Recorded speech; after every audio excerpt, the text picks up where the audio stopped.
Under the scorching savanna sun,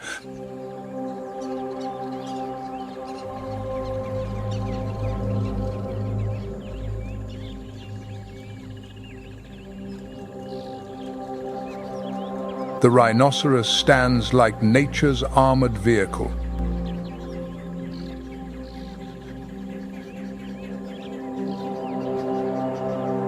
Weighing over 5,000 pounds, with skin as tough as protective plating and a horn nearly 3 feet long, it is almost immune to most challenges.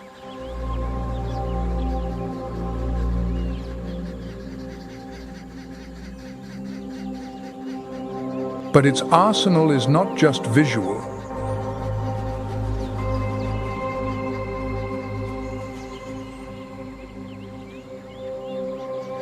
The rhino possesses an exceptionally keen sense of smell, capable of detecting the scent of a predator from over a mile downwind.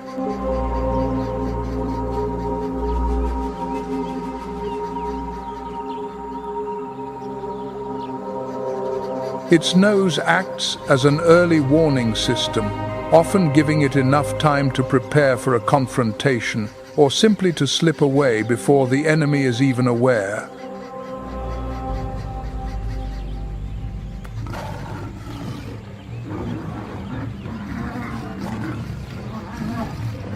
Lions understand that even an ill-timed charge could end their hunt.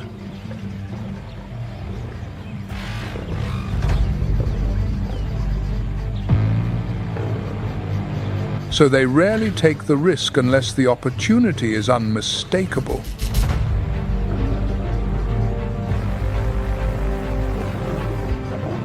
A rhino calf faces the greatest danger when it strays from its mother's protection.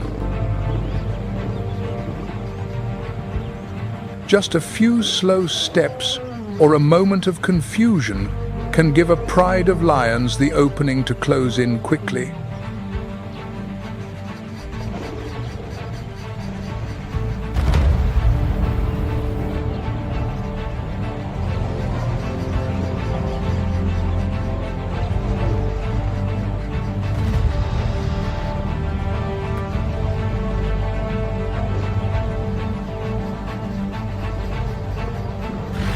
If the mother cannot return in time, the pride will work together to overpower the calf, ending the chase abruptly.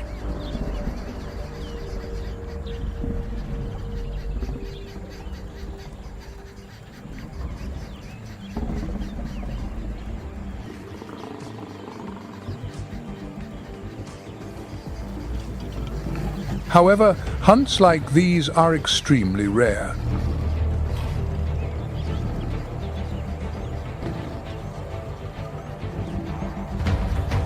The success rate for lions targeting a rhino calf is only about 2 to 5%.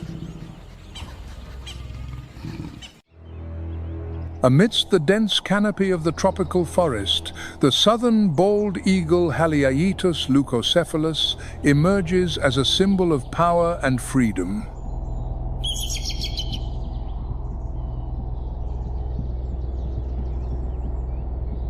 Its brilliant white head and a wingspan of nearly 2 meters make every glide a display of absolute mastery of the air.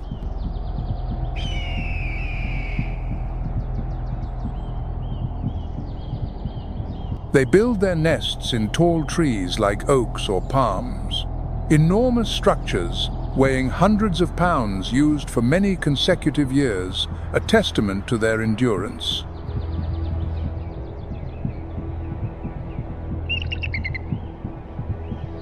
Each breeding season, the eagle lays 1 to 3 eggs, with a chick survival rate reaching 70%, a remarkable figure in a forest fraught with danger.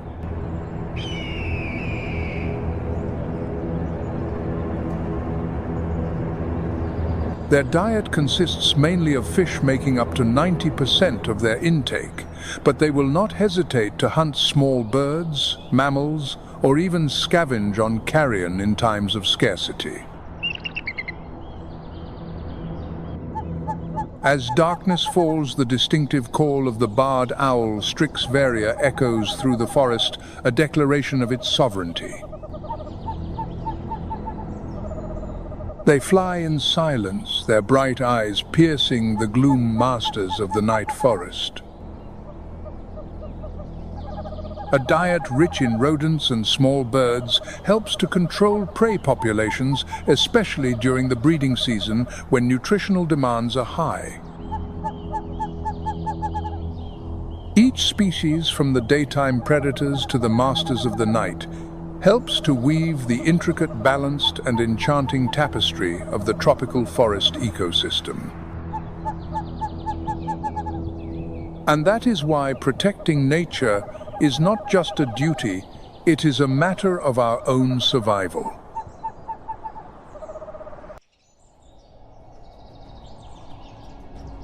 In the cypress ecosystem, the Everglades landscape unfolds as a breathtaking natural masterpiece with strands of towering cypress trees.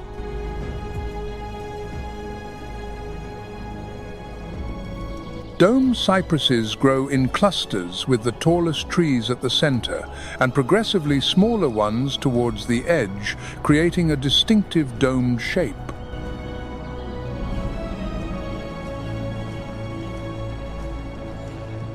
The towering cypresses also provide nesting sites for many bird species, contributing to a rich and vibrant ecosystem.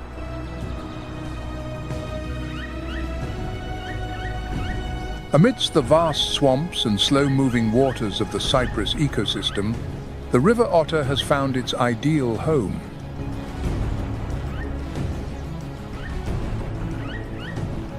Here, the calm water and dense vegetation form a complex wetland network where these otters can easily hide and hunt.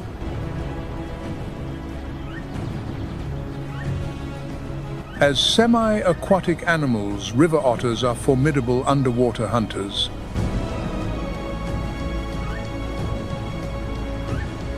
Their sensitive whiskers help them detect movement in the water, even in low visibility conditions.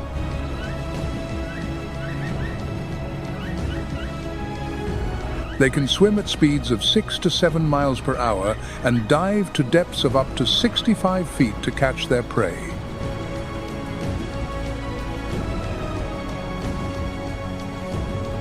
The river otter plays a crucial role in maintaining ecological balance.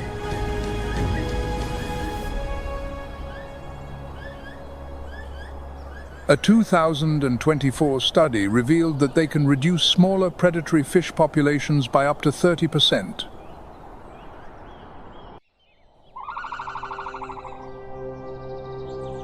In the tranquil environment of the cypress stands, the anhinga is often seen perched on a branch, spreading its wings to dry its feathers and regulate its body temperature.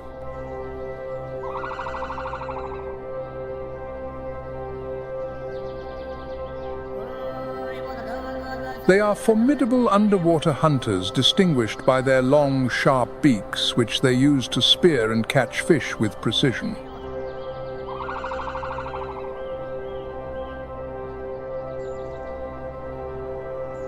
Their underwater hunting behavior helps to regulate prey populations, maintaining ecological balance and preventing the overgrowth of small fish species. The mangrove ecosystem is also a vital refuge and feeding ground for one of the rarest aquatic mammals, the West Indian manatee. These gentle giants are highly vulnerable to boat propellers due to their poor ability to hear low-frequency sounds.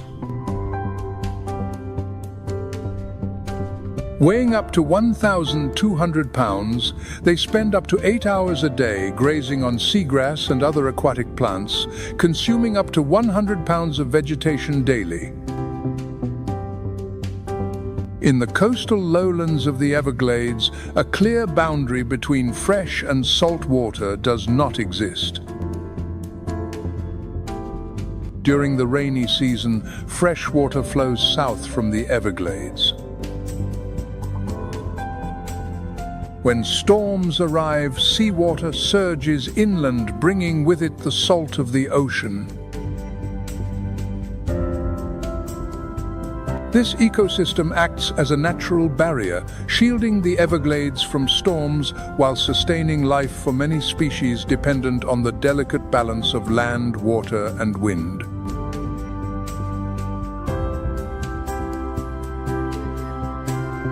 The wood stork wades through the shallows, distinguished by its unique hunting strategy.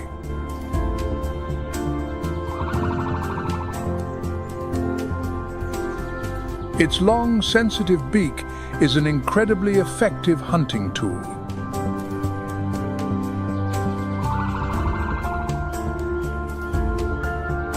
As the wood stork forages, its feet stir the water, startling small fish and driving them straight into the open trap of its beak.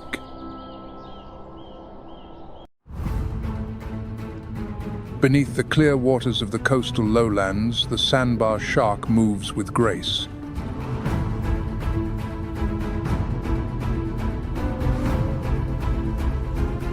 The mangrove swamps serve as an ideal nursery for young sandbar sharks.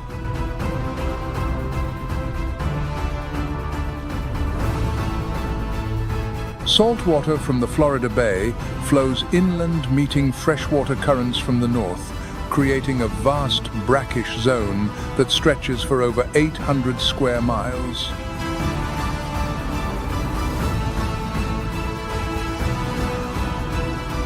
Lush seagrass beds act as peaceful nurseries for countless marine creatures.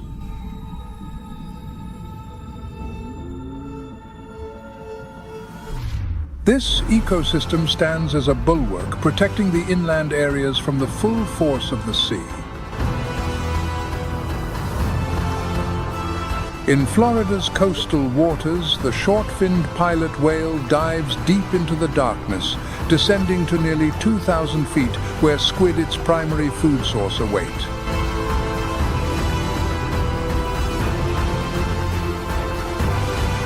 They live in pods of up to 30 to 50 individuals, hunting together and protecting one another from threats.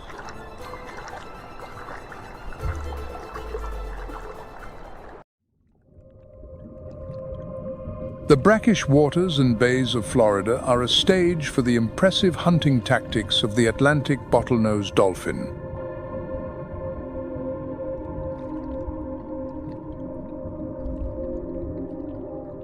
Using complex sounds like clicks and whistles, they not only communicate but also execute perfectly timed hunts.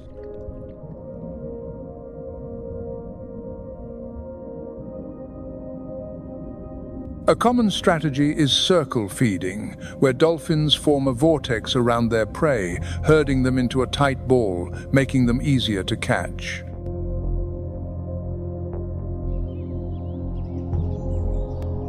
As the winter sky changes, hundreds of pairs of roseate spoonbills gather on the small islands of Florida Bay.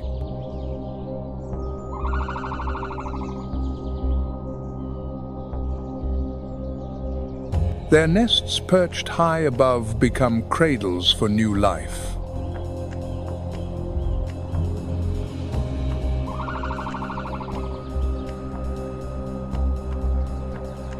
Below in the shallow, muddy waters, these birds use their long, spoon-shaped beaks to feed.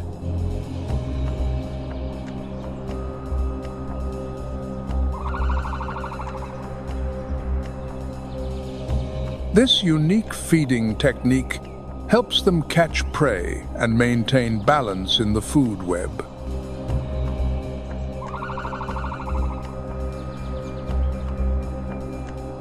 Another notable wading bird is the reddish egret, known for its distinctive hunting style.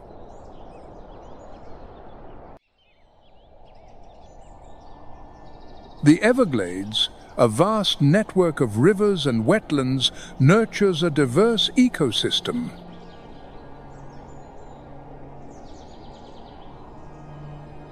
However, over the past century, human activities have significantly altered this landscape.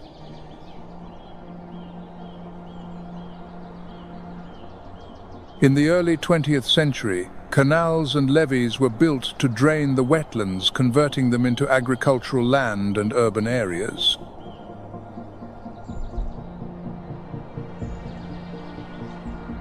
This intervention disrupted the natural hydrological system.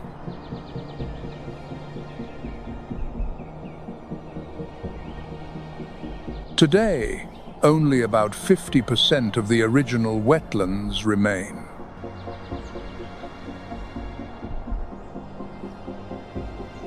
The Everglades now faces problems such as declining water quality, habitat loss, and saltwater intrusion due to reduced freshwater flow.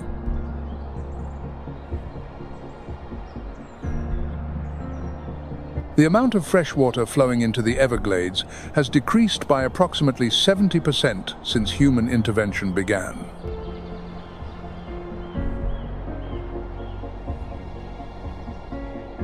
Sugarcane cultivation has also had a detrimental impact.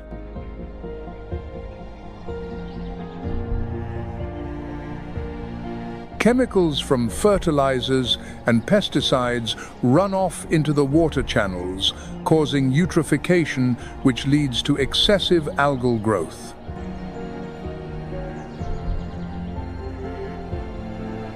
The invasion of numerous exotic species has caused severe damage, with the Burmese python being a prime example. This invasive species was first discovered in 1979.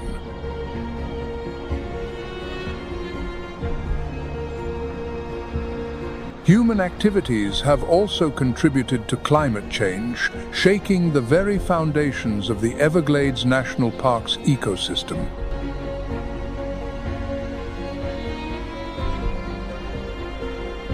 Sea level rise is one of the most severe threats.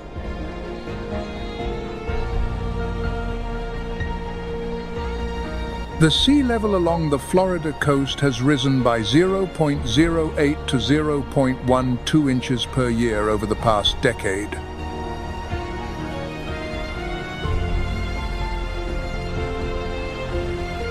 If sea levels continue to rise, the freshwater marshes and the Everglades ecosystem could disappear, causing irreparable damage.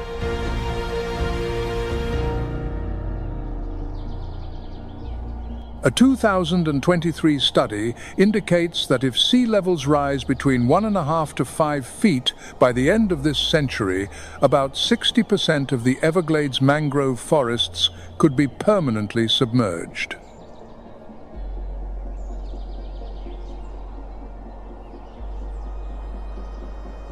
Warmer ocean waters have increased the frequency and intensity of hurricanes, with more Category 4 and 5 storms.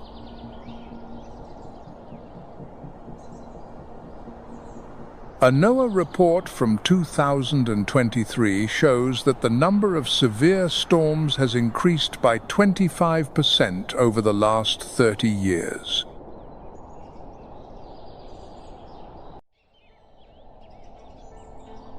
To counter these negative impacts, numerous conservation and restoration programs have been implemented.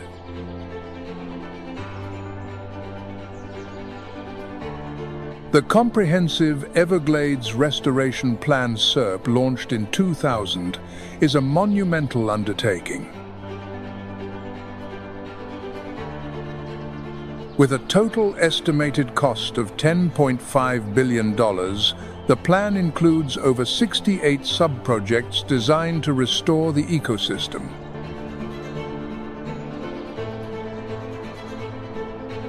One of the most inspiring restoration stories is the Picayune Strand Restoration Project. In the 1960s, this area was converted and its wetland ecosystem severely degraded. To reverse the damage, the project was initiated in the early 2000s. Over 160 miles of canals were filled in to prevent water from draining out of the area. Since then, the ecosystem has begun to recover.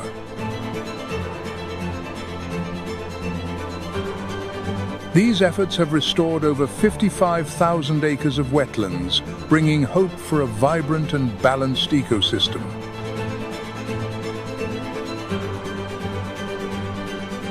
Conserving the Everglades National Park is not just the responsibility of large organizations or governments, it lies in the hands of every individual.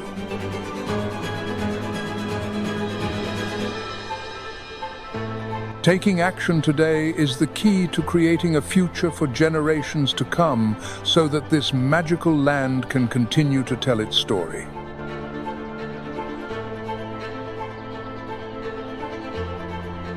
Have you ever witnessed the magnificence of the Everglades, the world's most unique ecosystem, with your own eyes?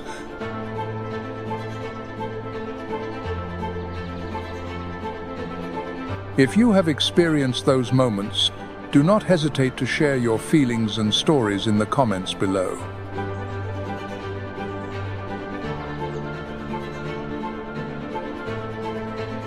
Your sincere emotions and unique perspectives are a great source of motivation, inspiring the community to raise awareness for nature conservation. Thank you for joining Animal Nature 4K on this fascinating journey into the wild world. Don't forget to subscribe to the channel and turn on notifications to continue with us on our next adventures.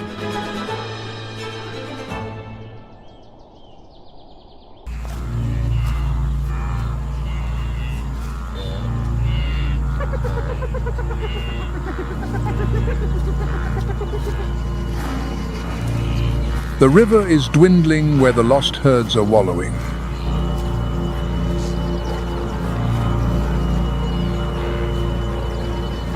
Now is the chance for a new beginning.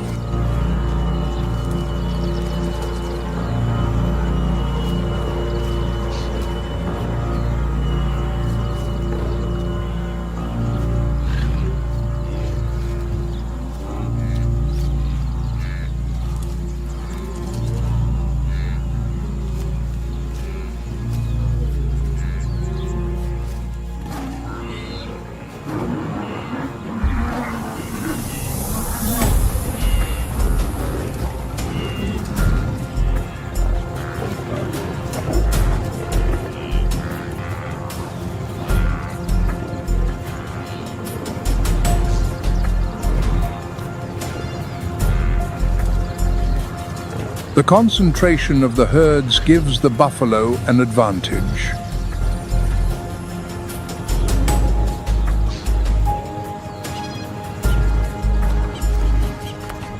The dust and chaos have defeated them. If they do not make a kill, their new beginning will be their end.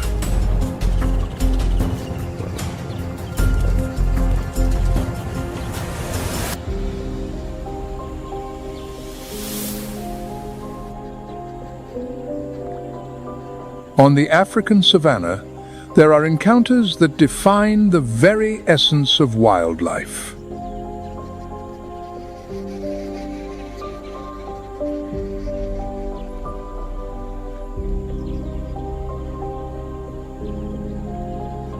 Among them, none is as majestic as the battle between the lion and the buffalo.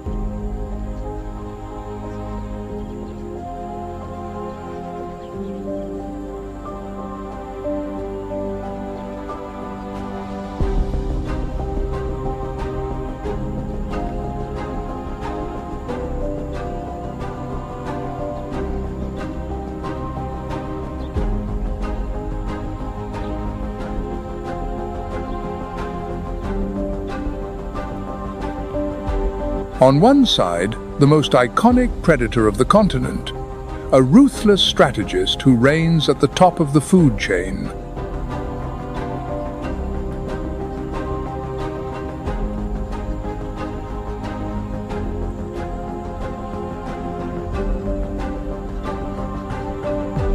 On the other, a colossal herbivore, possessing a devastating power capable of turning hunters into prey in a matter of seconds.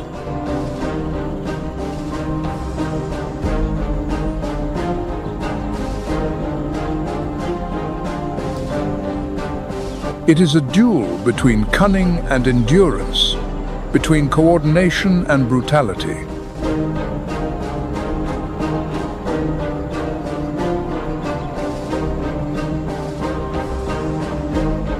A clash that has echoed for thousands of years under the scorching African Sunday.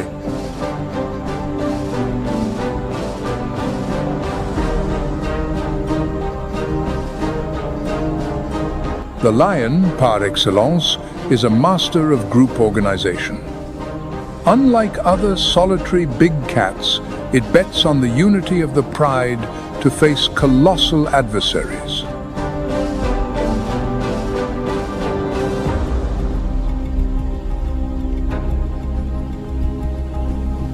The lionesses, agile and disciplined, take the lead, gliding through the shadows of the tall grass like golden phantoms.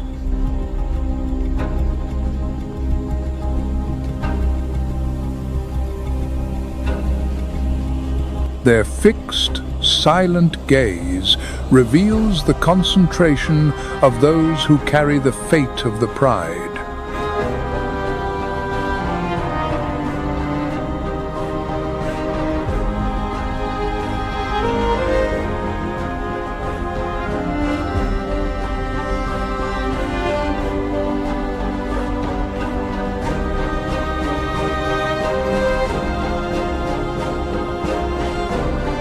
Every step is calculated, every approach a dance of precision.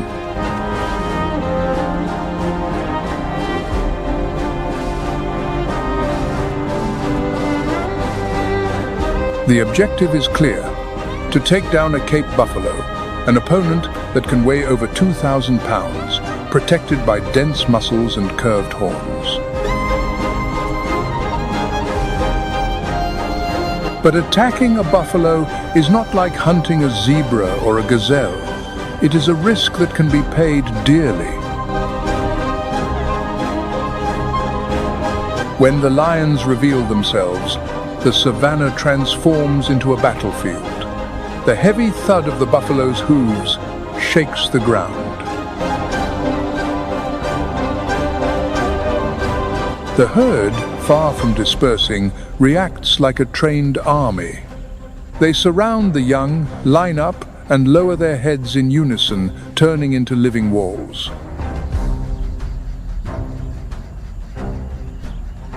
A single counterattack can change everything. The charge of a buffalo is so fierce that it can launch an adult lion into the air.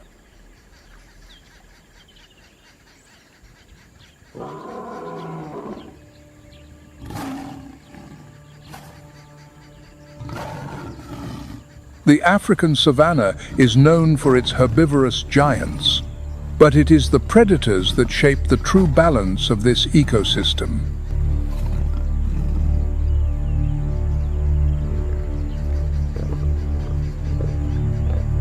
Over millennia, they have become specialized hunters, honed by natural selection to dominate this extreme environment.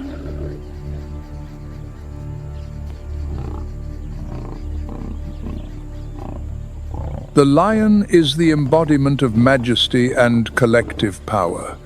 Unlike other solitary cats, it lives and hunts in cohesive prides.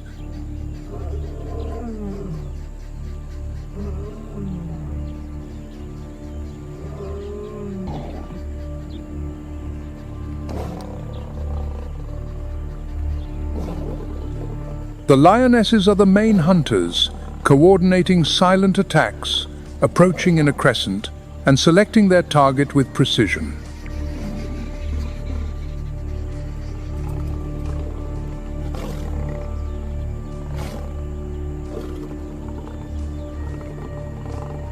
The attack is not just physical, it is also psychological. The isolated prey is overwhelmed by the weight of unity.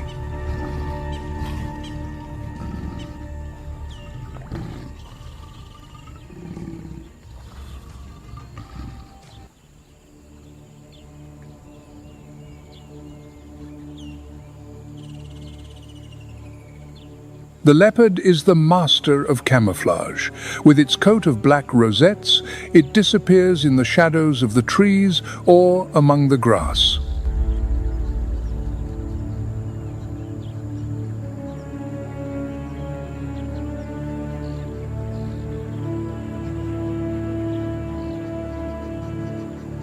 Unlike the lion, it does not rely on the support of a group.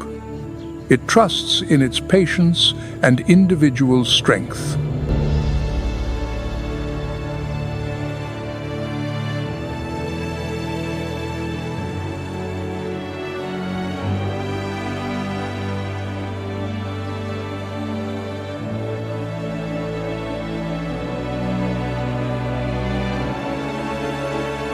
Silent, it approaches until the last moment and attacks with a lightning-fast explosion.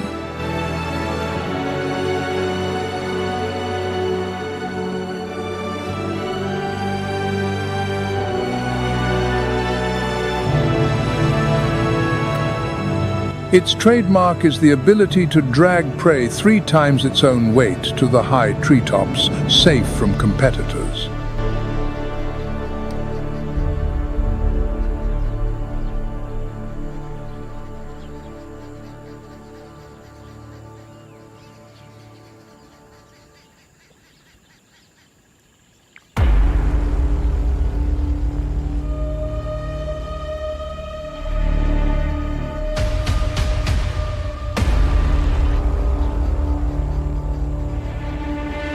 The cheetah, on the other hand, bets everything on speed. It is the fastest land animal on the planet, capable of going from 0 to 60 miles per hour in just 3 seconds.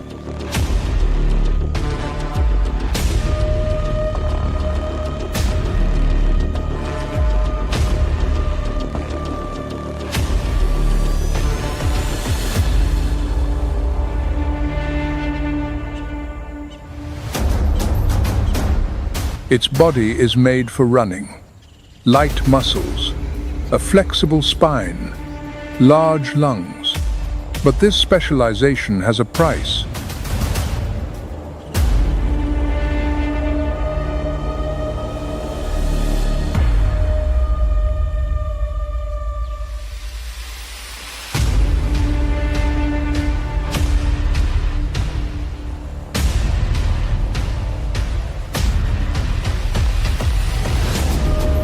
The cheetah cannot maintain this speed for long. After a few seconds of pursuit, its body collapses from exhaustion.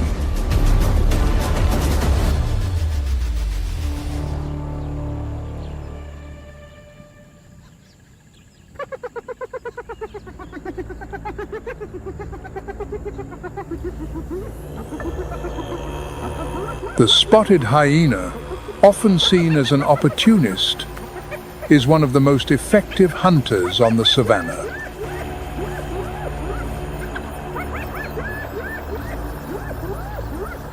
Its bite is one of the most powerful among carnivorous mammals, capable of crushing thick bones.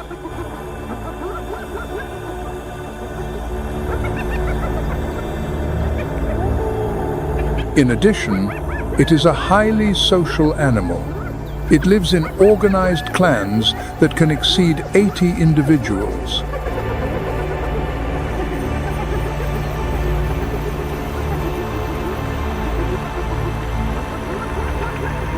Unlike the scavenger stereotype, the hyena is responsible for the vast majority of its own kills.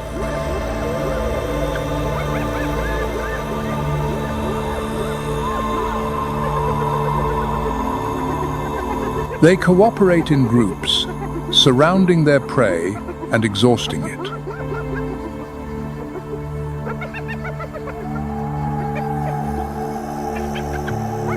We have come to know its call as a sound of cowardice, the laugh of a scavenger content with leftovers.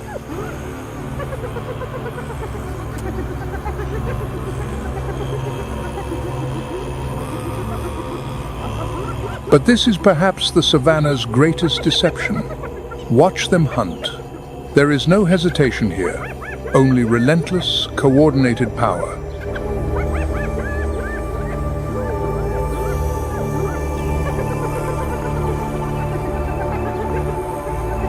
They are not opportunists, they are architects of the chase. The lion may wear the crown, but often it is the hyena who truly rules the night.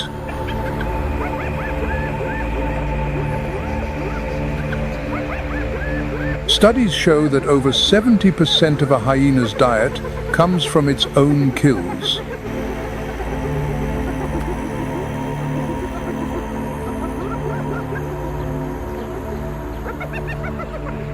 With incredible stamina and intelligent pack tactics, they regularly take down large prey and are even the ones who often steal meals from lions, not the other way around.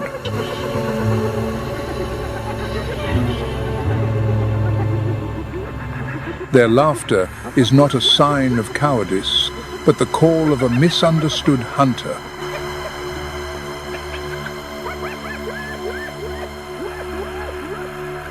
Nature teaches that reputation is not always reality.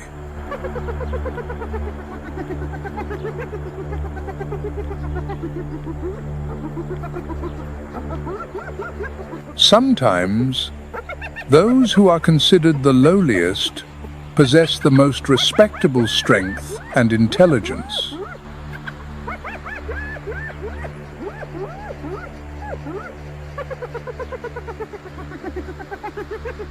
It reminds us to look beyond stereotypes, to see the true nature of all things.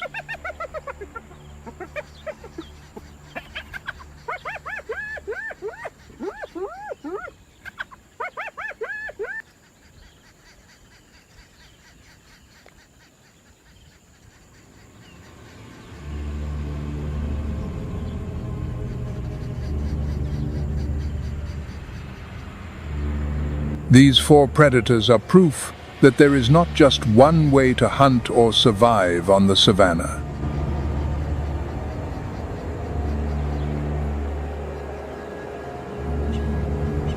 Each one, in its own way, occupies an essential space in maintaining the balance.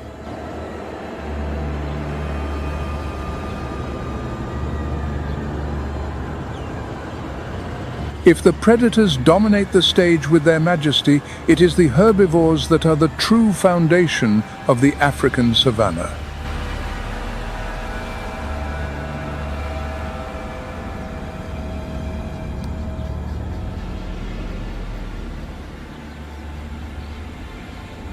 They are the silent engineers of this ecosystem, shaping the landscape with every step and ensuring that the wheel of life continues to turn.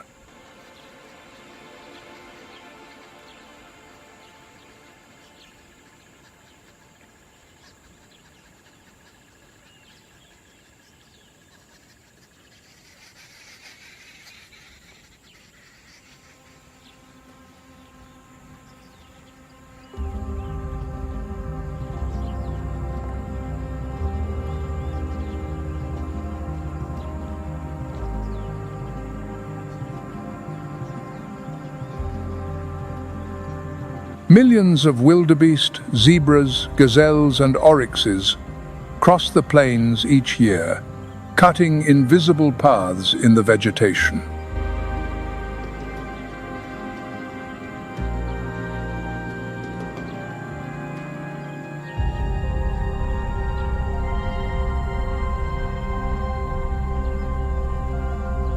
These paths, opened over generations, not only connect crucial water points and pastures, but also directly influence the circulation of smaller animals.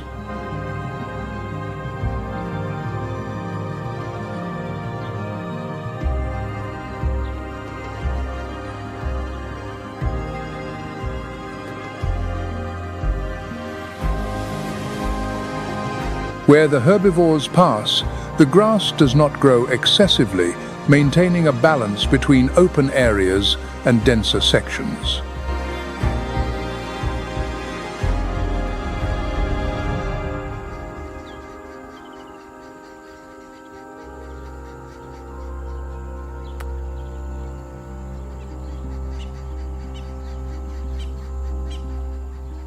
In addition, the role of the herbivores goes beyond the amount of grass they consume. Their dung fertilizes the soil, returning nutrients that feed new plants.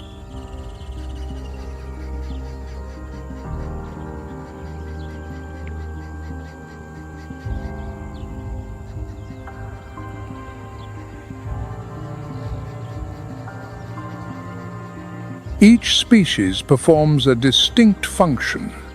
The zebra, for example, consumes the taller, more fibrous grasses, clearing the way for the wildebeest to take advantage of the lower vegetation.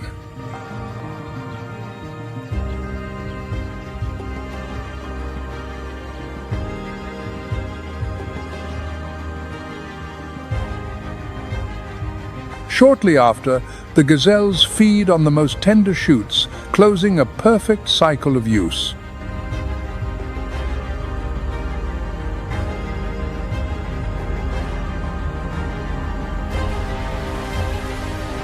This system of food rotation prevents the vegetation from being destroyed and ensures the continuous renewal of the soil.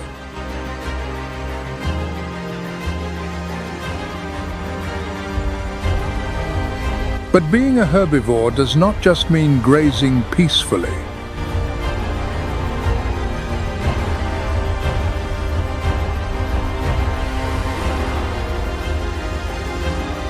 To survive in a territory where predators are always lurking, they have developed acute senses and impressive collective behaviors.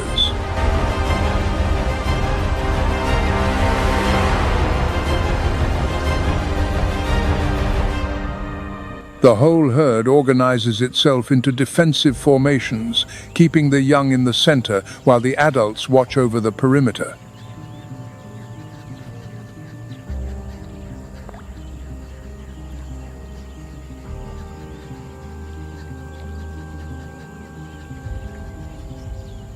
On the savannah, herbivores are not just prey. They are the invisible pillars that nourish the earth, maintaining biodiversity.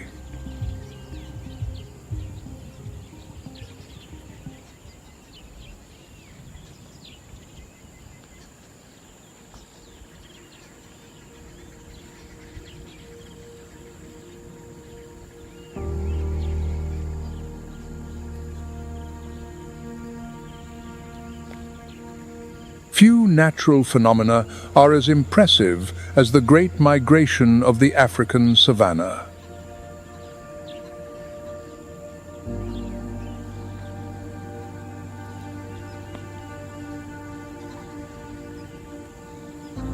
It is a spectacle of epic proportions where millions of wildebeest, accompanied by zebras and gazelles, embark on a journey of almost 2,000 miles.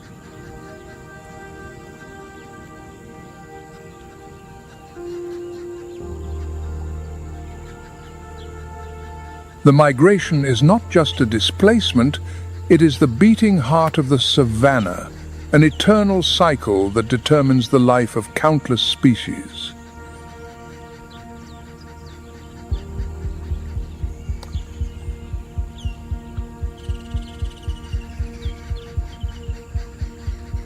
It all begins in the Serengeti when the dry season arrives and turns the rich green into a dusty yellow carpet.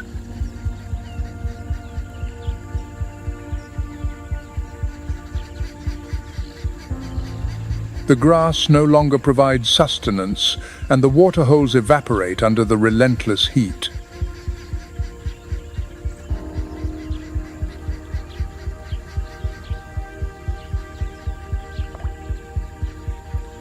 It is at this moment that the collective instinct awakens. Gradually, the herds form as if in response to an invisible call.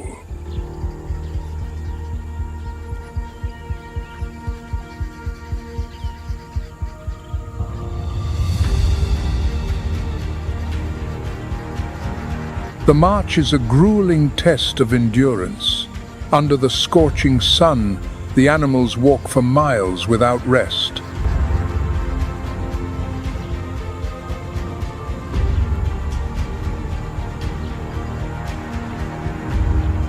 The young are born in the middle of the journey and must learn to walk in minutes, because the march does not wait.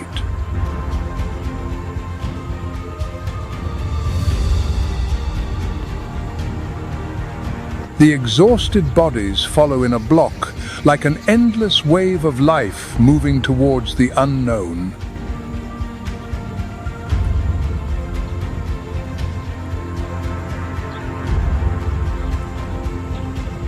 But the migration is not just a crossing of arid landscapes.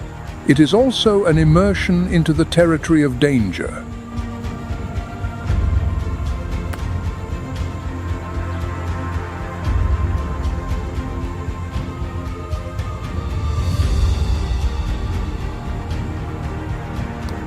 The Mara River is the greatest challenge. Its murky waters hide Nile crocodiles, true giants that await the right moment to attack.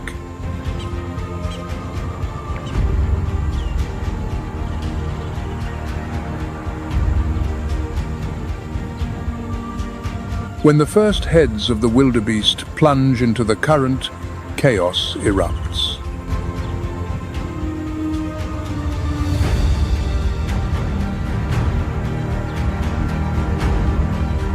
Thousands of bodies push against each other.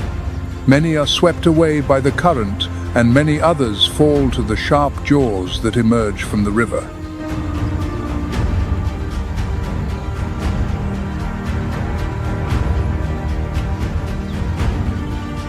Even upon reaching the other side, the challenge is not over. Lions and cheetahs await the exhausted herds.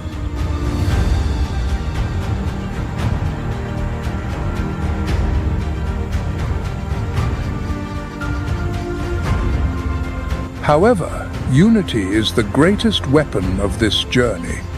The wildebeest move in mass, turning individual vulnerability into a collective wall.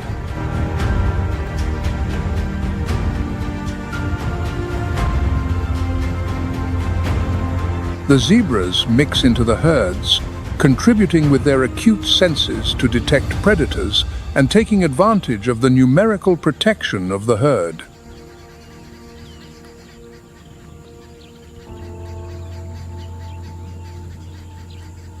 This epic movement does not just feed the travelers themselves. With every mile traveled, the fertility of the soil is renewed by the dung and the remains.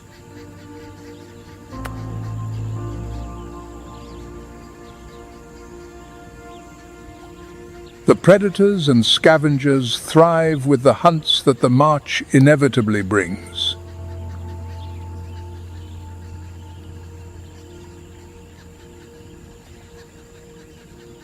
The migration, in essence, is an invisible thread that weaves the entire ecological network of the savannah.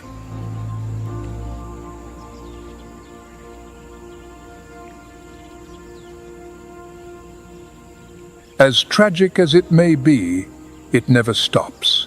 Year after year, generation after generation, the wildebeest follow the same path again.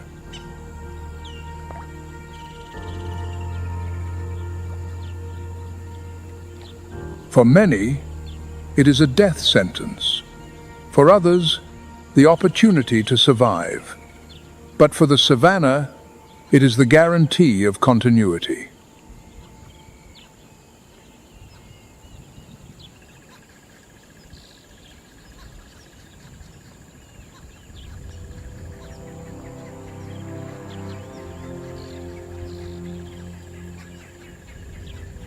On the African savannah, herbivores are not just passive victims.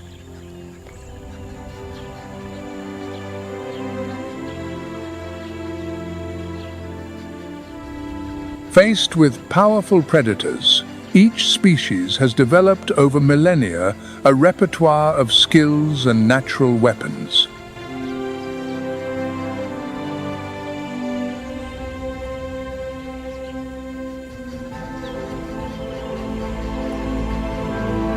If on the one hand, the instinct to flee is common to all, on the other, each one has a unique way of facing danger.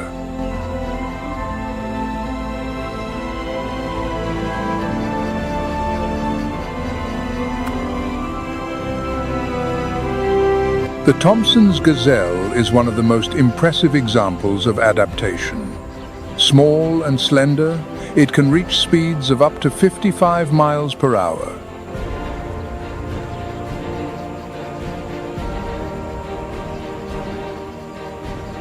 But the secret of its survival lies not only in its speed.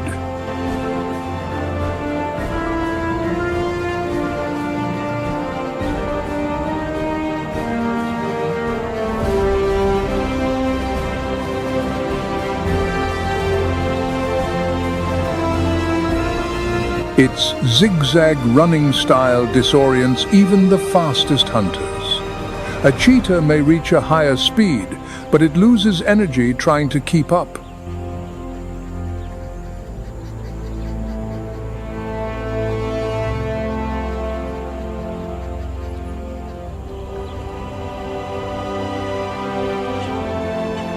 In addition, when cornered, it can use its curved, sharp horns, 10 to 15 inches long, to attack its enemies.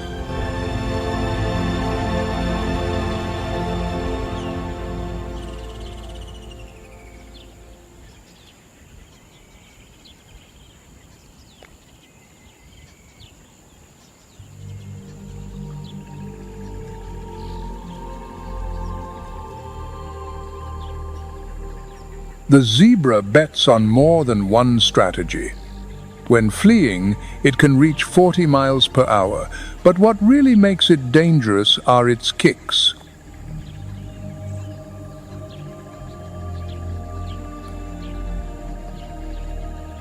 Their hind legs are true biological weapons. A single kick can break the bones or even kill a predator.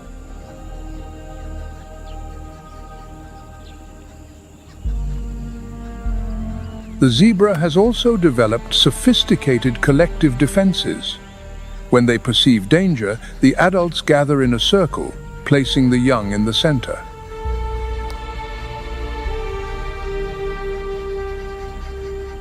In addition, their stripes, besides confusing the vision of predators in the middle of the herd, help to regulate temperature and even repel insects.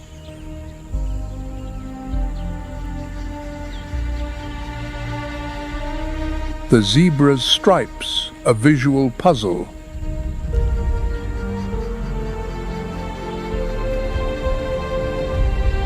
For a long time, it was believed they served to confuse lions in a large herd.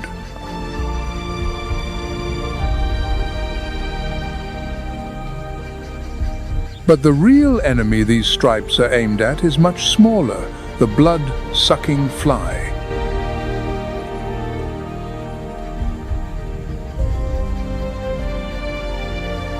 The latest research shows that the black and white stripes create an optical illusion that disorients the navigation of tsetse flies and horseflies as they prepare to land.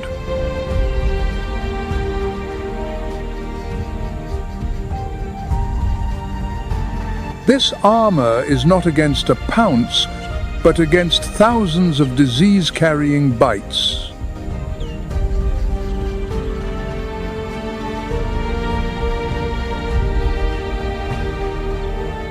Sometimes, the most complex defense mechanism is not against the biggest enemy, but against the smallest, most persistent annoyances.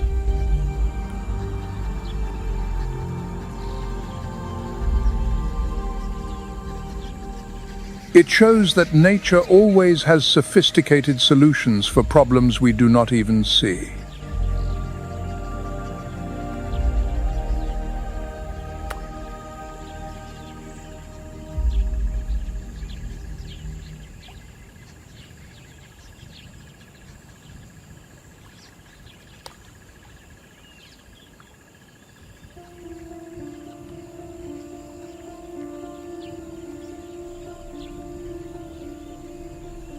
The giraffe, the tallest creature on Earth, has legs that are as long as they are lethal.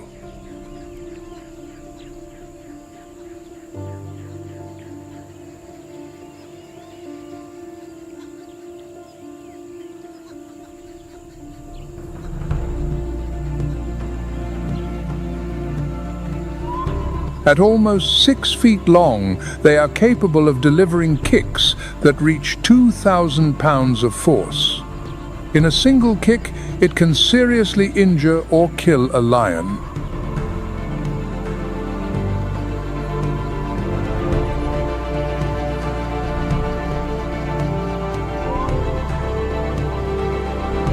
Unlike many other herbivores, the giraffe does not panic in the face of danger. It remains calm, chooses the right moment, and launches its attack with surgical precision.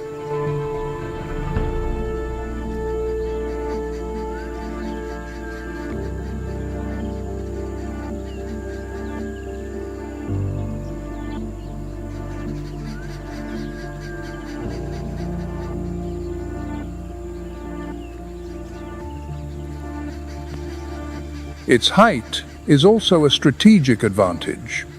Its eyes, located more than 16 feet above the ground, allow it to detect predators from miles away.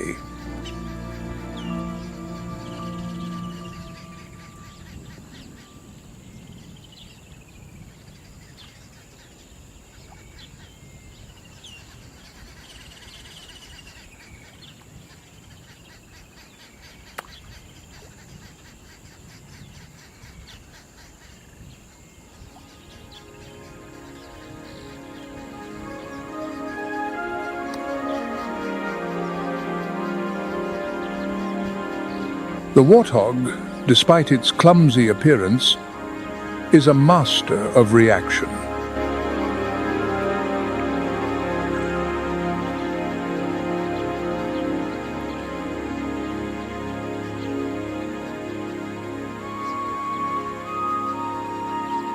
With fast reflexes, it can reach 30 miles per hour in short sprints, escaping from almost impossible ambushes.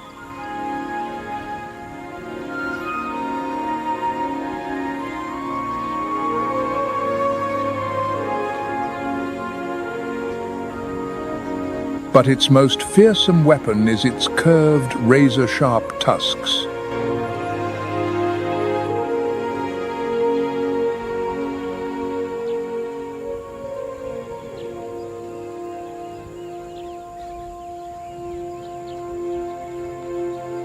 When cornered, it does not flee blindly. It remains calm, waits for an opening, and attacks with fury.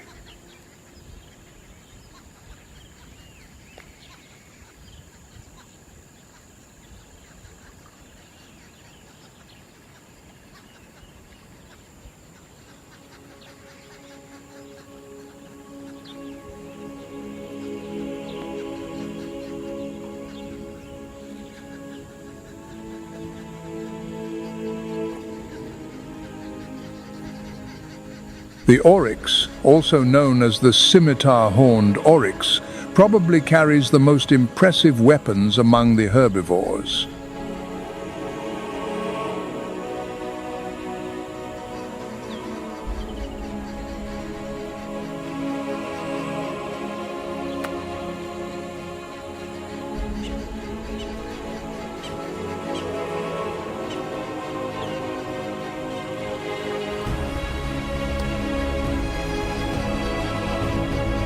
Its long, straight horns can be over 3 feet long.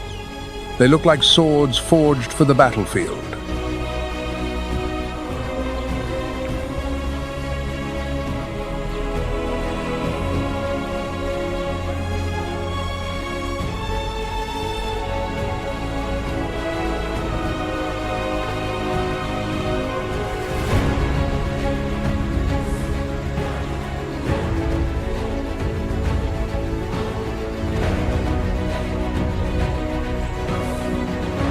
When attacked, the oryx faces its enemy, turning its head with force to deliver blows that can pierce even the thick skin of a lion.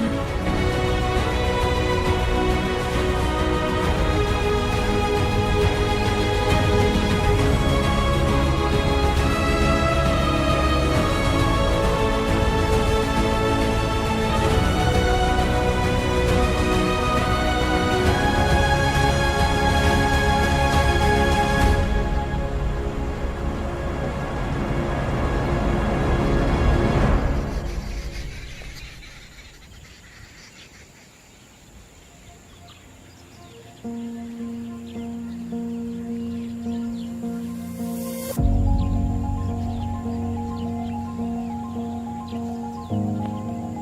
wildebeest, the central figure of the Great Migration, is a symbol of resilience and collective strength.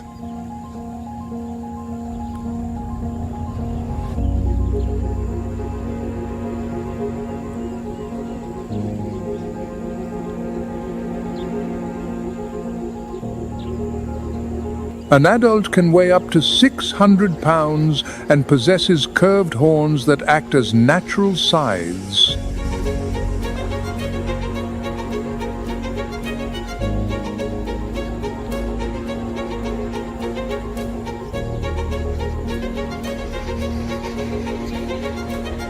When attacked, it does not immediately retreat. It plants its feet on the ground and charges with devastating headbutts.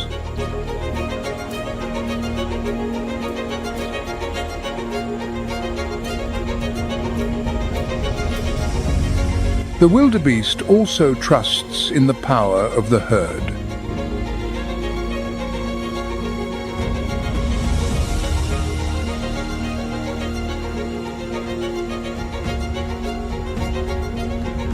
Together, they form walls of bodies that protect the young and disorient the predators.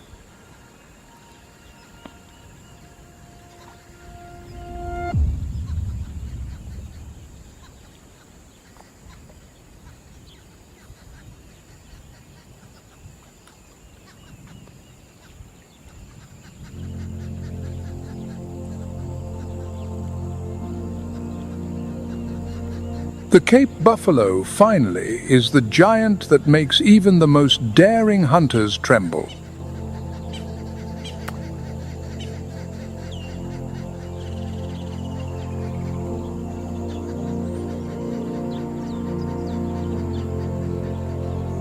At almost 2,000 pounds and with horns as hard as steel, it is capable of turning any hunting attempt into a nightmare.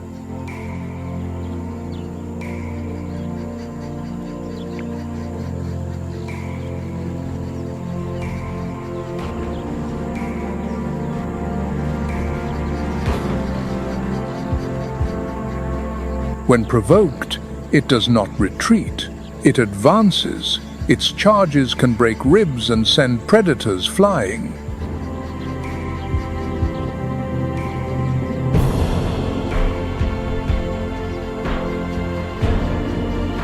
Furthermore, the buffalo act together, forming solid barriers to protect the young.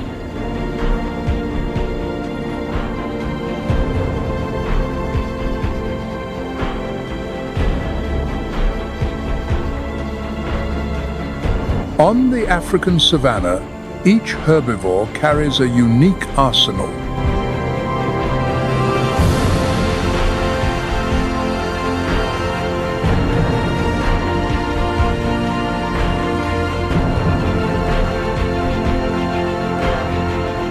Some rely on legs that launch like arrows, others on horns that act as spears.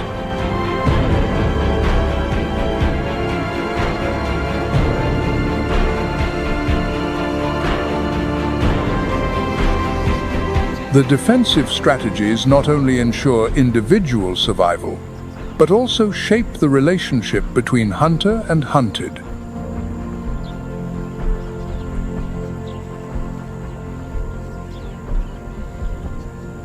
On the African savannah, where the horizon is vast and life is almost always exposed, surviving requires more than strength or speed.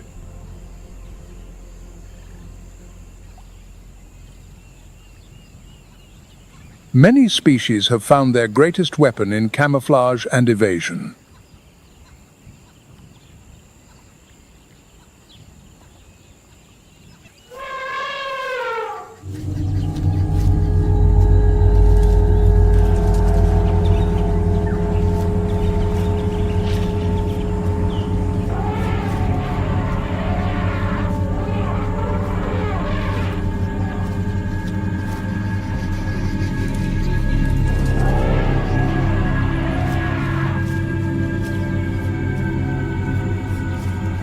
strangers in a strange land.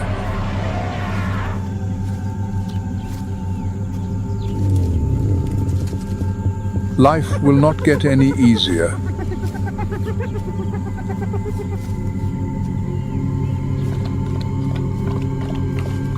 Ayumi has led them here. There is nothing more she can do.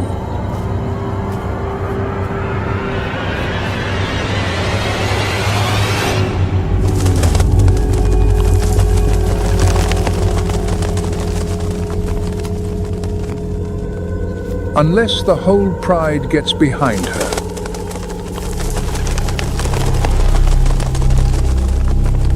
Together they will be unstoppable.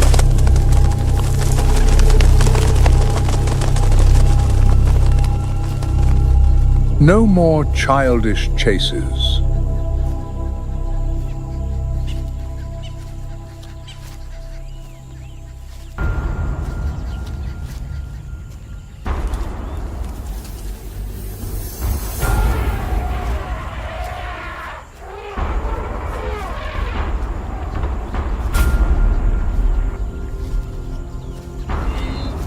Through the dust.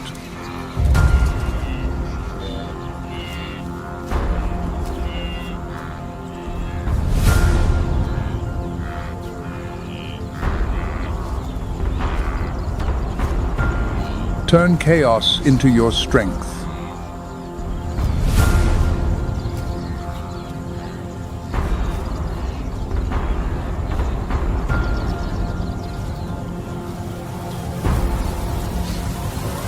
Coordinate and conquer.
Ayumi's daughter has risen to the challenge.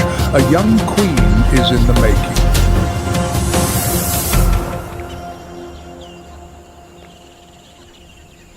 The impala is one of the great masters of camouflage.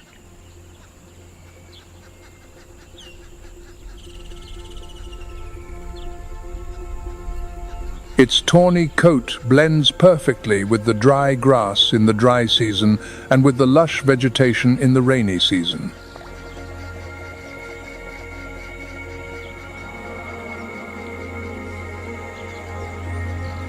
When danger approaches, it can remain motionless for minutes, becoming a part of the landscape.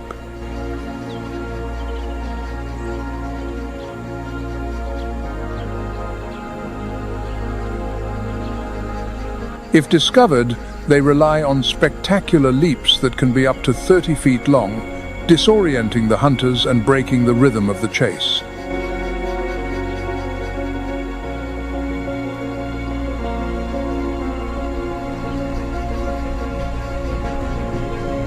The Thompson's gazelle also exploits the power of invisibility.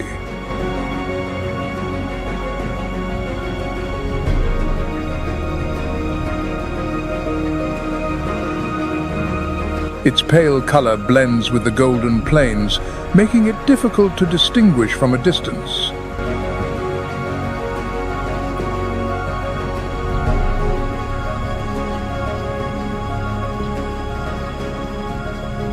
But when the camouflage is not enough, its evasion skill, the famous zigzag at high speed, comes into play.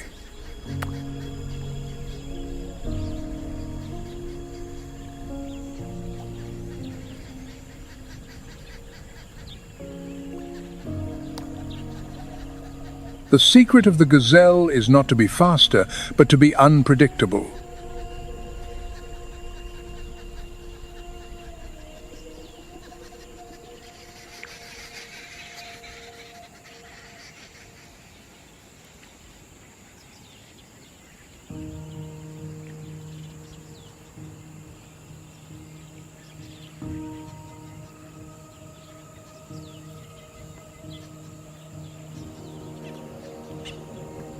The zebra, on the other hand, has turned its own body into a visual puzzle.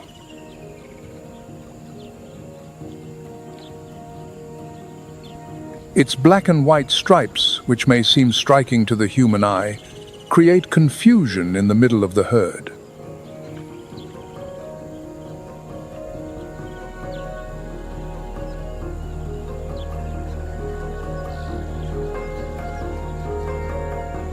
Predators like lions and hyenas have difficulty distinguishing an individual from the group, especially in collective runs.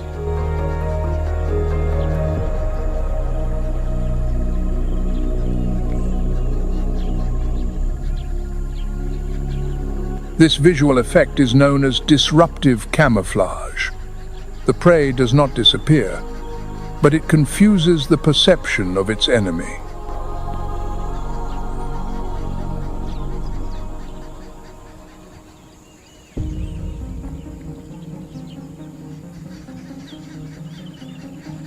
Movement itself is part of the art of evasion. Many herbivores avoid running in a straight line, as that facilitates the predator's calculation.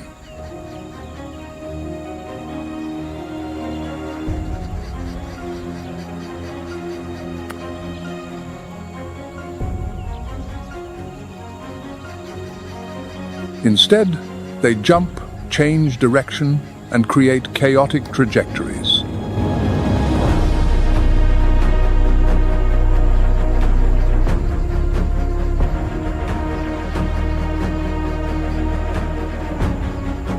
On the savannah, camouflage is not just hiding, it is using the environment as an ally.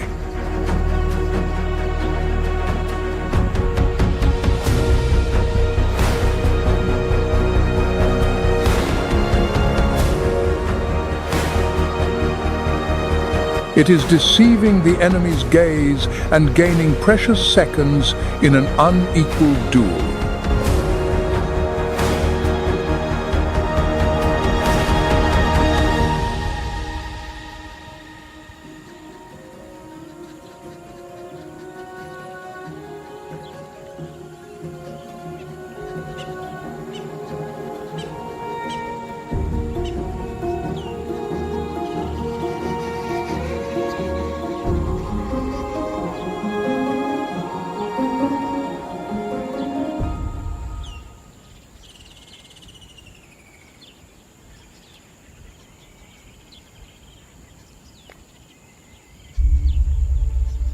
On the African Savannah, where every second can mean the difference between life and death, communication is a weapon as powerful as horns or speed.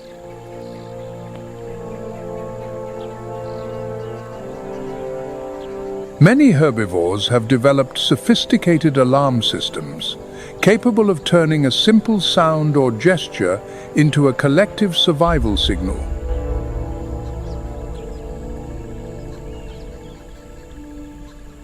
It is not a verbal language, but a universal one, made of sounds, movements, and even smells.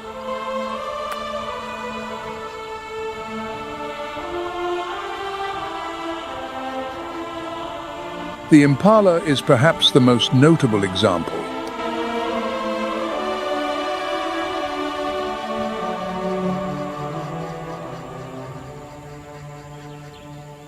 When it detects a predator, it emits a shrill call that can be heard for hundreds of yards.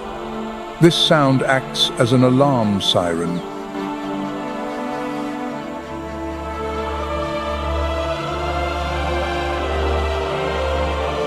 Often, a single shout is enough for the entire plain to be alerted and for the entire herd to begin a synchronized escape.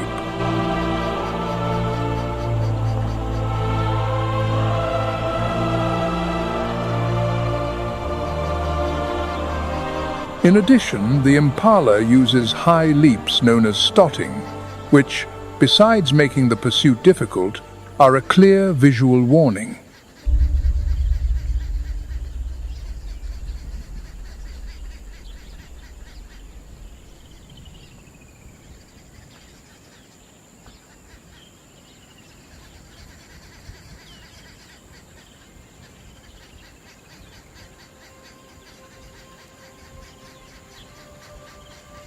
The wildebeest, on the other hand, relies on deep vocalizations, almost like low roars that echo across the savannah.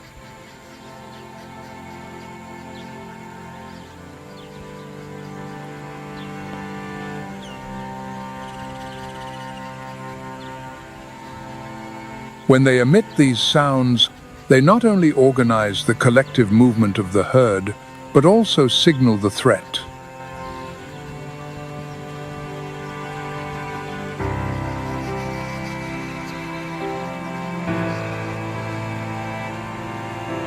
The reaction is immediate. Thousands of individuals line up and start running in a block, creating a moving wall of bodies.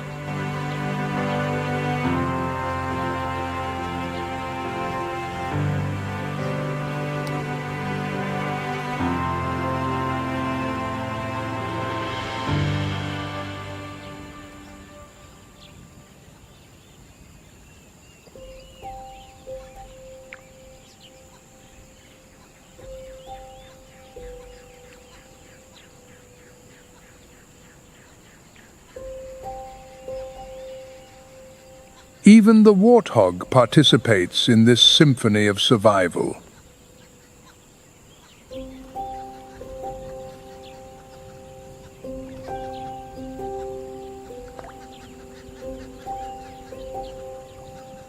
Despite its robust and less discreet appearance, it emits shrill squeals when it perceives danger.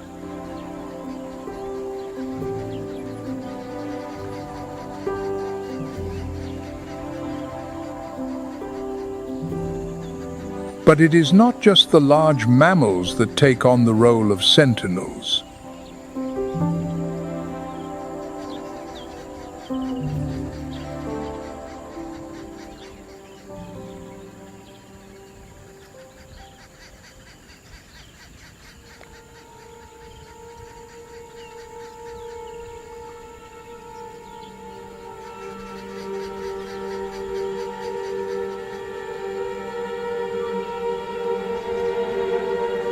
The giraffe, the tallest creature on Earth, is a notable example.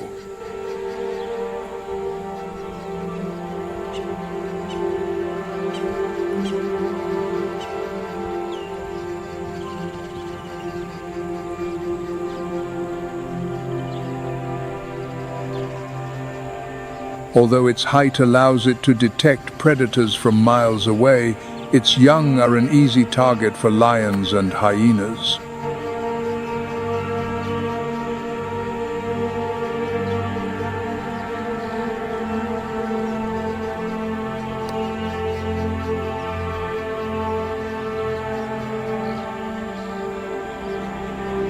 To protect them, the mothers use the greatest weapon they have, their hind legs.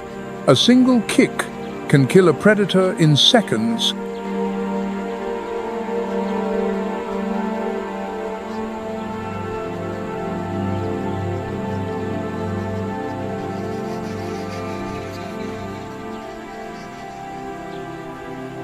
In addition, the giraffes often gather, creating small natural nurseries where several mothers watch over the young together.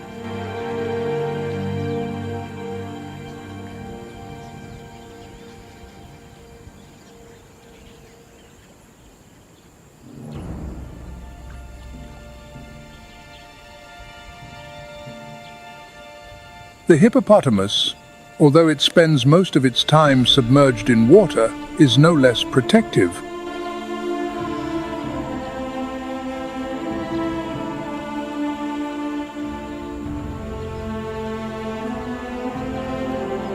Its young, which can swim shortly after birth, remain close to their mother, not allowed to stray more than a few feet.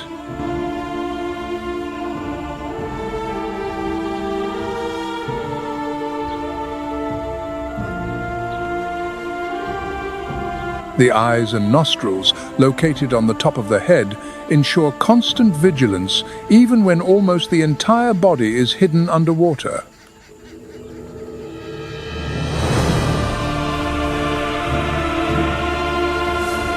If a crocodile approaches, the reaction is immediate. The mother attacks with bites that can break even wooden boats.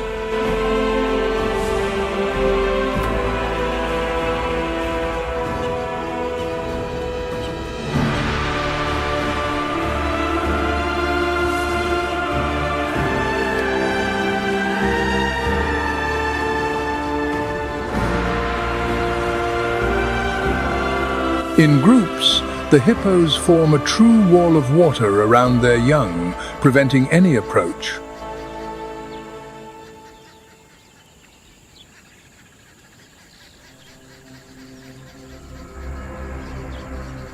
There are records of hunters who, after a failed attack, have carried the scars forever, painful memories of the audacity of facing these giants.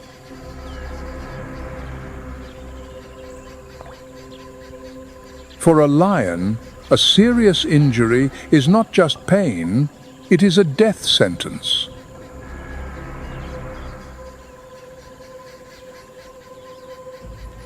A weakened hunter cannot keep up with the pride, cannot hunt, cannot survive. However, the lions persist. Hunger drives them to face this risk. The buffalo is a valuable prize. Its meat can feed the whole pride for days. The confrontation between lion and buffalo rarely has Many times, the outcome is a brutal stalemate.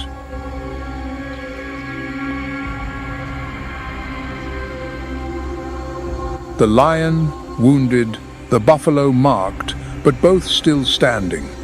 Other times, the collective strength of the herd repels the attack.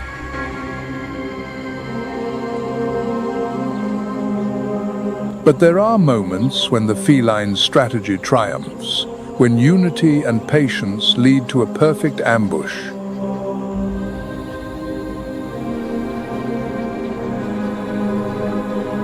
And then the roar of victory echoes through the grass, a reminder that on the savannah, hunger does not forgive hesitation.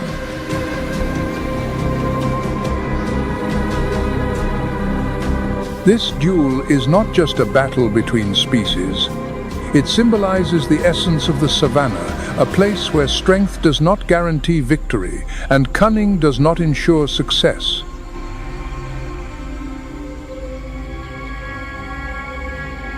Here, every battle is a lesson in risk and courage, where survival depends as much on the audacity to attack as on the determination to resist.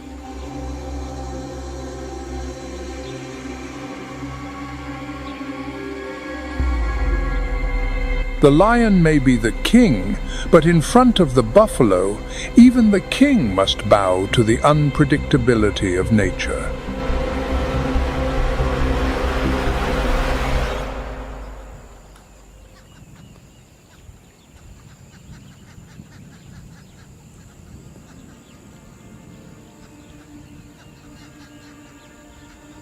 The African savannah is one of the most vast and impressive landscapes on the planet.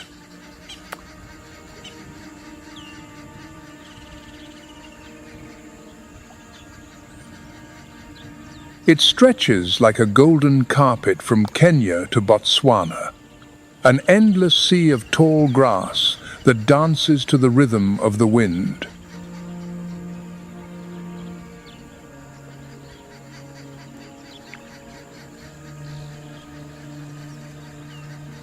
At first glance, the landscape may seem open and simple, but it is actually a natural theatre where every detail plays a role in the great drama of survival.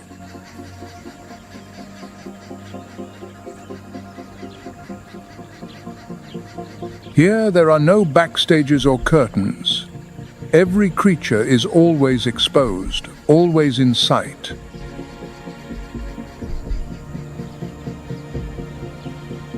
It is an environment of extreme contrasts.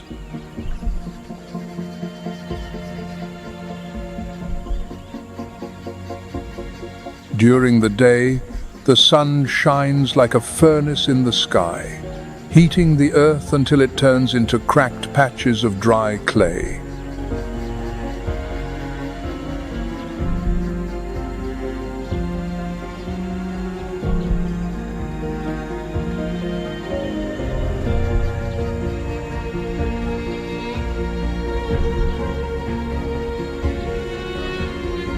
At night, the heat gives way to a biting cold, and darkness covers the plain like a tense, silent veil.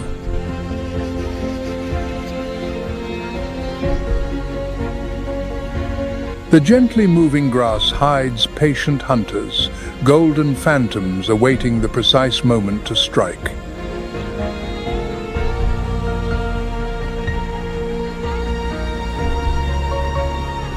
At the same time, it protects the herbivores that depend on this vegetation, not just as food, but also as a wall of camouflage.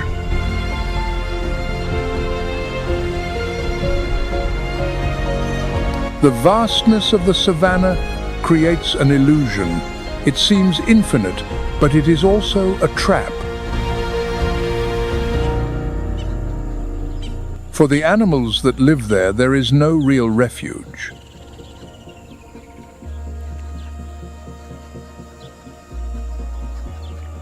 When a predator pursues its prey, there are no caves to hide in, nor dense forests to disappear into. Every escape is a life or death race. Every movement is exposed under the ruthless light of the Sunday.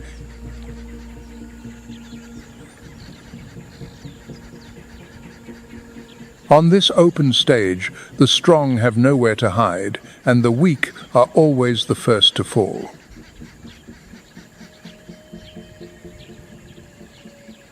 It is also an ecosystem that vibrates in a delicate balance.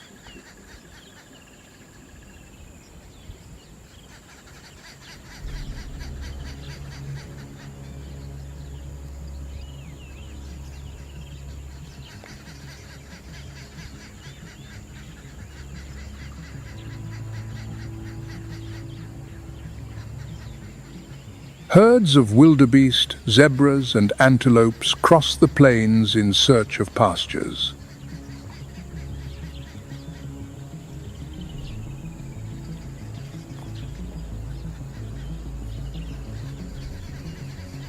The large acacia trees rise like solitary sentinels, offering rare shade and protection from the heat, but also strategic points for ambushes.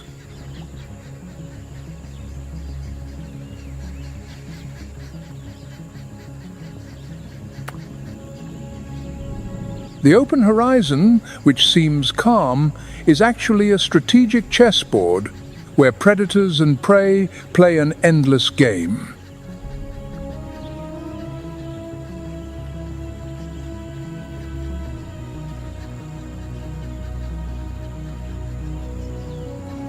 The savannah is more than a place.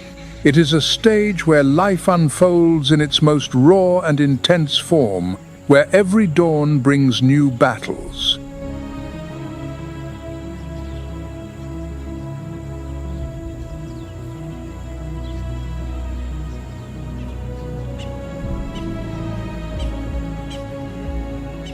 The golden grass is the backdrop for stories that have been repeated for millions of years, reminding us that survival here is not an option, but an inexorable law.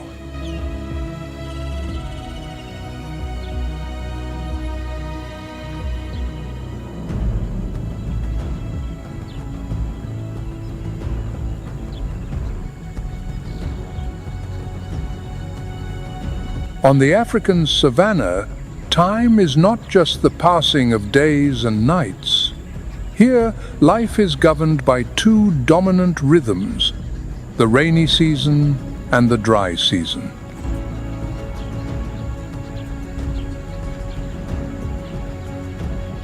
When the rainy season arrives, the sky opens up in majestic storms.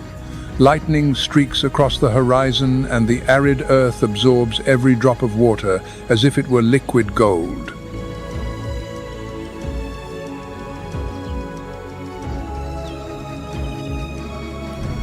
In just a few weeks, the desolate landscape transforms into a lush green ocean. The grass grows almost 6 feet tall, flowers bloom in vibrant colors, and the rivers are filled with life.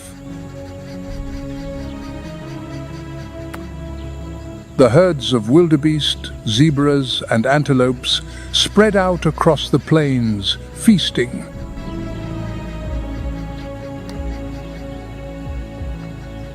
The herbivores flourish, and soon thousands of clumsy young run in the open field, celebrating the generosity of nature.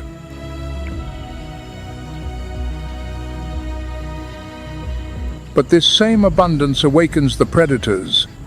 Lions, cheetahs, leopards, and spotted hyenas take advantage of the profusion of young, vulnerable prey.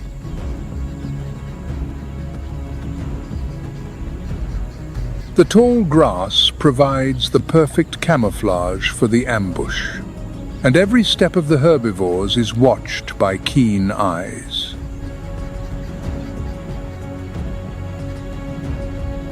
During the rainy season, life flourishes in excess, but death also lurks in silence, ready to balance the cycle.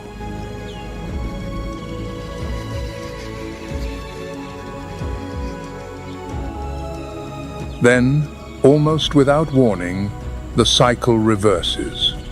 The dry season arrives like a fiery blade. The blue sky becomes relentless and the sun scorches the earth. The lush green grass disappears, replaced by a yellow, brittle carpet that crumbles under the hooves of the animals. The rivers shrink until they are nothing more than shallow pools, where every drop of water is desperately contested. The heat can exceed 100 degrees Fahrenheit, while the nights bring a biting cold, a contrast that wears down even the strongest.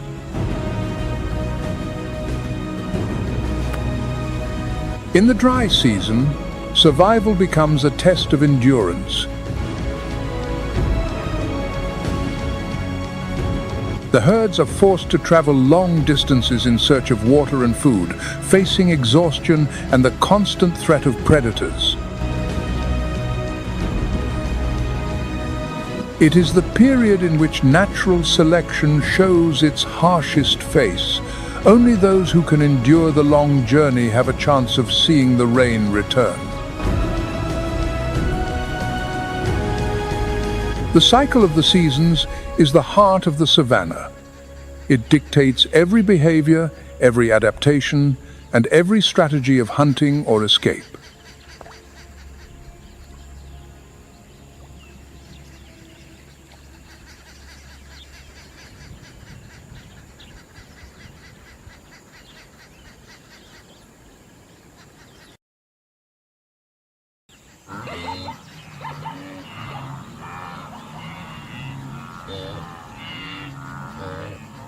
The old queen is dead.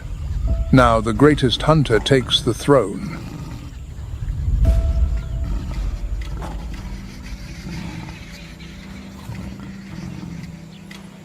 She leads the kingdom's most brutal army, Ayumi.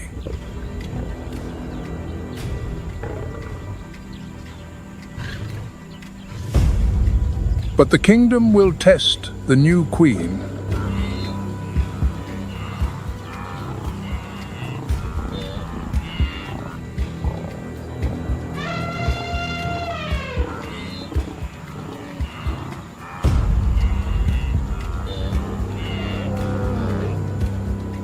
Many would kill for the great marsh.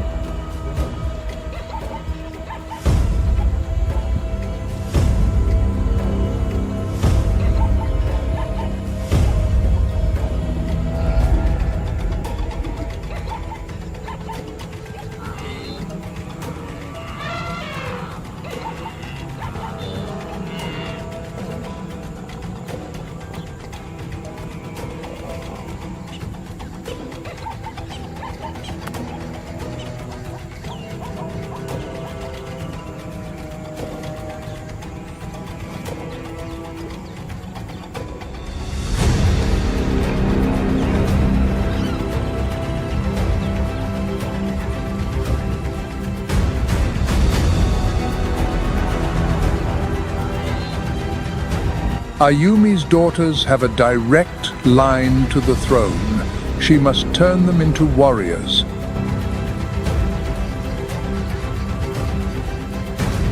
She is a mother and a commander.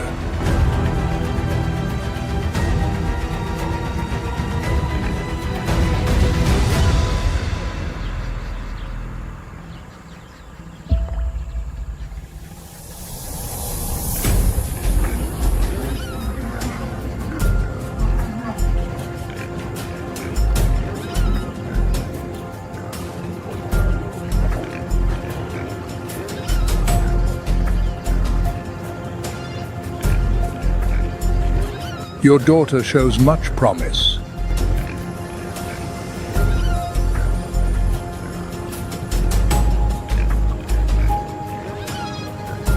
She has talents your sons do not. She will be your heir.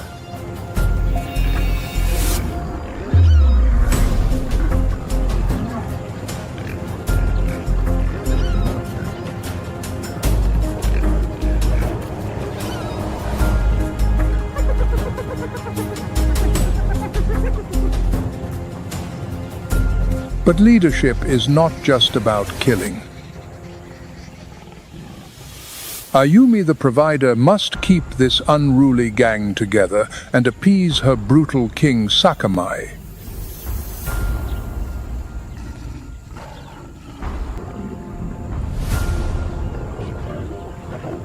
No one can challenge him, least of all his sons. Even Ayumi must bow.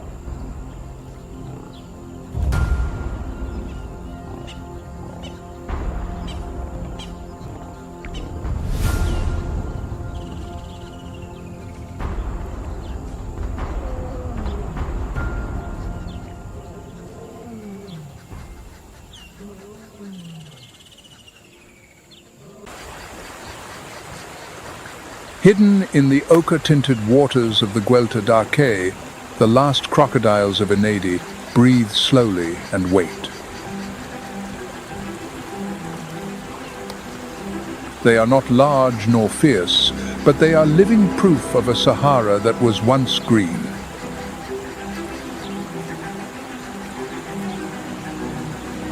But now what remains is a small lagoon shrinking with the heat with time and with the changing climate itself.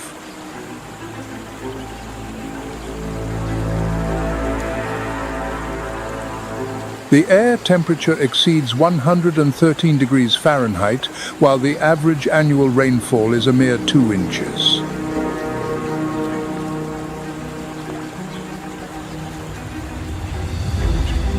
The crocodiles here are isolated, making them vulnerable to change and more susceptible to extinction.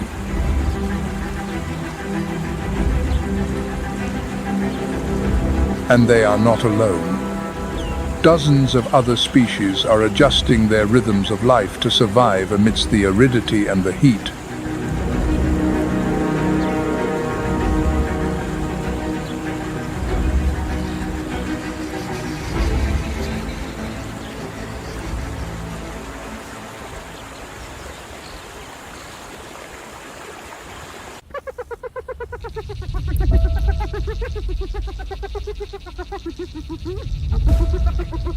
As the wind blows through the ancient rock crevices, it sounds like a whisper of time.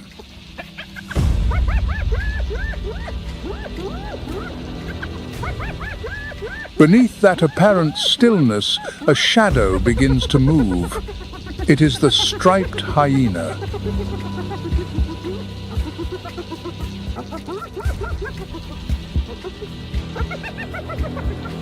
The striped hyena has a slender body with an ash-grey coat and distinct black stripes, serving as both perfect camouflage under the moonlight and a warning signal to enemies.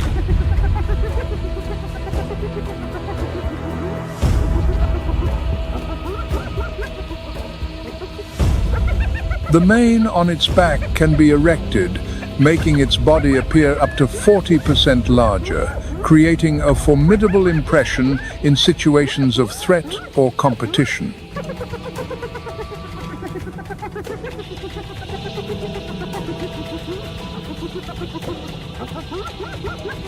Unlike the spotted hyena, it is solitary or lives in pairs, and sometimes in small groups of no more than 7 individuals.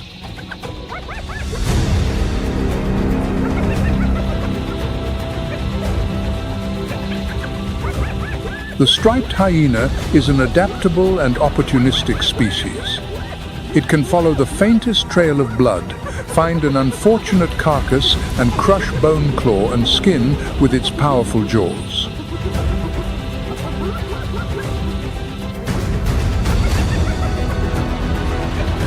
But when carrion is scarce, the striped hyena does not hesitate to become a hunter.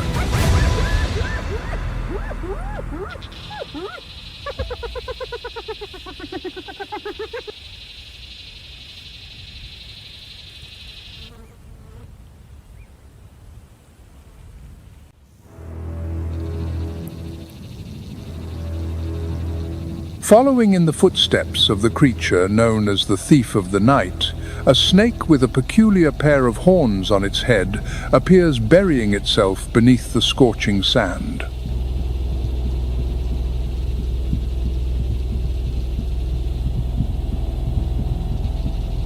It is none other than the Saharan horned viper, a silent killer in the heart of the desert.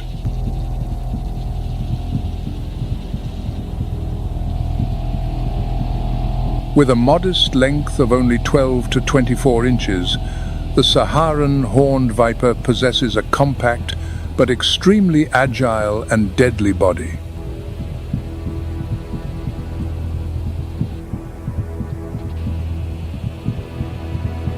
Its skin with a characteristic pattern allows it to almost completely disappear amidst the sand and rock.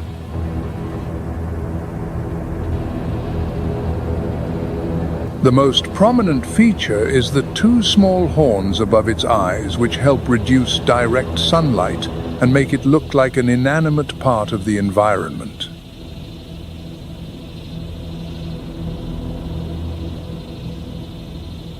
The snake moves using a side-winding technique, sliding sideways across the hot sand, which helps reduce friction and conserve energy.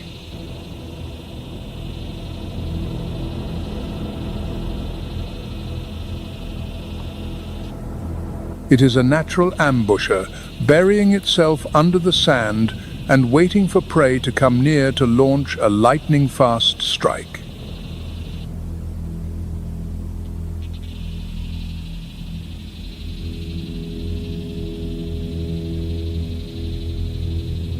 Have you ever wondered why some desert snakes don't slither straight ahead but move in this peculiar sidewinding fashion?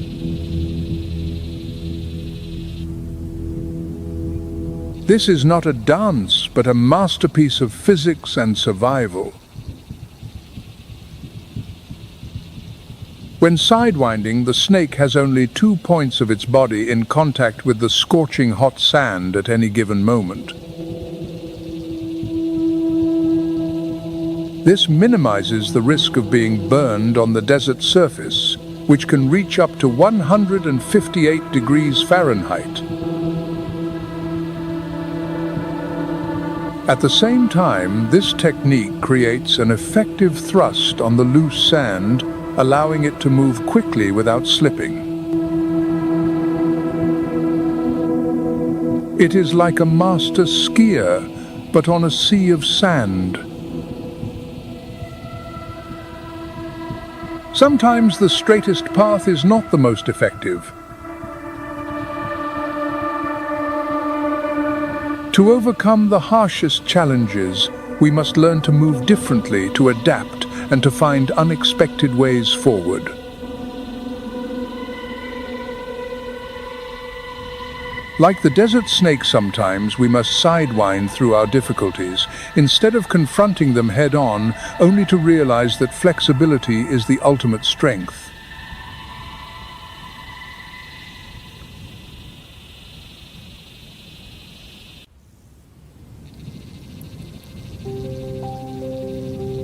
From the silent movements of the killer in the sand, the journey of survival now leads us to the refuge of a small but incredible creature.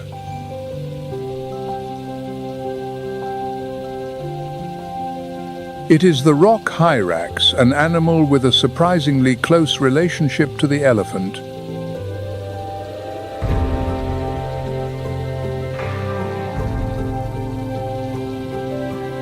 Beneath its sandy grey fur is a body specially adapted to conquer rocky terrain and steep slopes.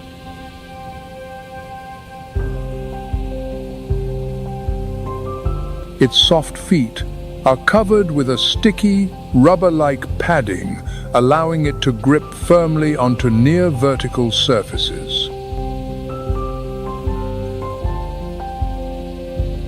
Each morning, the rock hyrax emerges onto the ledges to bask in the sun, absorbing heat to raise its body temperature as it has poor thermoregulation.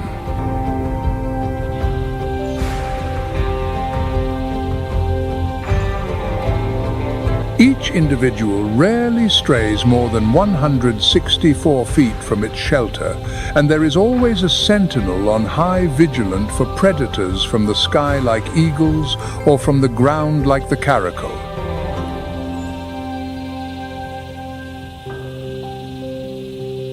Though small, the rock hyrax plays an essential role in the food chain.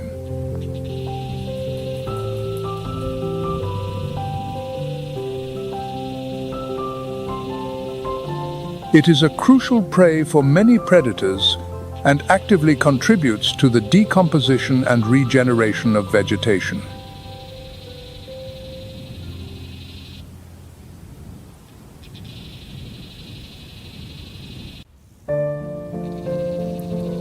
Where the snakes bury themselves under the hot sand and the hyraxes sunbathe on the cliffs, there is always an eye watching from the shadows.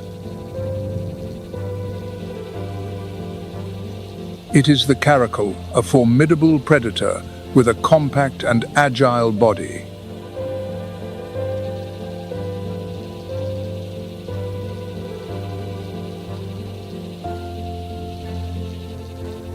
Its deep reddish gold coat blends perfectly with the desert terrain.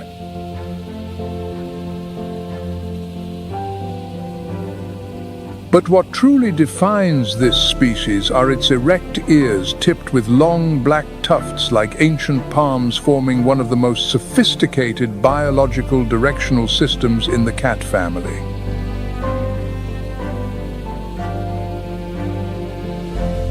The caracal can detect the sound of a mouse at a distance of 164 feet, or sense the faint wing beats of disoriented migratory birds.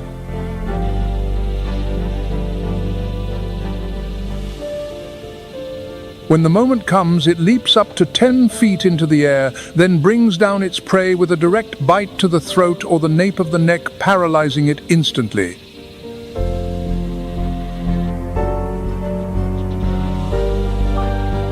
In the biological chain, the caracal acts as a regulator of mid-level prey.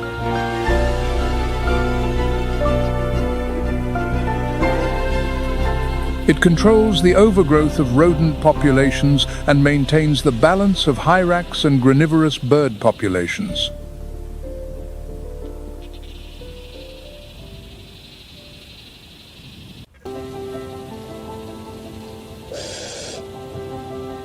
It does not belong to the earth, not bound by the boundaries of rock or sand.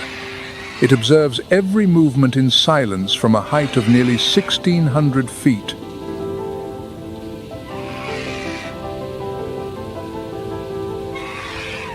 In an arid world where life is always fragile, the white-backed vulture is the final link in the biological cycle.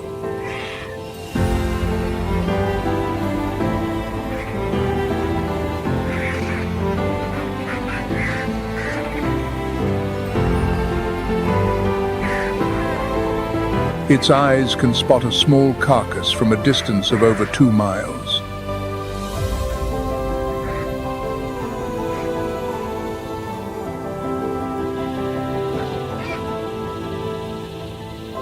When an animal falls, that biological signal quickly spreads across the sky through a chain reaction among different vultures.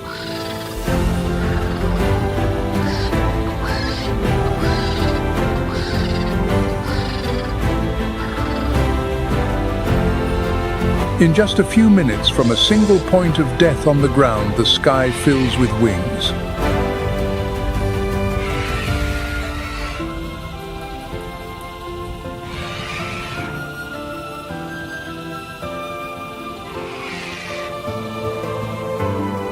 And as the white-backed vulture descends in a spiral from on high, the ground gently trembles under the heavy beat of their wings like drums, heralding a ceremony of rebirth in the desert.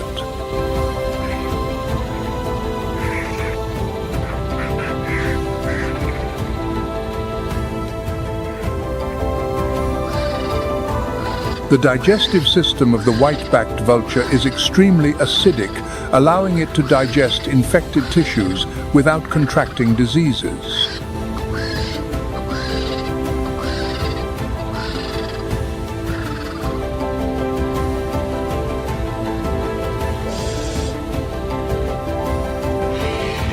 The presence of this species acts as an invisible shield, preventing dangerous biological outbreaks.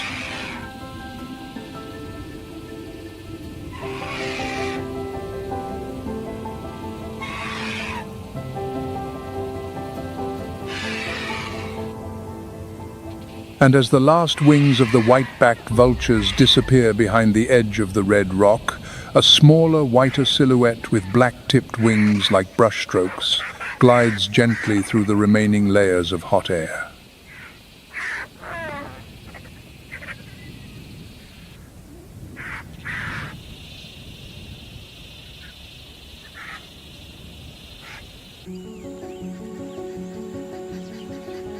Massive, violent, unpredictable.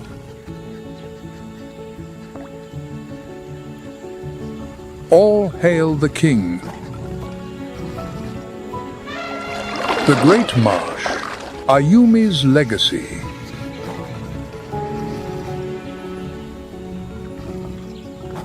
Control these waters, and you control everything.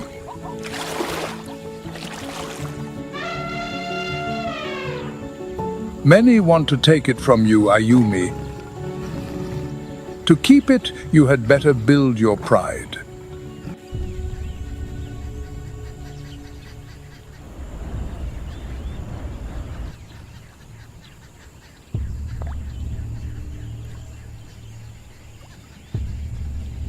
Armies and assassins are gathering strength, massing outside the marsh.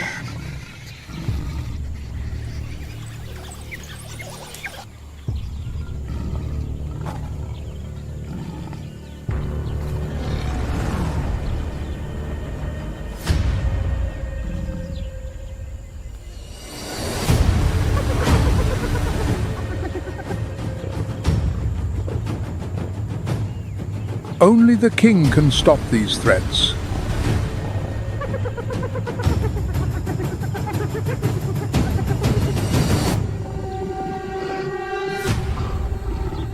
But his empire is vast, and Sakamai must protect it all.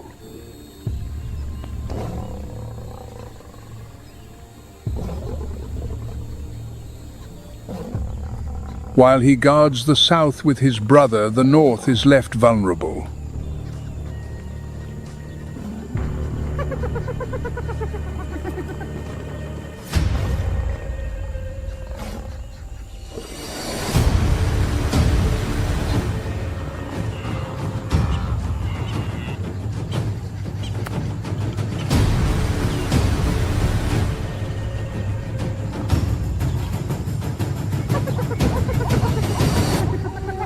The rebels grow bold. They know the king is away.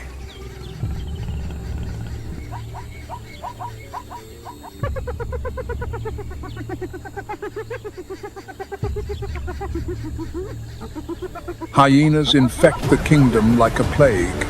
Where there is one, there will soon be many.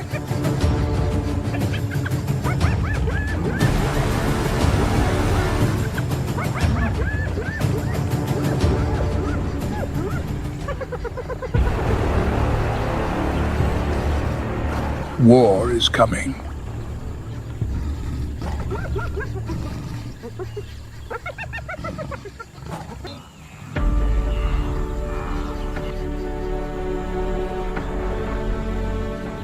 The Great Marsh is the glory of the kingdom. There is so much to gain and so much to lose.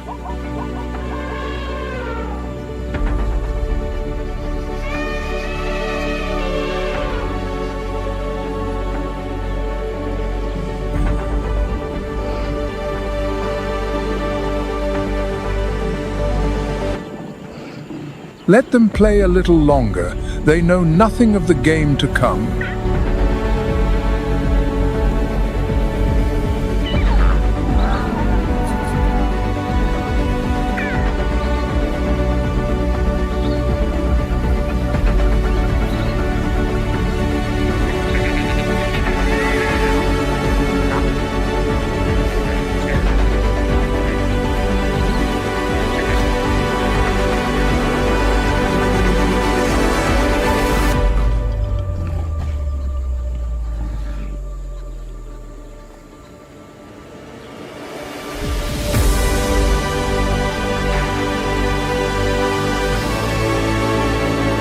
Ayumi's children must grow up fast.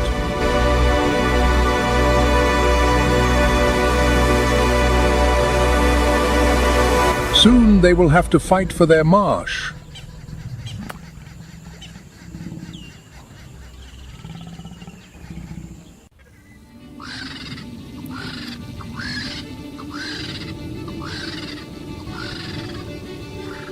The Egyptian vulture. One name, three worlds, myth, biology, and instinct.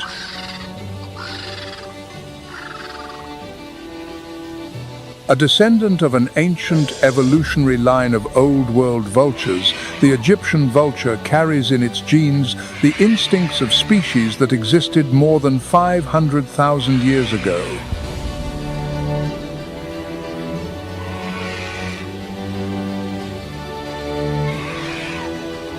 It is not the strongest in the sky, but it is one of the wisest.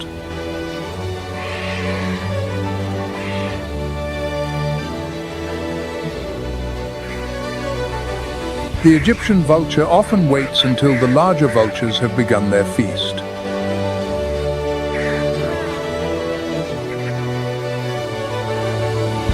Then each individual descends in silence, approaching and carefully picking at the most nutritious soft tissue parts.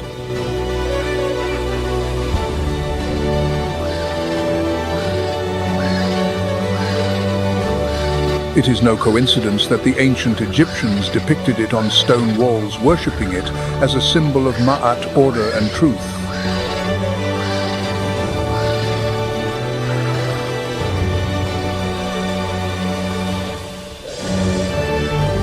Because even in its way of feeding, everything is done with a precise logic and a respect for the natural order.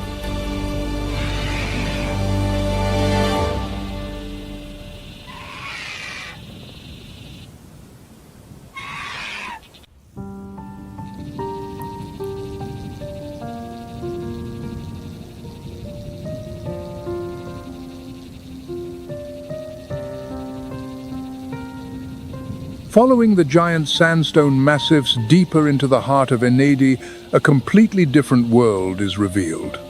The relict oasis, forest fragments of an ancient forest that persist right in the center of the arid and harsh Sahara.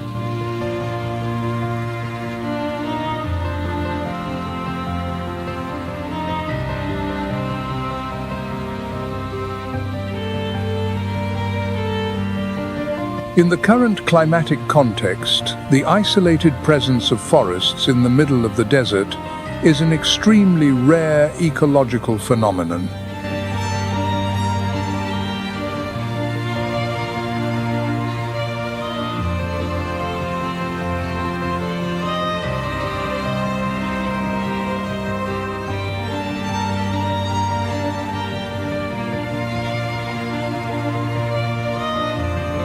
They not only represent the last refuge for many endemic species, but also play a crucial role in conserving biodiversity.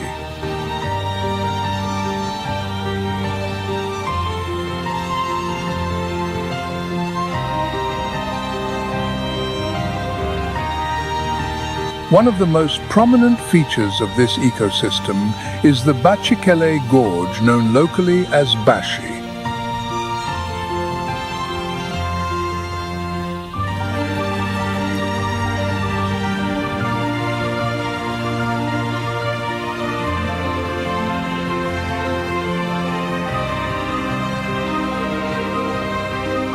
At the bottom of the gorge, hundreds of feet deep, grow trees up to 65 feet tall with dense year-round green canopies characteristic of the tropical forests of equatorial Africa.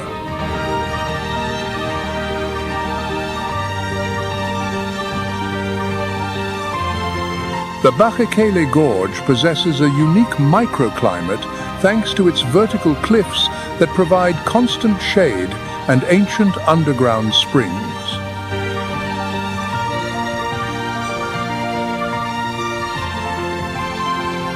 The average temperature at the bottom of the gorge is 10 to 18 degrees Fahrenheit lower than the surrounding desert.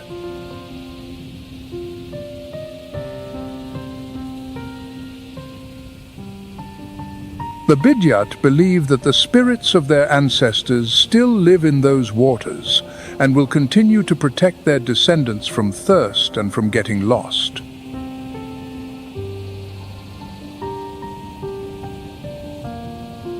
Each year, the local people come here to worship their ancestors, offer sacrifices, and pray for the protection of their camel herds. Besides its cultural value, this place is also the last refuge for many animal species.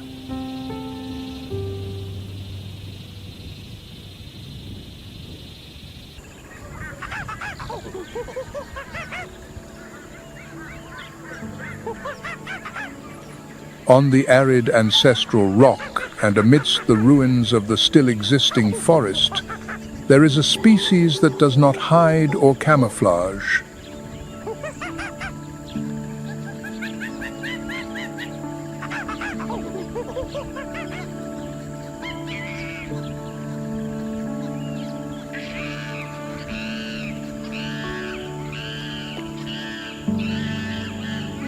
It presents itself as a vibrant part of the landscape, noisy, organized, and incredibly adapted.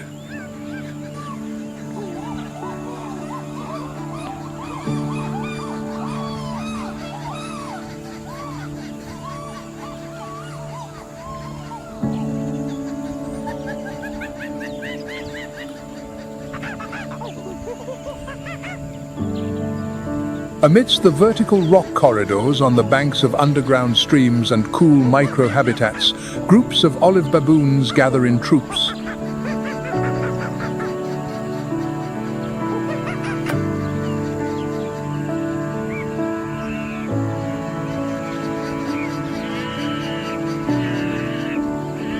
The males can weigh up to 70 pounds and be nearly 4 feet long, including the tail. Their olive-grey fur allows them to easily blend in with the sand and rock of the region.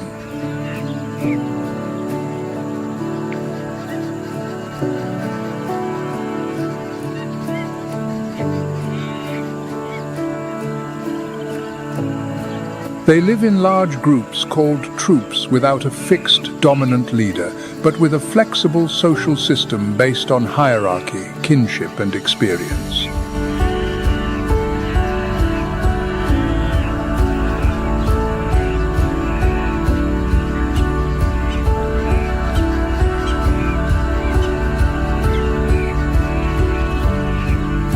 They dig for roots, and tubers eat fallen fruits, tough leaves, and even small insects.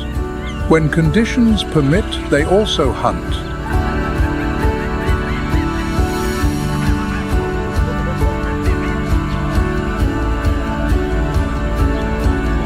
Some hunts are simple and quick, like chasing a bird or a lizard.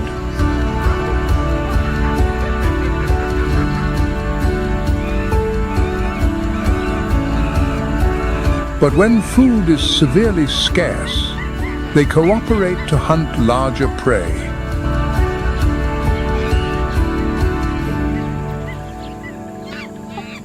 When foraging, they disperse the seeds of many native plants through their feces.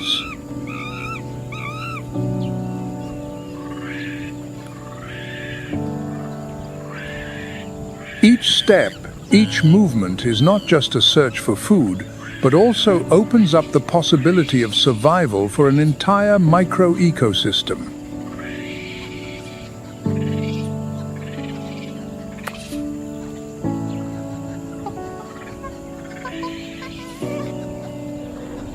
They soften the soil, clear paths, and sometimes become prey for larger predators, maintaining the integrity of the ecological chain.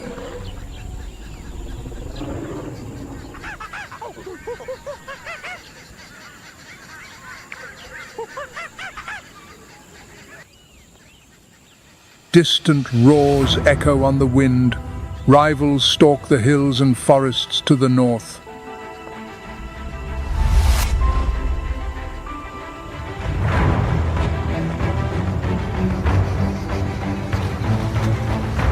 The tattered queen of the north.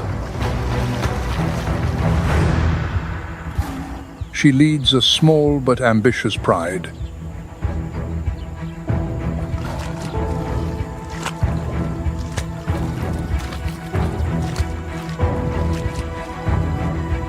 They too would kill for the marsh.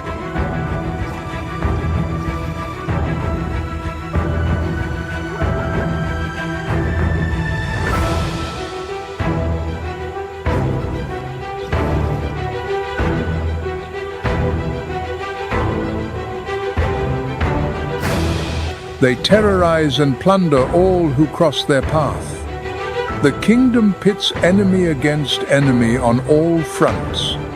Only the strongest can hold the marsh.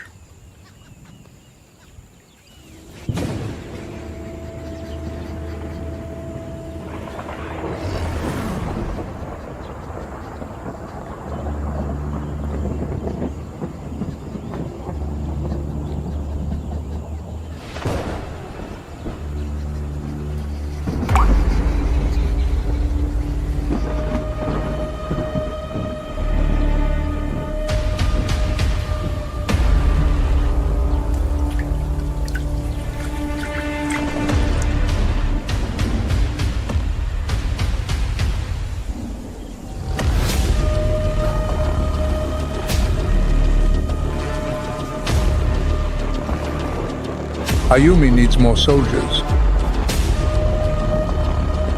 More teeth, more claws.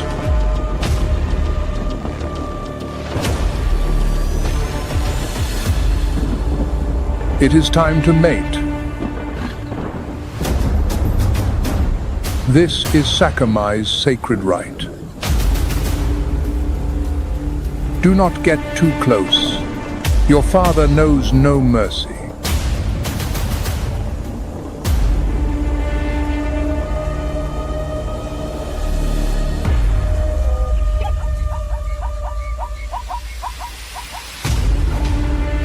Ayumi belongs only to the king.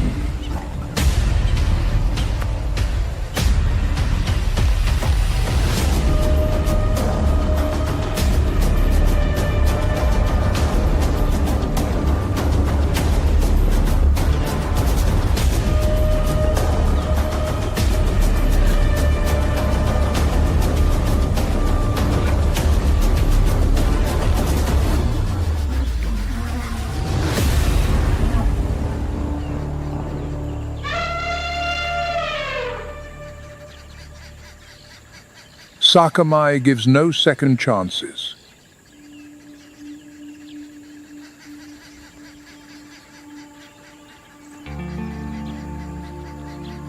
But Ayumi needs his services whatever the cost.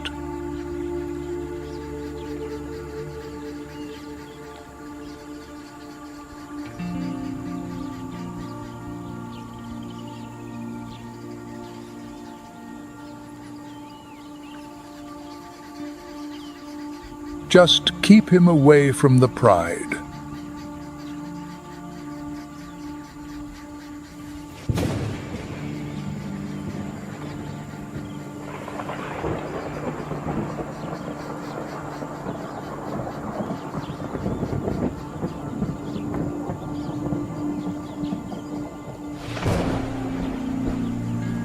He is beyond their help.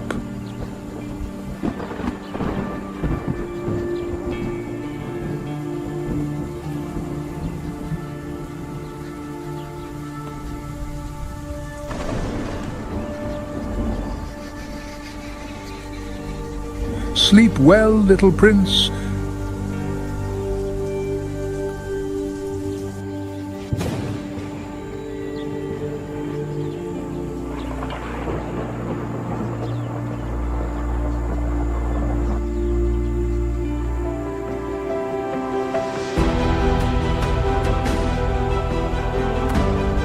The king is appeased.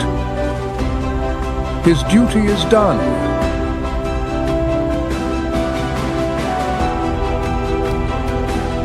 Ayumi returns to an unsettled pride.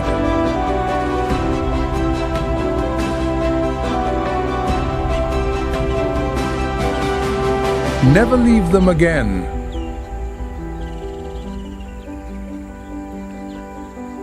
The price for Sakamai's service is paid in blood.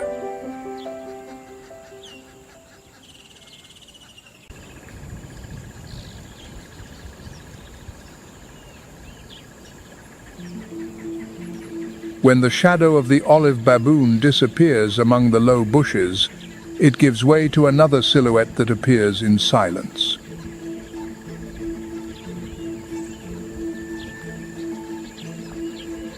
It is the Barbary sheep. Its robust body can weigh up to 320 pounds with a length of nearly 5 feet.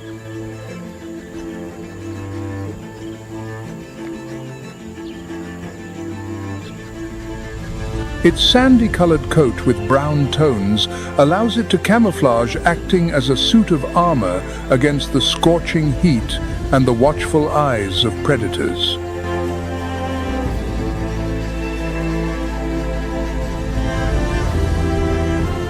And then there is the pair of scimitar-shaped horns, which can be up to 30 inches long, used for fighting or self-defense.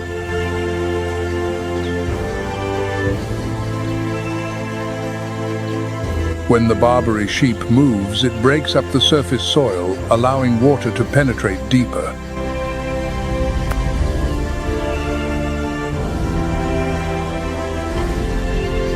It disperses seeds through its feces, helping to preserve native plant species that prevent erosion.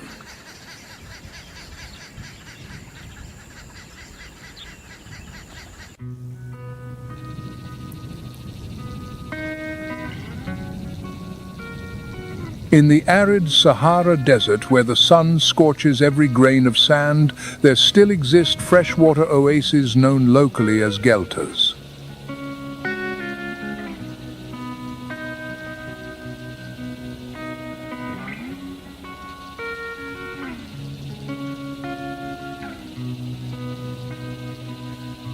They are special freshwater pools, which can be small lagoons, underground springs, or semi-permanent streams.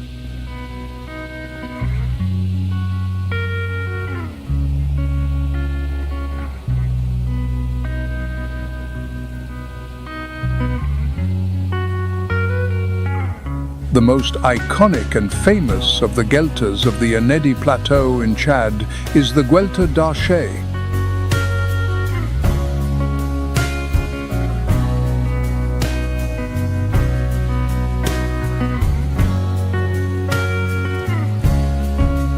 Ecologically, the geltas are not just water sources.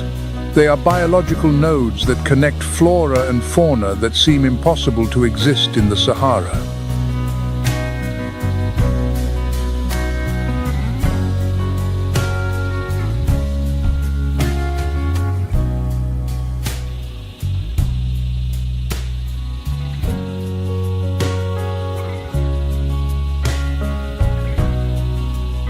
In addition, it is a frequent stopover for dozens of migratory bird species from Europe and Asia, especially in the early months of the year.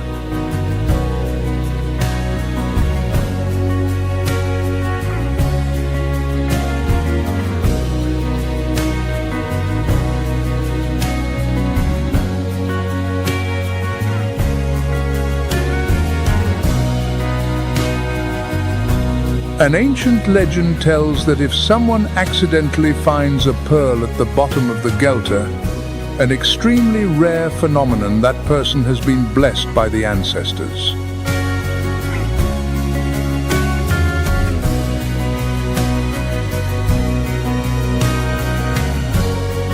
For the Array people, every drop of water from the gelta is a part of the earth's soul.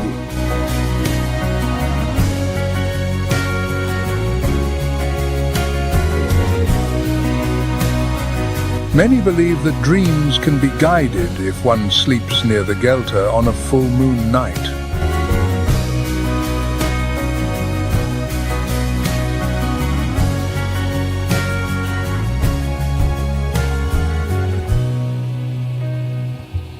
The gelta is not just a pool of water in the middle of the desert, but a place where every drop of water carries the memory of creation.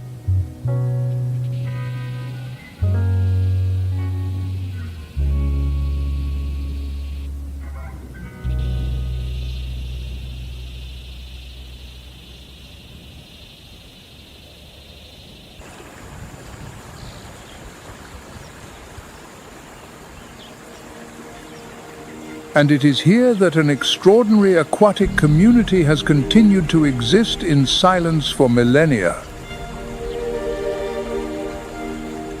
Small groups of tilapia, such as Tilapia zillii or rare killifish species, can be found that only survive in extremely harsh conditions. But the most prominent and ancient is the Senegal bichir Polypterus senegalis, a fish that can breathe air thanks to its primitive lungs.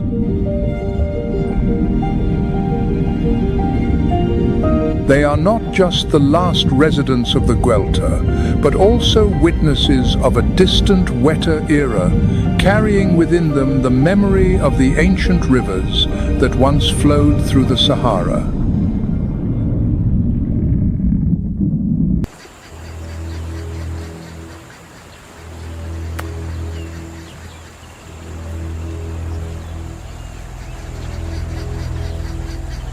Amidst the dark cliffs where the scorching sun leaves no shade, a crocodile glides through the stagnant water in a deep ravine.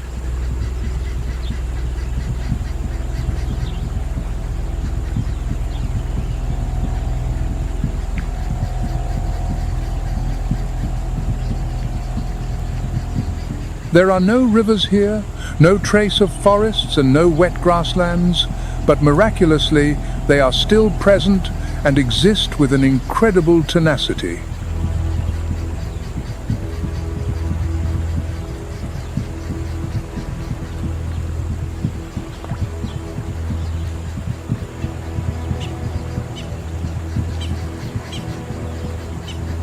Today, fewer than 10 West African crocodiles remain scattered in the deep pools of the Enedi region.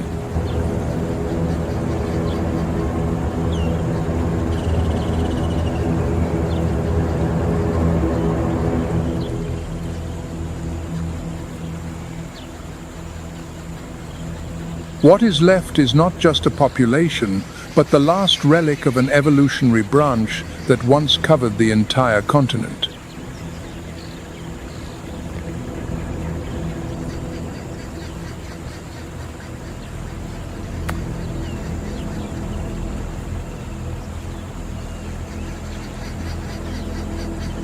They are over 13 feet long, weigh up to 1,540 pounds, with a dark skin covered in hard armor-like scales and a jaw containing nearly 70 conical teeth.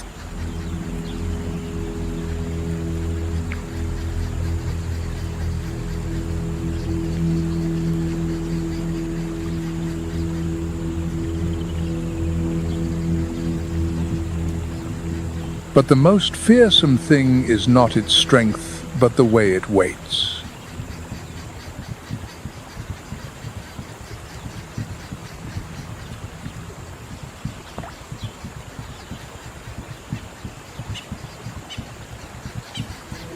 A cold immobility, a survival strategy that expends not a single drop of energy until the final moment.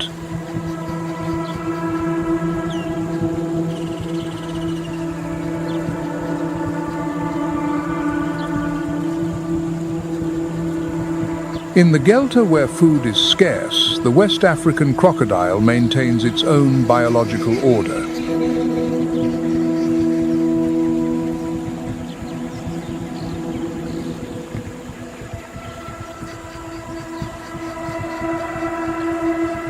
It hides under the murky water, revealing only its eyes and nostrils. When a fish, a bird, or a small animal comes near the bank, it launches a lightning-fast attack.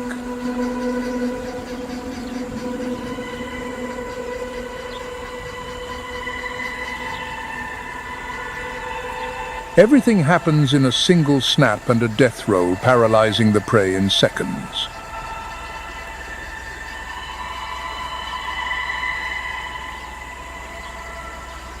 By hunting weak, sick, or surplus prey, they keep the populations of fish and other aquatic creatures in balance.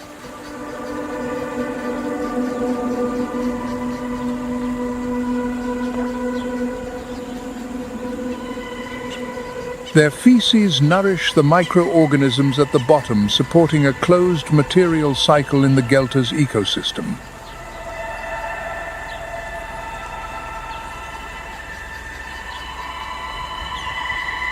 Even the carcasses they leave behind become a resource for scavenger birds, insects, and even the algae at the bottom.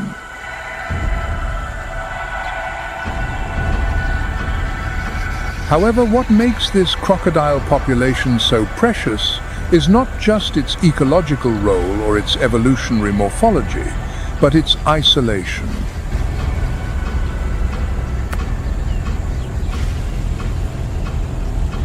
For the local people, these crocodiles are not a threat, but sacred entities, symbols of protection and good fortune.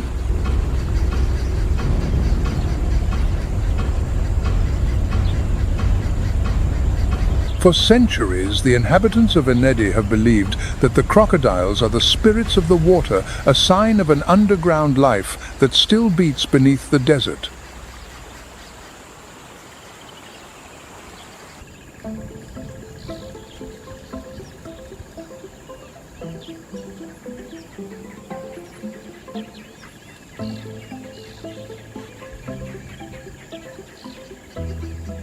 As the last rays of the sun disappear over the sandstone cliffs of the Guelta d'Arche, the residual heat still radiates from the cracked earth.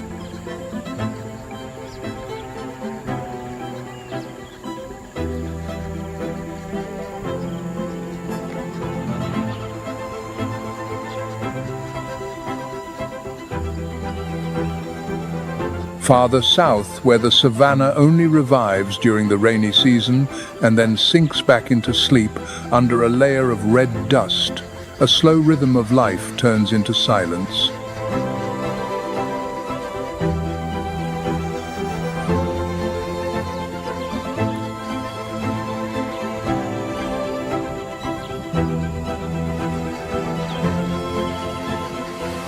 This is the landscape of the seasonal grasslands and the nomadic life of Enedi, a land not for the faint of heart, but one that nurtures the most resilient creatures of the Sahara.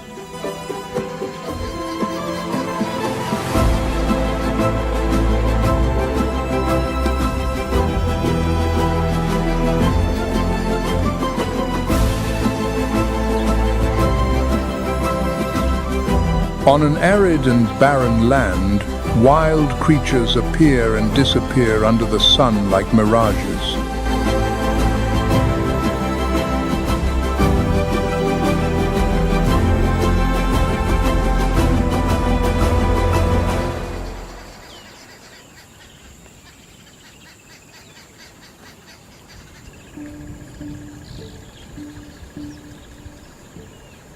It is the North African ostrich, which can be up to 9 feet tall and weigh over 310 pounds. But it can still run at a speed of 43 miles per hour if it needs to escape. Unlike its relatives to the south, this species only exists in small groups in Enedi. And in a place where animals have to struggle every day to survive, humans are not exempt from this competition.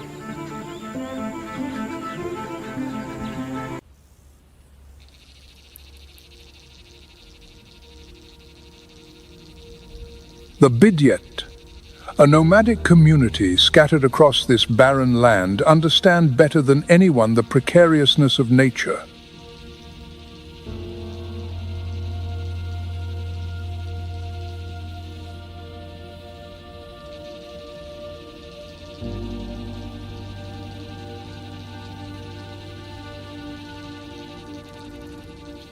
All their possessions are loaded onto camels, moving constantly in search of grass and water, two things more precious than any metal in the Sahara.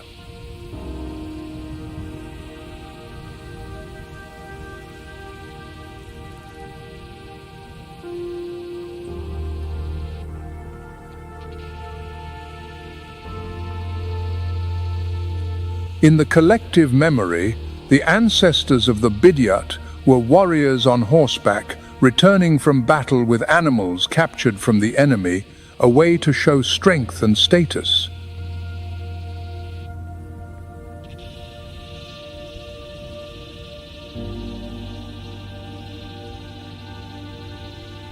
According to legend, inside those caves are the spirits of the rock who guard everything and punish those who dare to desecrate this place.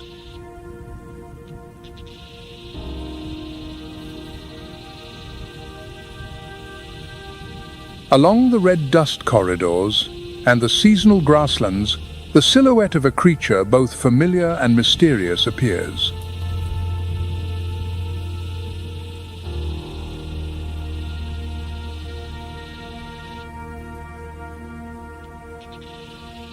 The dromedary camel is a single-humped animal associated with the desert landscape, carrying within it a story of survival that goes beyond imagination.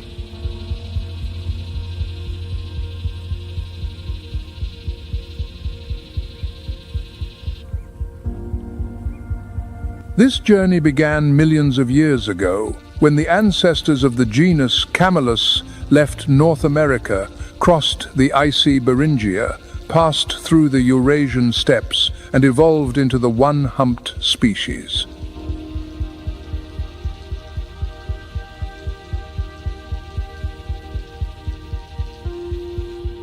The dromedary camel appeared between 1 and 3 million years ago.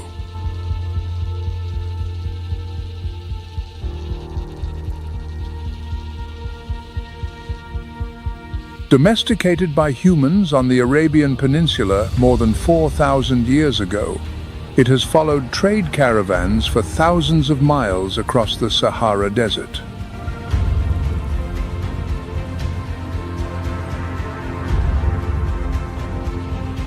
Scorching hot days, bone-chilling nights, winds that carry no water.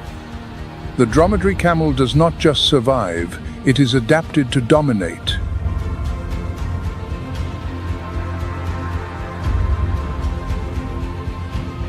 It can lose up to 25% of its body water without dying, something that would kill most animals.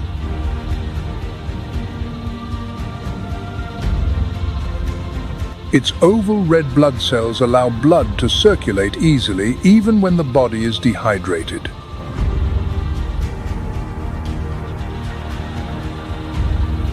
Its hump, which contains fat, not water, as many believe, is an energy reserve that can sustain it for weeks without food.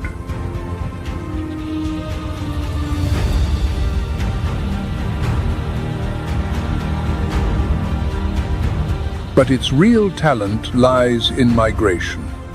Nomadic migratory behavior is the key to its survival in this harsh land.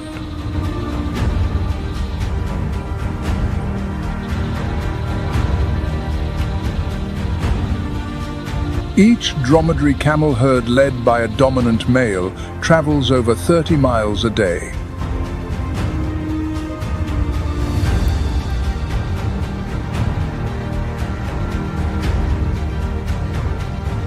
With strong teeth, they pluck thorny leaves without bleeding.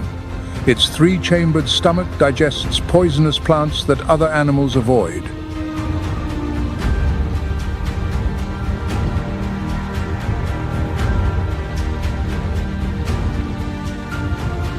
In Enedi, the dromedary camel becomes an architect of the ecosystem.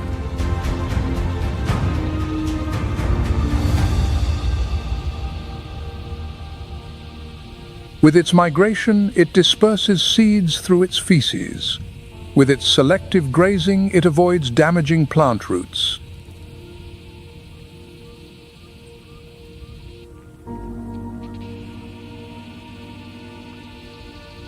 It is part of a cycle of life between aridity and hope.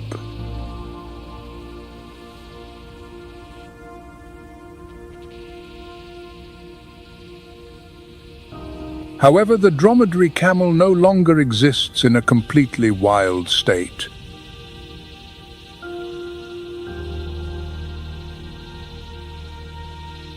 For 2,000 years, it has only existed as a domestic animal or in feral populations outside its native habitat.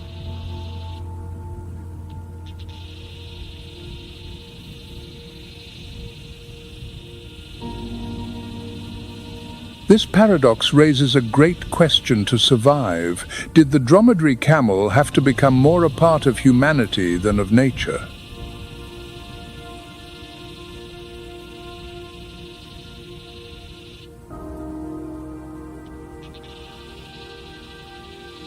Along with the journey of the dromedary camel, there is another creature that once reigned over these lands with a steadfast silence and an absolute endurance.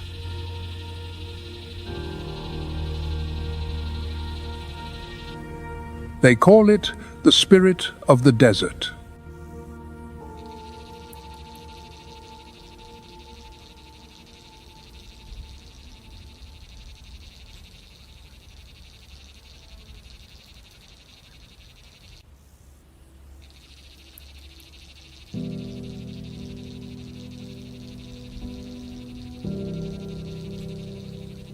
In a body about 3 feet tall and weighing 220 pounds exists a strange biological machine designed for temperatures up to 122 degrees Fahrenheit, where water is a luxury.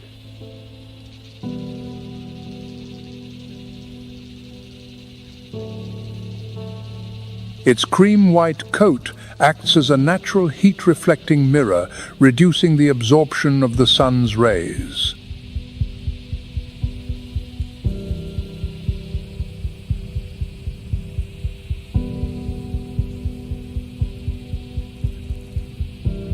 During the Saharan winter, its coat turns grey, blending into the arid landscape.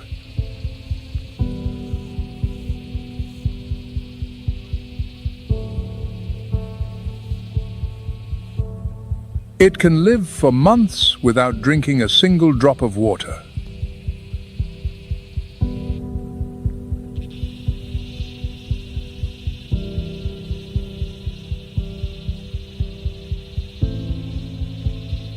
Every blade of grass, every drop of dew, all are sources of life.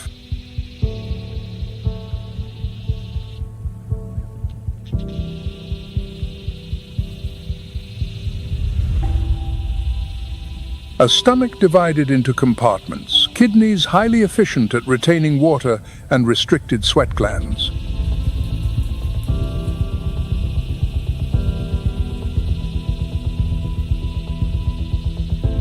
The addax once traveled hundreds of miles, following the rains like travelers without maps. Herds of hundreds, even thousands, are now only a memory.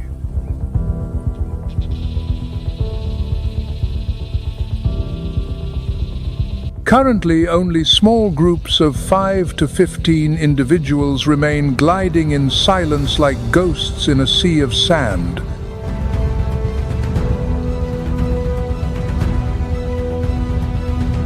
The most experienced individuals take the lead, remembering ancient paths, unburnt patches of grass, and waterholes that only appear once every few years.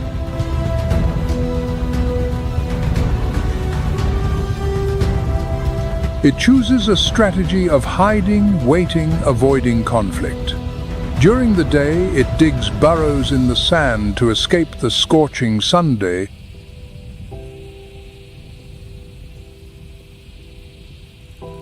At night, when the desert temperature drops sharply, it begins to move, taking advantage of the darkness to feed.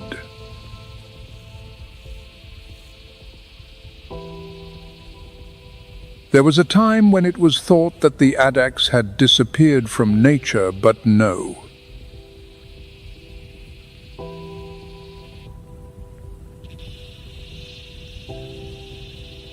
In 2023, amidst the ancient rock formations of Enedi, 10 individuals were reintroduced from breeding centers. It was a rebirth, and it reinforces the belief that what God has created will never be forgotten.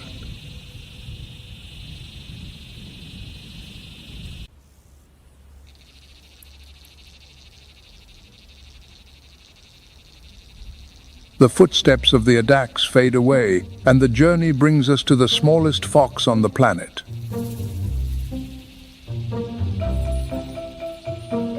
It is the tiny fennec fox, with a length of only 16 inches and a weight of less than 3 pounds. But do not let its appearance fool you. Its ears, up to 6 inches long, are its ultimate weapon.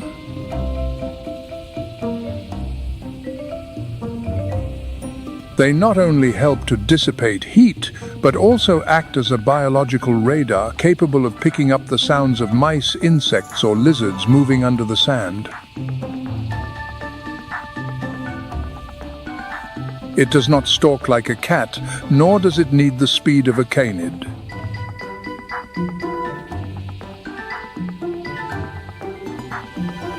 The fennec fox's hunting strategy combines extremely sensitive hearing, quick reflexes, and an incredible ability to dig in the sand.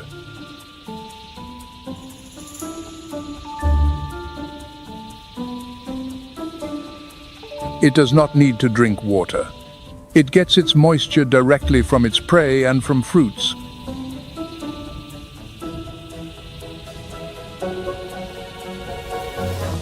From the dunes of Morocco to the dry steppes of Sudan, the fennec fox has evolved over tens of thousands of years to adapt to one of the most extreme environments on the planet.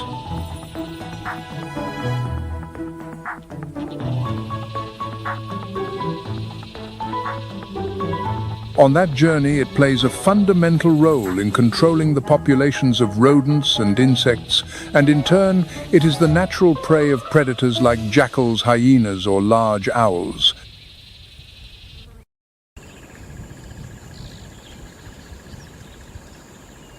The first ray of sunlight glides over the red cliffs, and a winged shadow soars from a lonely peak.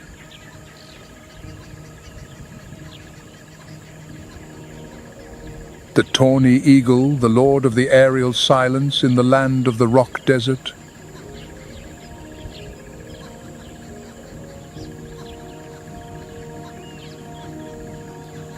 It was not born to hide like the fox, nor to wait for the night like the owl.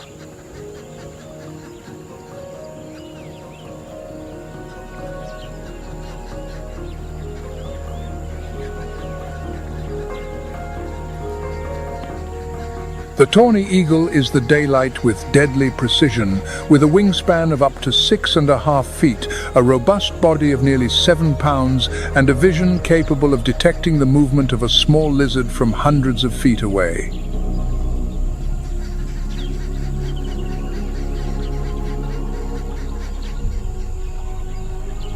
From tens of thousands of years ago, this eagle has evolved to dominate the lands scorched by the sunday.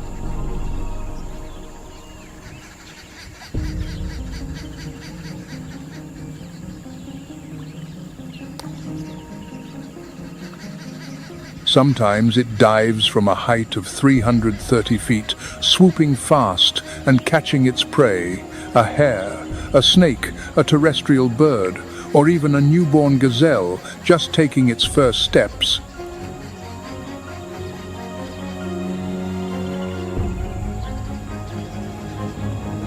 Sometimes it waits for hours on a dry tree to surprise an unsuspecting victim.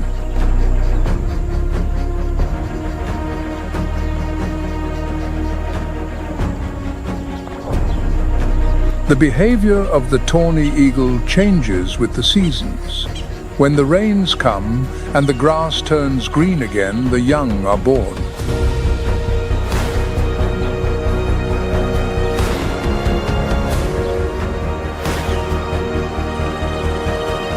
The nest is built on tall, solitary trees amidst the arid plains where the wind cannot reach the eggs.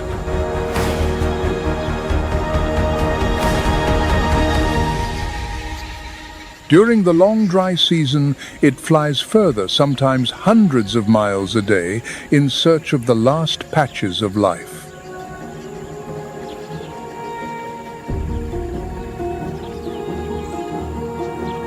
It does not always hunt alone.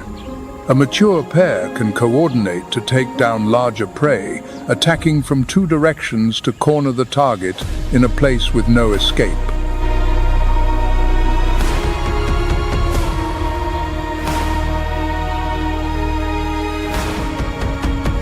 Thanks to its diet, it regulates the density of rodents, terrestrial birds and snakes, contributing to the balance of the entire ecosystem.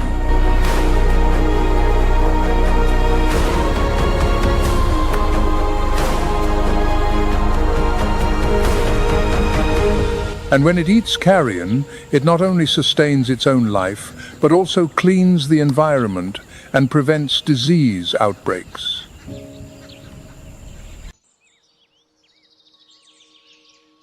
On every continent, in every habitat, from the searing desert to the frozen pole, there is a pulse of life that wears feathers.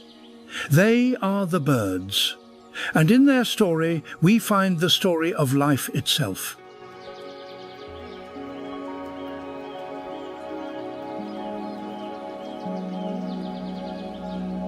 Across the globe, over 10,000 species of bird, each a unique masterpiece of evolution.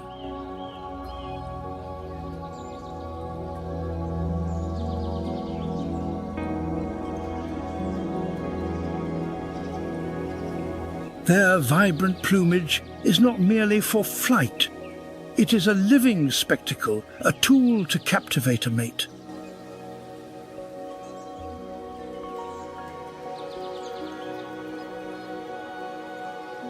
In the wild, the common redstart is one of the most handsome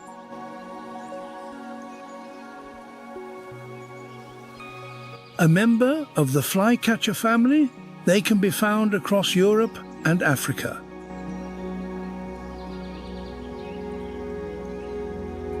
Their defining feature is a tail of brilliant orange and red. The male has a slate-grey upper body, a black face and wings, with the chest and rump of fiery orange.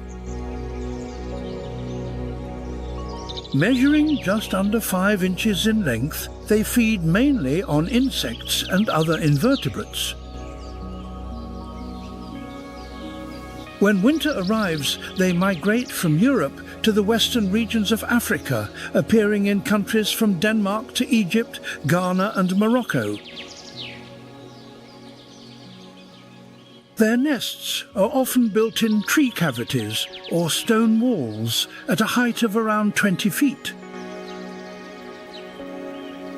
In the wild, their average lifespan is only about 2 years.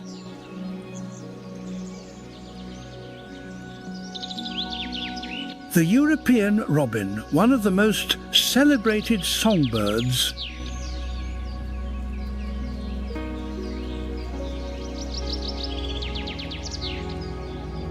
they are small with light brown plumage, distinguished by their characteristic red breast.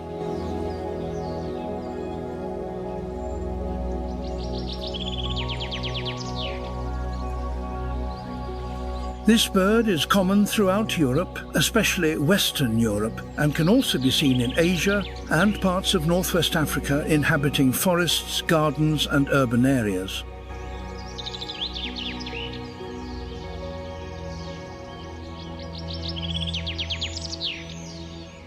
About 5.5 inches long, with a wingspan of 8 to 9 inches, the robin has large dark eyes and tapered wings that allow for swift, agile flight.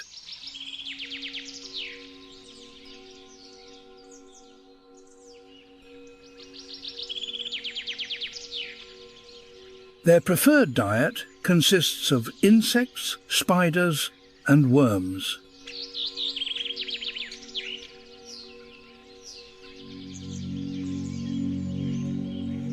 They also consume berries and seeds, playing a vital role in seed dispersal within the ecosystem.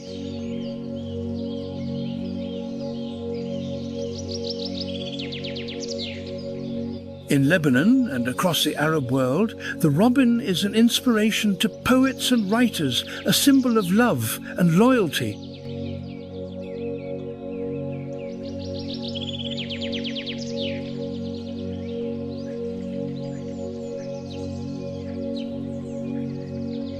Its sweet and varied song is used to communicate with a partner during the mating season.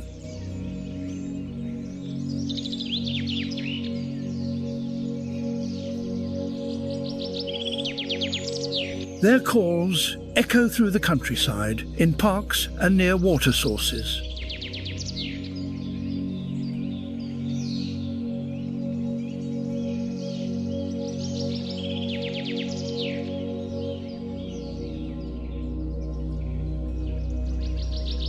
In spring, the male sings to entice a female.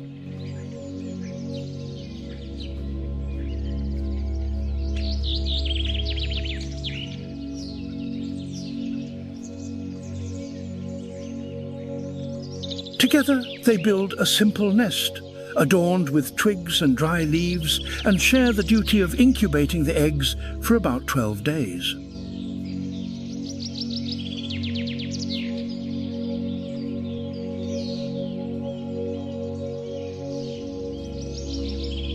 The robin's nest is a work of delicate artistry.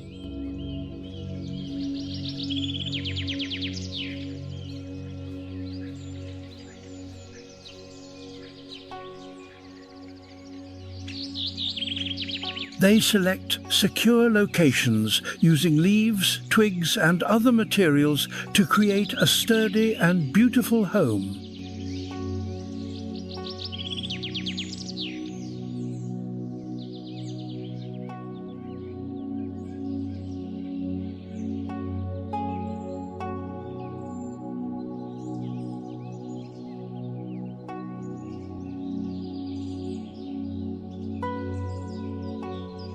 The red-legged honeycreeper, a member of the tanager family, stands out with its large, colourful bill and vibrant plumage.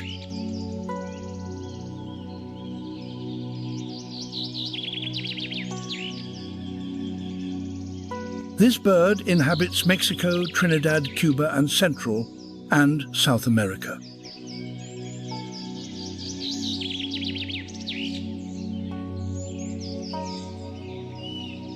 They are about 4 inches long and weigh less than half an ounce, with a long, curved black bill.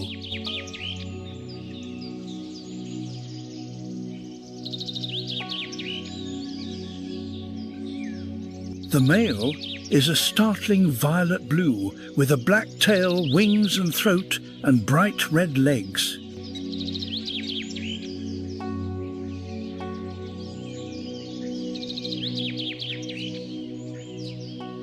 The female has greenish upper parts and a pale orange throat.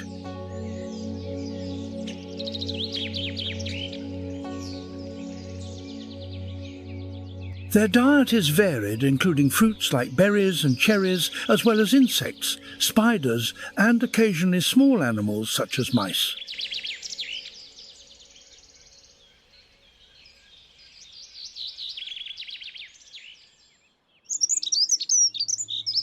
The green-headed tanager is a stunning bird with brilliant green plumage.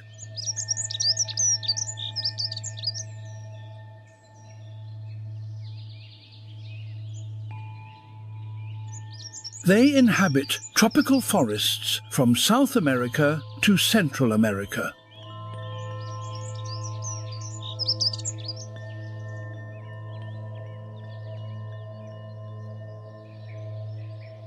These dense, humid forests provide them with abundant food and shelter.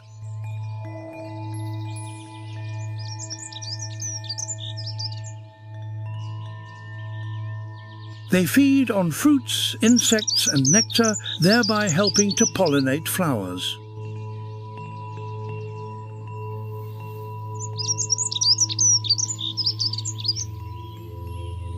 This species measures about 6 inches in length and weighs just under an ounce.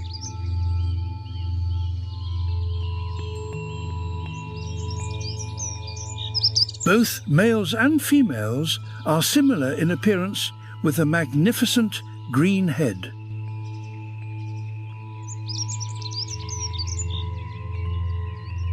The European goldfinch is one of the planet's most beautiful small birds.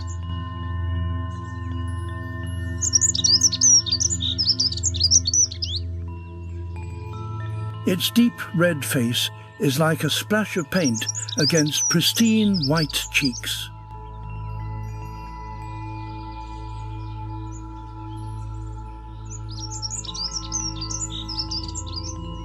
Black wings flecked with brilliant gold shine as they catch the sun in flight.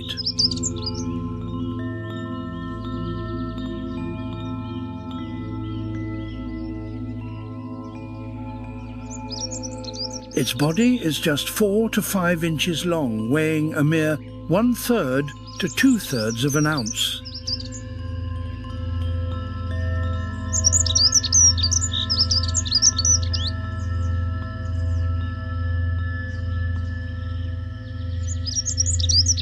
Though small, they are filled with a fierce vitality, constantly on the move.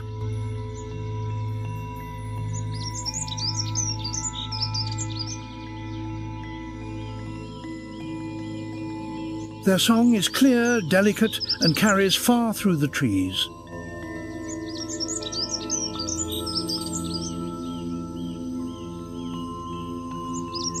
That music is both a gift to the countryside and a declaration of territory.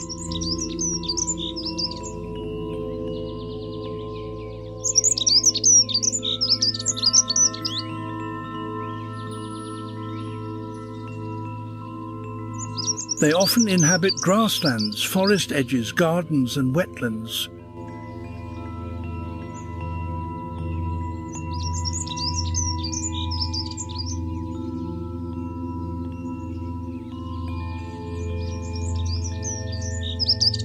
Their favourite food sources are thistle and teasel seeds.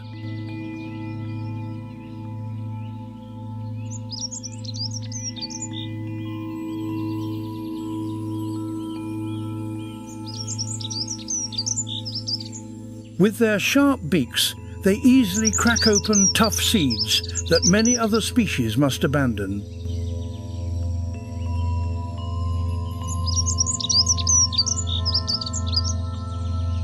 During the breeding season, the male's plumage becomes even more vibrant. They choose dense bushes or low branches to build a secure nest. The nest is skillfully woven from dry grass, moss, and fine plant fibers. Each clutch typically contains 4 to 6 pale eggs speckled with tiny brown dots. The female handles incubation, while the male takes turns bringing food. In winter, they gather in flocks that can number in the hundreds. These flocks twist and turn like living ribbons of colour against the sky. Their migration can take them from Britain to Spain to escape the cold.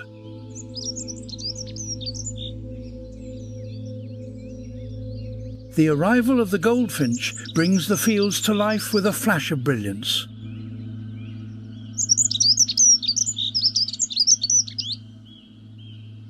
They are a symbol of wild beauty, freedom, and the resilience of nature.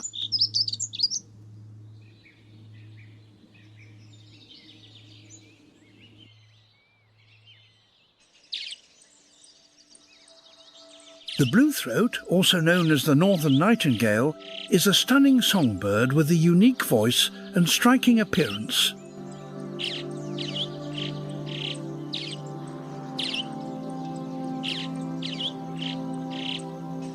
The male's throat and breast are adorned with a vibrant blue patch bordered by a ring of burnt orange.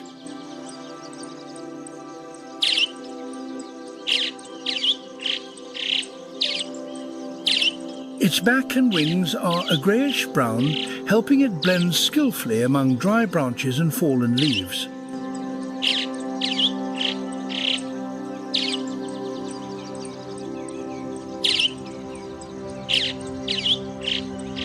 Above the eye is a fine white stripe, like a delicate brushstroke of nature.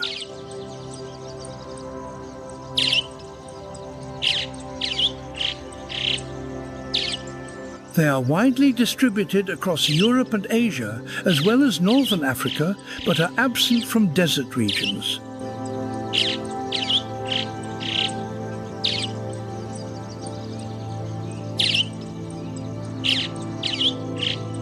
They favour tundra and wetlands, such as marshes and streamsides, but can also inhabit areas above 6,500 feet.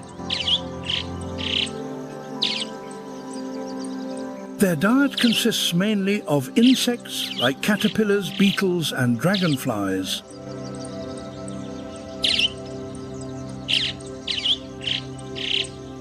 Occasionally, they will also eat small snails, earthworms, seeds, and berries.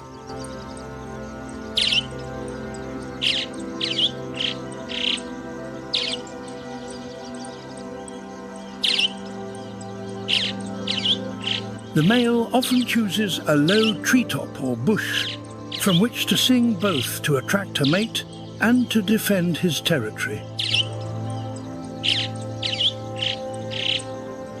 Their nests are usually well camouflaged in grass or among reeds.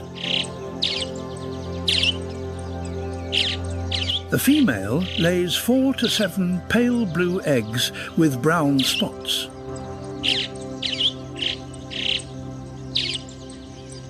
After about 14 days of incubation, the chicks hatch and leave the nest after another 15 days, but remain under their parents' care for more than a week and a half.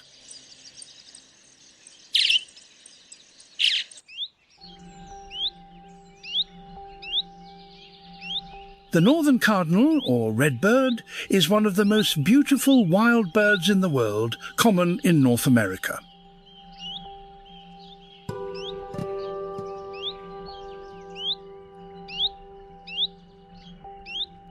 They have a friendly relationship with humans and can recognize human voices.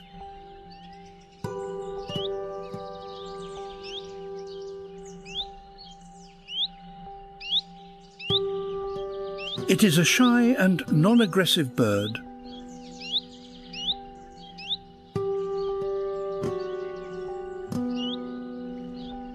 The more brilliant the male's red plumage, the more successful he is at attracting a female.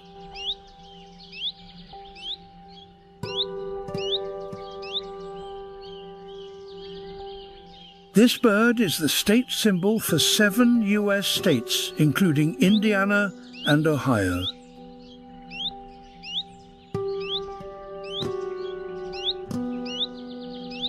In the spring, they often attack their own reflections in windows, a fierce act of territorial defense.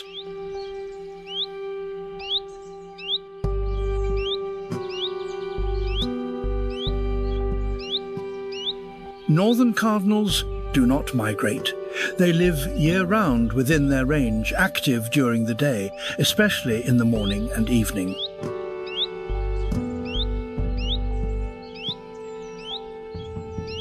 In winter, they forage in large flocks, feeding mainly on grass seeds, corn, fruits and insects.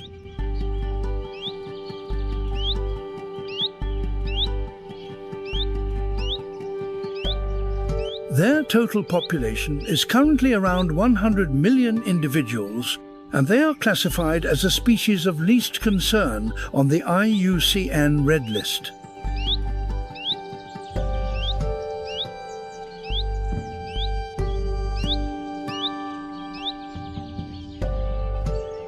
Despite their bright red colour, year-round spotting them can be difficult, as they prefer dense thickets where branches obscure their vibrant feathers.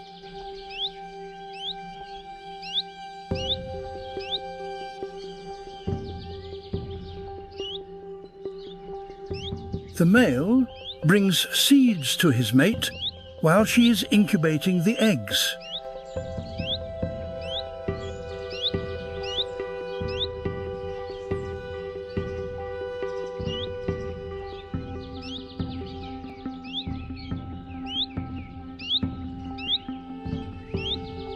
The female also sings from the nest, possibly as a signal for the male to bring back food.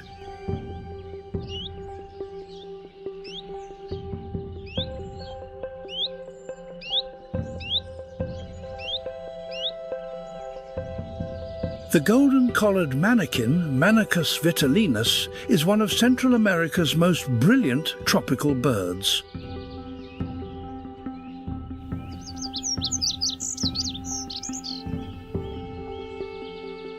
Its golden plumage on the neck and breast stands out against the glossy black back wings and head, creating a powerful contrast.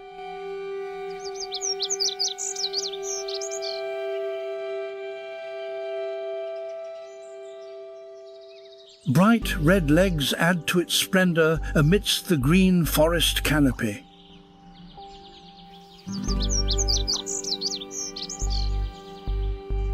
They live mainly in Panama and Costa Rica, favoring humid tropical forests.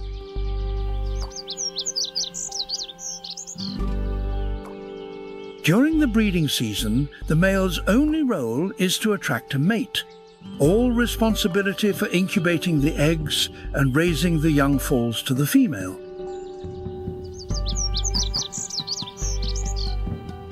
The nest is built on a low branch, skillfully crafted from dry leaves, roots and plant fibers.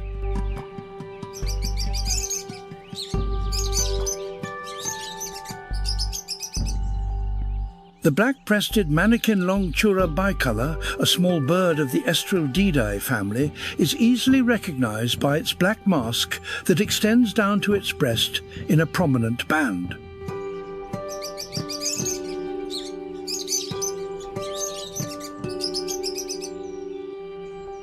Its plumage is a harmonious blend of golden brown on the back and wings white on the belly and a conical blue-grey bill used for cracking seeds.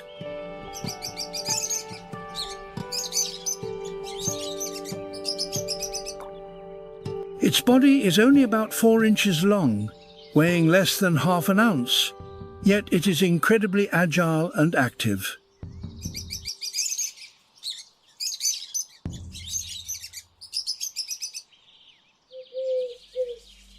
The turtle dove is a widely known migratory pigeon, especially familiar to hunters due to its large numbers during migration.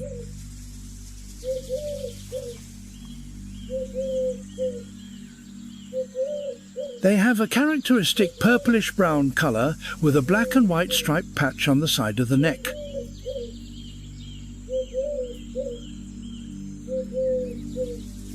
This bird is widely distributed across most of Europe, Russia and China, as well as North Africa and the Middle East.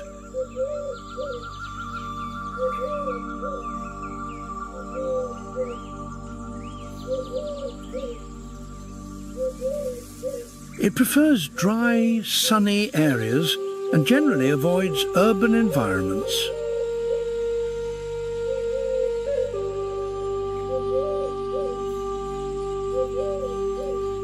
The turtle dove often migrates in large numbers to southern regions along the African coast and is frequently seen foraging on the ground.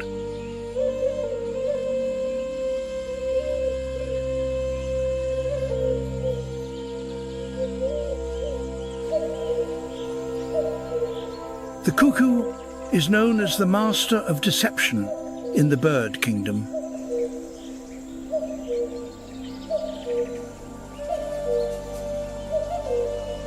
It is a medium-sized bird, about 13 inches long.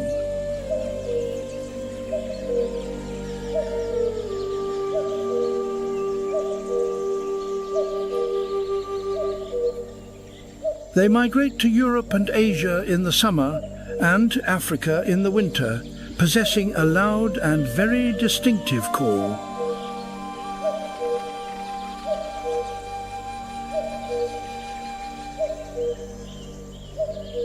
Their most famous behavior is their cruel parasitism, meaning they do not raise their own young but lay their eggs in the nests of other bird species.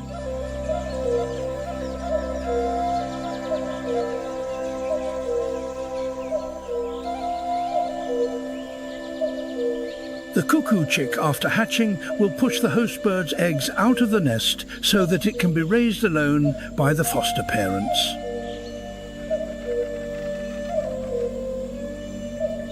The female cuckoo does not choose a nest at random.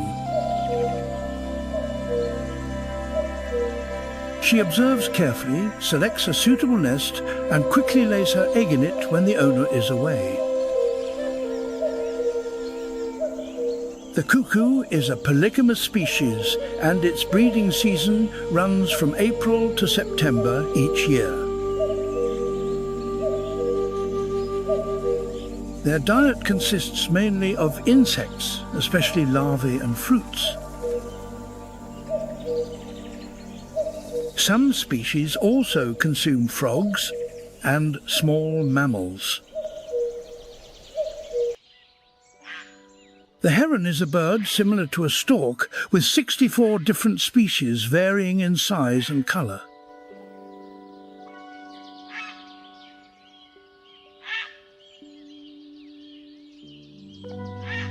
They are found on every continent except Antarctica.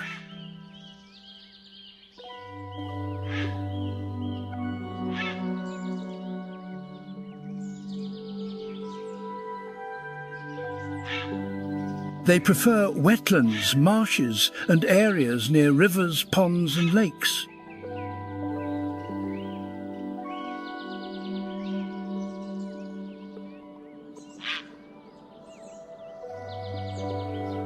Water pollution and habitat loss are the main threats they face.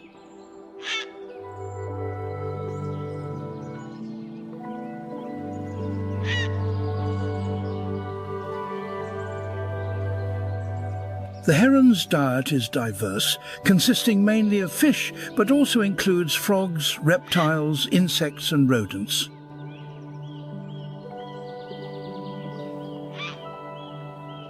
Herons build their nests in trees or on steep slopes to avoid predators.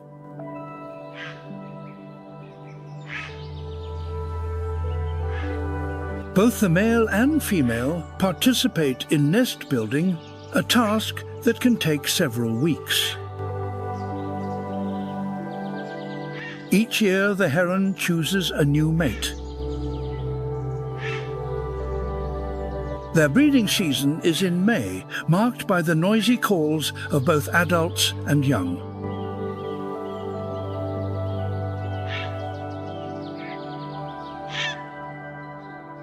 The young must remain in the nest for another 6 to 7 weeks.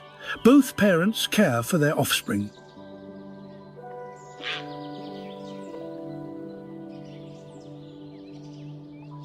Herons can live for 15 years in the wild and 25 years in captivity.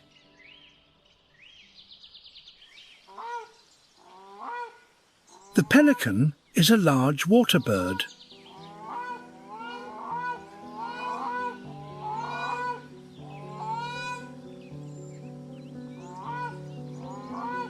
They have a long, straight bill with a distensible pouch underneath, used for hunting.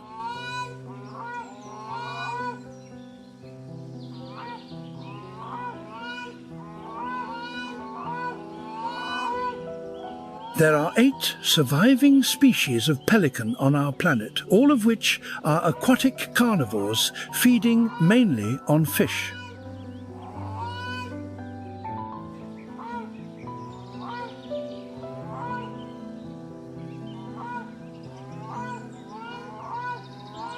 With their webbed feet, they are excellent swimmers and gliders, but are rather clumsy when walking on land.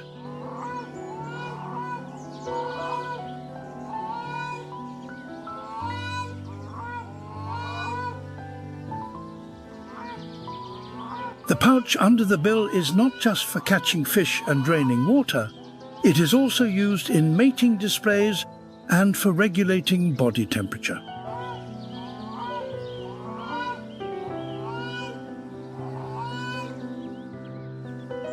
Pelicans are found on all continents except Antarctica.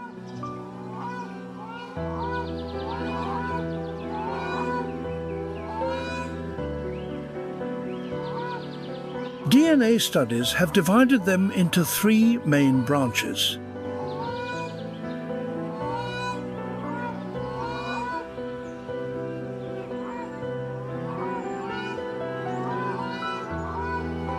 All pelican species eat fish hunting either alone or in groups.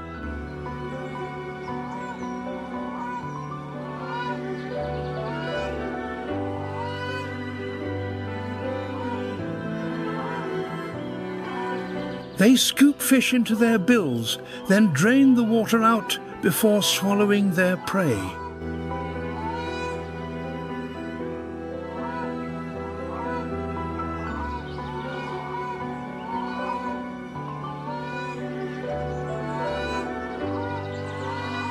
They can also dive rapidly into the water to catch prey while having to be wary of gulls trying to steal fish from their beaks.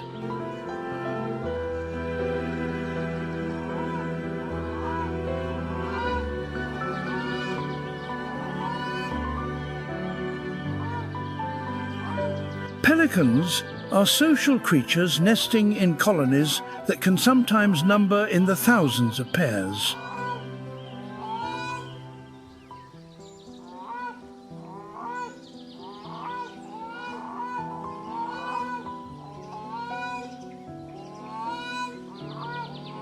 The largest species are the great white pelican, the American white pelican, and the Australian pelican.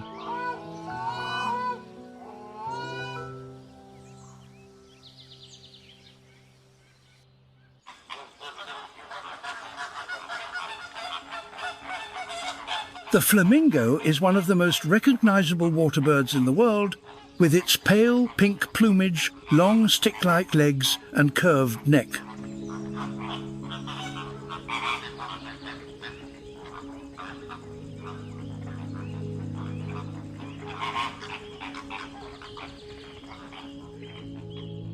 Their pink color comes from the beta-carotene in the food they eat, primarily algae and brine shrimp.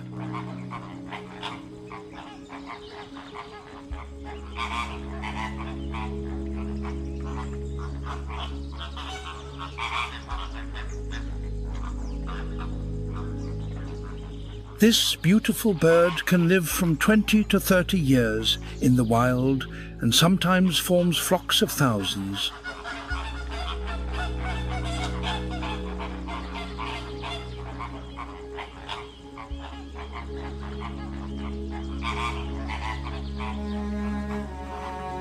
The word flamengo originates from the Spanish word flamenco, which may refer to the synchronized movements of the flock.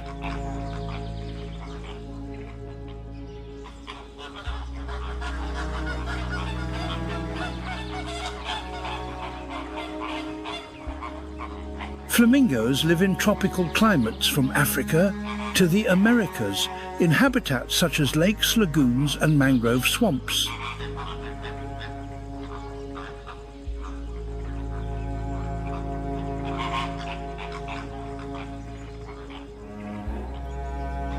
They use their curved beaks to filter food from water and mud.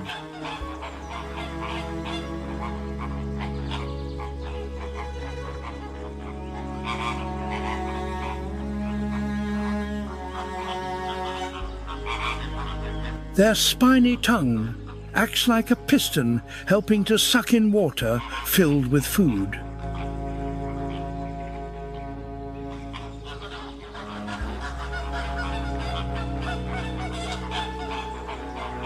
Filter plates inside the beak retain the food and expel the water, while also removing food particles that are too large or too small.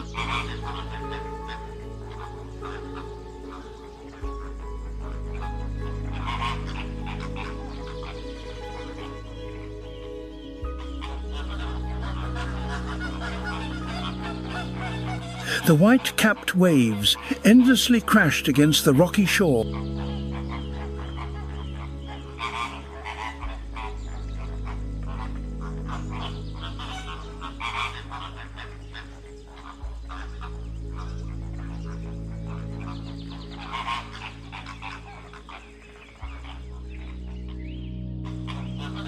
From the very first heartbeats to the trembling steps touching the earth,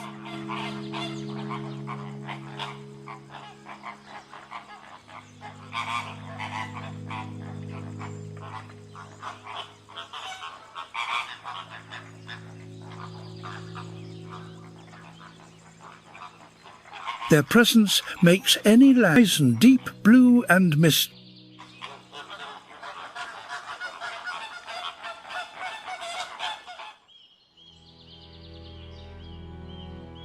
The cassowary is a flightless bird native to Australia, New Guinea, and Indonesia.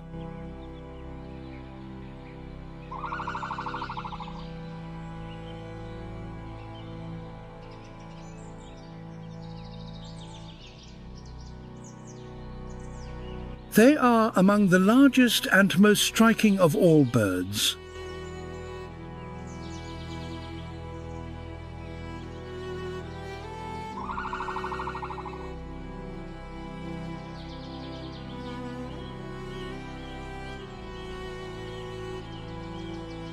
They can stand between 3 and 7 feet tall and weigh up to 150 pounds, making them one of the world's largest flightless birds.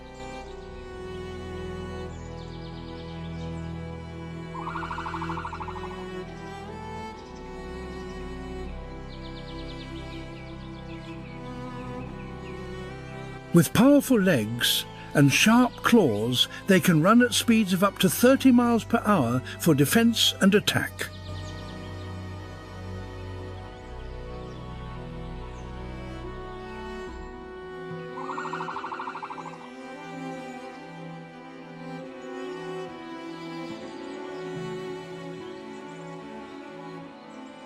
Despite their formidable appearance, cassowaries are not truly dangerous unless provoked or they feel threatened.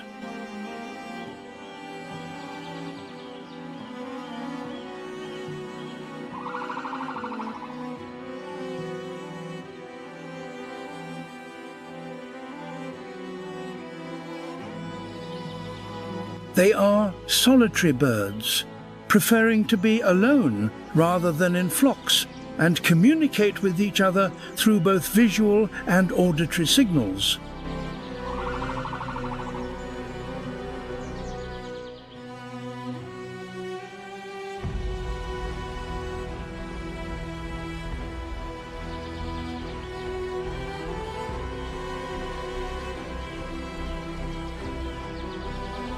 Their diet consists mainly of fruits, seeds and insects, but they may also eat small animals and reptiles.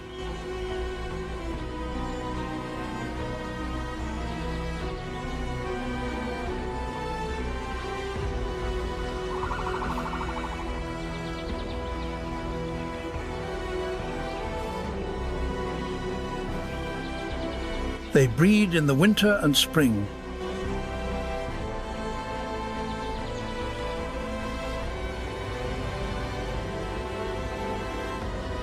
The female lays 4 to 6 green eggs in a shallow nest on the ground and incubates them herself for about 47 days.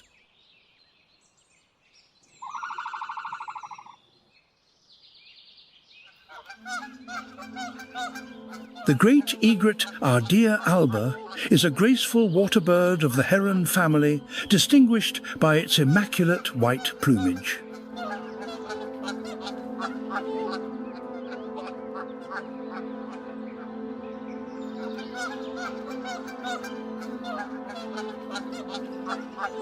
It has a slender yet tall body, a long neck curved into a characteristic shape, and delicate legs, perfectly adapted for wading.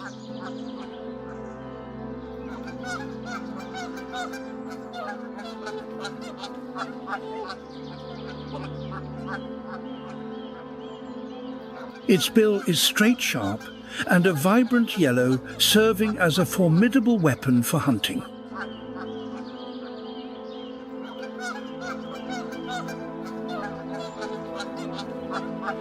This egret typically moves slowly, patiently stalking its prey before striking with lightning speed.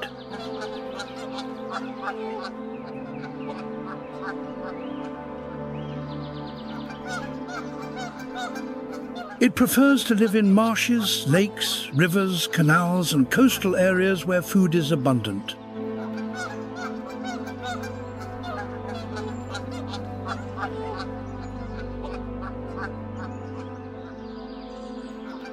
Its diet consists mainly of fish, frogs, insects, and sometimes small snakes.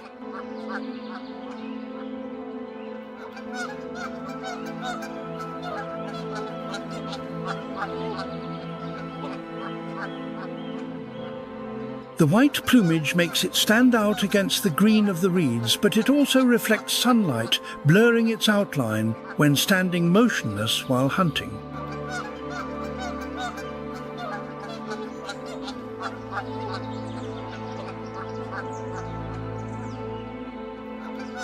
The great egret is capable of long-distance flight, with a wide wingspan and a straight flying posture, its neck extended forward.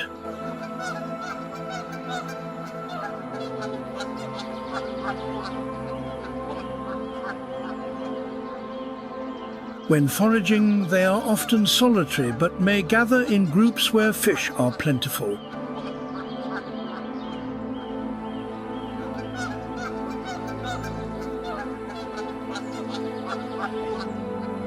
Their call is a hoarse and resonant croak, often heard as they fly overhead.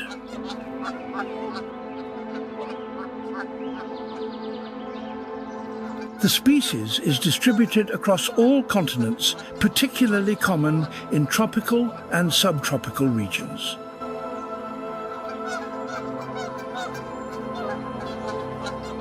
It is also a symbol of elegance and peace in many cultures.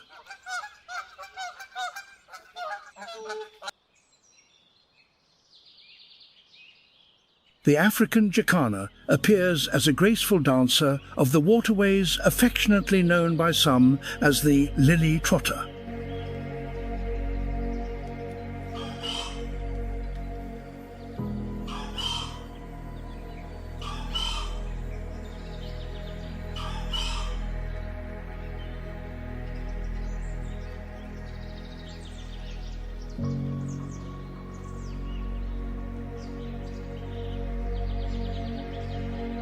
With slender yet oversized legs and delicate toes like suspension bridges, it glides deftly across floating carpets of water, hyacinth and lilies without causing a ripple.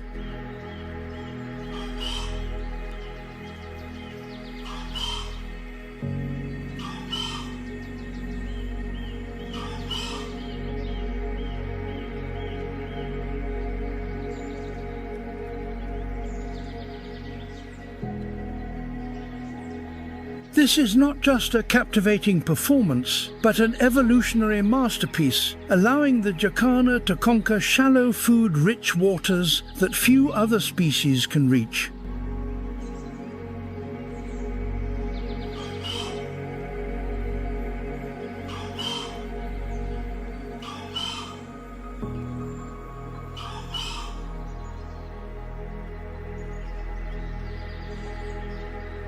Under the brilliant sun, its shimmering brown plumage stands out against the lush green of aquatic leaves, painting a vivid picture amidst the marshland.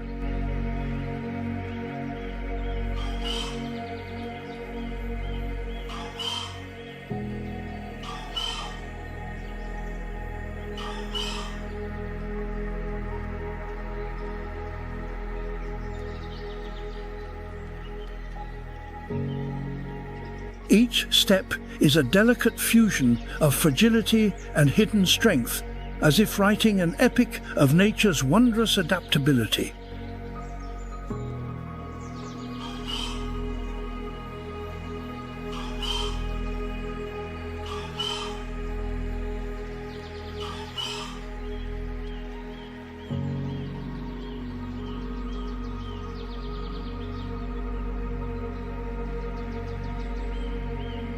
And wherever the jacana appears, the water's surface seems to take on an irresistible calm and elegance.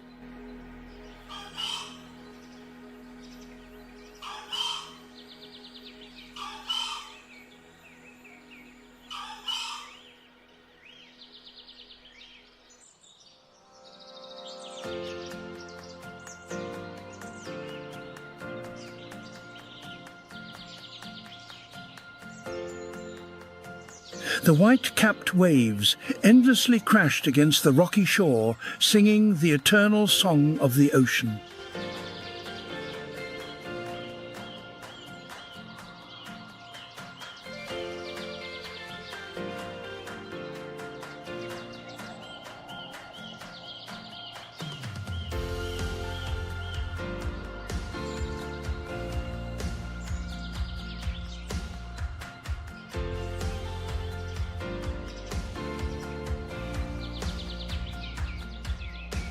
The salty sea breeze whipped against my face, carrying the pristine breath of the untamed land.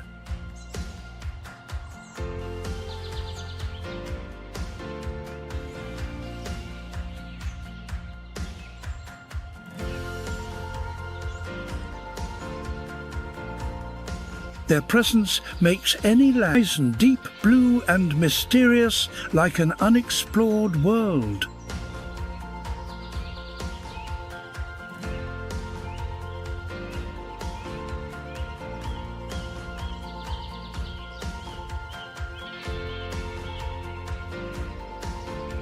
Flocks of seabirds circled overhead like living arrows piercing the sky.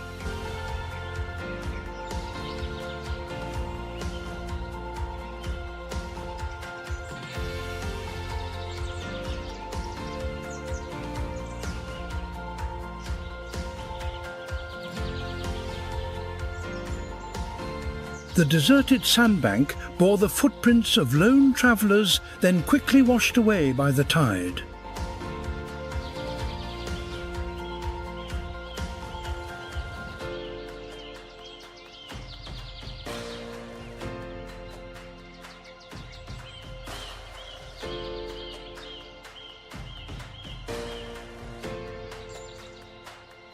The vibrant flash of a tanager, the impossible dance of a mannequin, the defiant song of a robin in the cold, these are not just fleeting moments of beauty.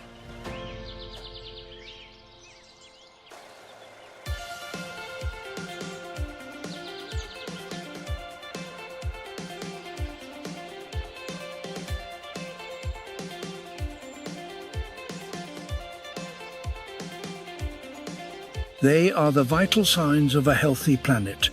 Their world is woven into the fabric of our own.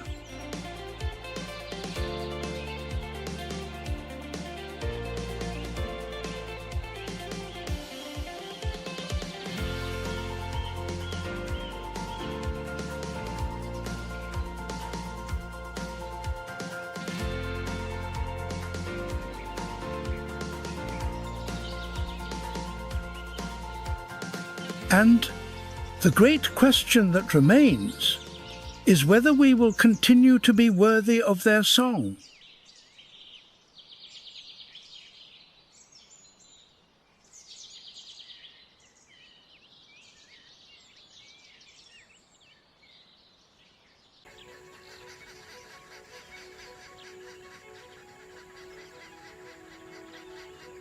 As the rains begin to fall on the high plateaus of northern Ethiopia, each drop seeps through roots and rock crevices, then gathers into trickling streams that flow down the mountainsides.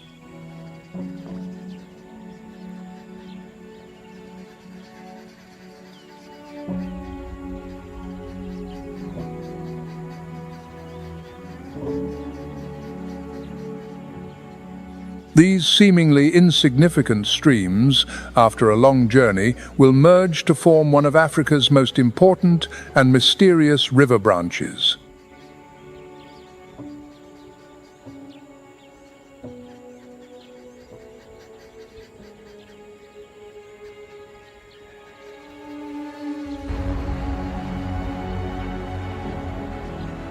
The Blue Nile.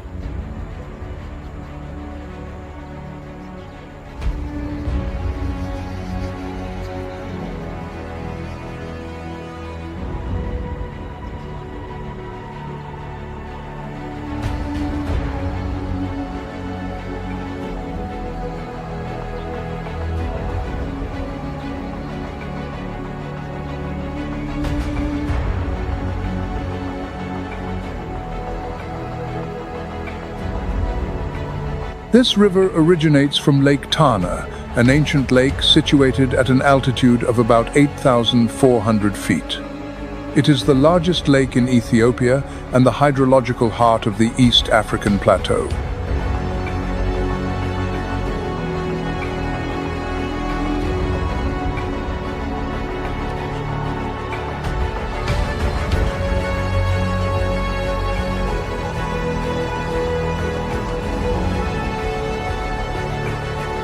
It flows through deep basalt valleys, plunging over enormous waterfalls like the Tizisat Falls, where water drops over 130 feet, creating a dense mist that resembles smoke.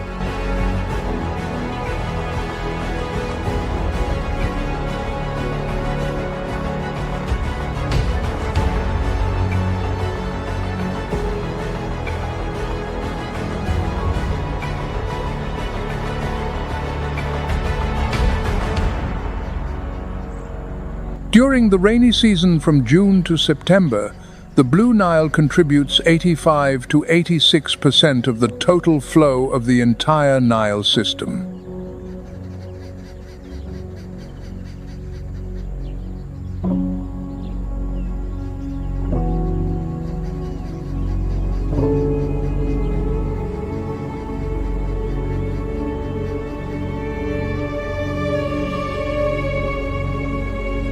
A figure that proves that in the cool highlands of Ethiopia, the true heart of the world's longest river beats.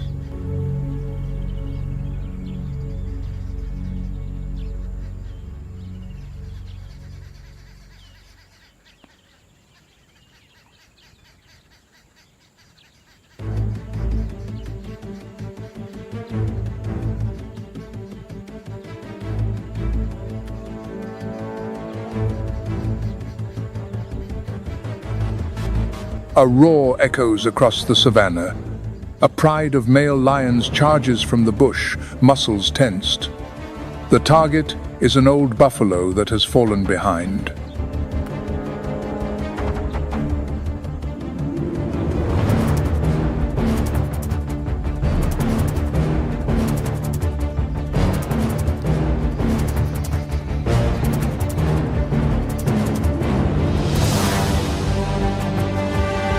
In an instant, a lion leaps onto its back and bites deep into its neck.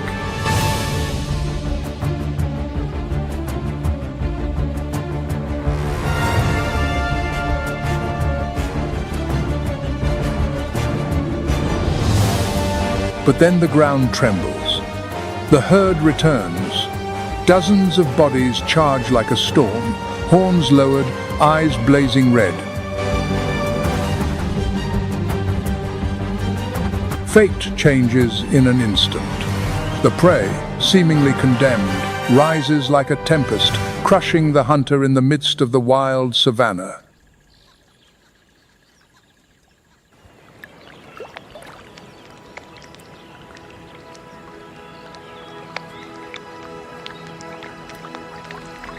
Enormous white wings suddenly unfold, gliding lightly over the lake's surface, a mirror of the sky. It is the great white pelican.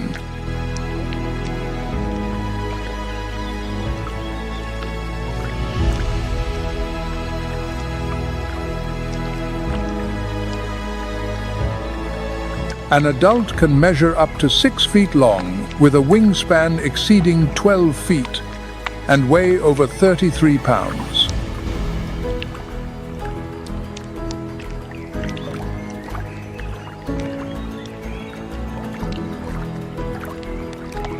But most astonishing is the leather pouch beneath its bill, capable of holding up to 3.5 gallons of water, along with fish. When it dives, this pouch acts as a living net.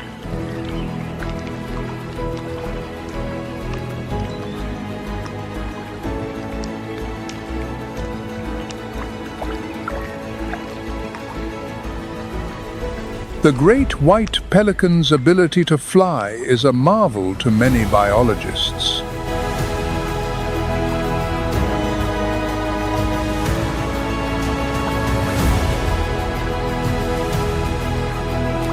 Its hollow yet incredibly strong skeleton allows it to fly with ease, soaring for long distances with minimal energy expenditure.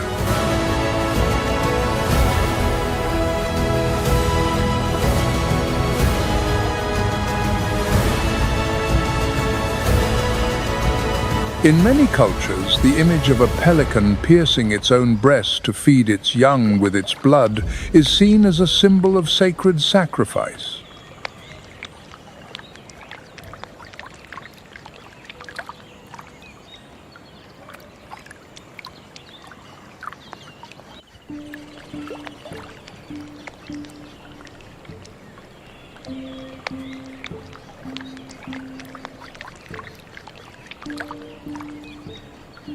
At the same time, among the reeds along the bank, a slender, graceful, and almost invisible figure begins to glide across the water.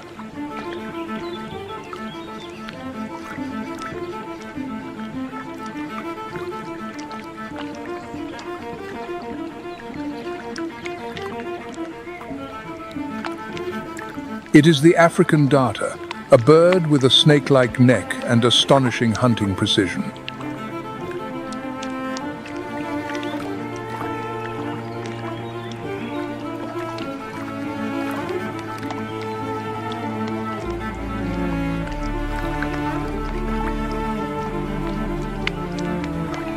The African darter's plumage is not entirely waterproof.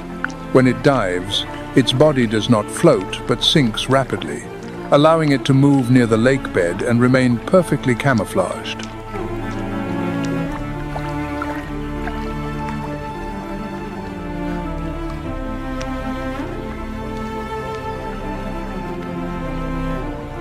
Its long neck acts as a weapon. When prey, usually tilapia, African catfish or electric fish, comes into view, the harpoon-like strike of its sharp bill is almost impossible to evade.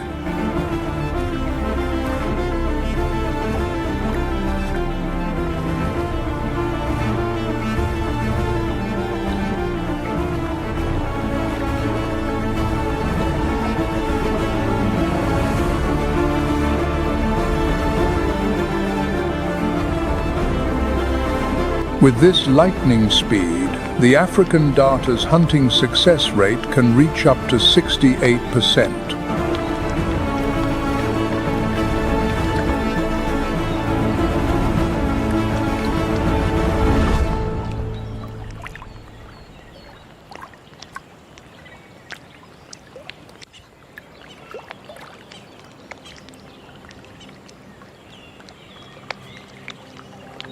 Today, at over 2,300 miles long, the White Nile is the most stable branch of the entire Nile system.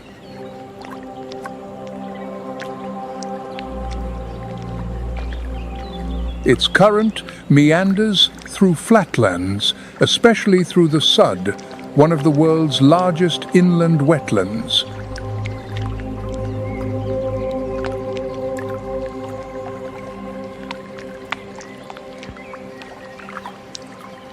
Even in the harshest dry season, when many rivers run dry, the White Nile maintains a steady flow.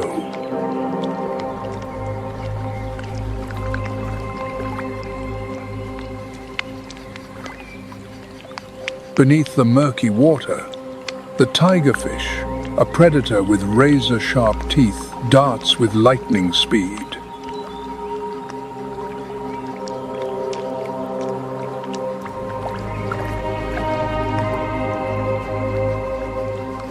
Deeper, in the still waters, lives the colossal Nile perch, which can reach up to 6.5 feet in length and weigh over 440 pounds.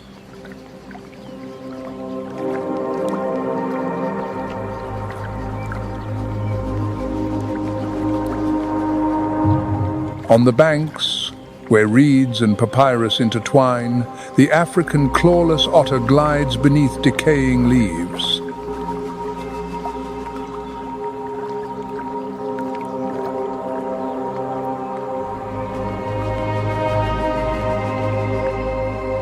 Its sleek coat and clawless paws allow it to move nimbly over the slippery mud.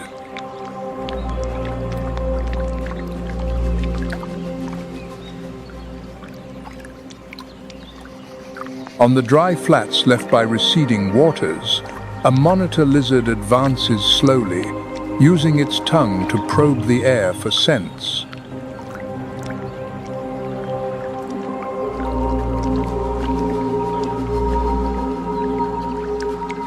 This omnivorous reptile may feed on crocodile eggs, rodents, young birds, and even stranded fish.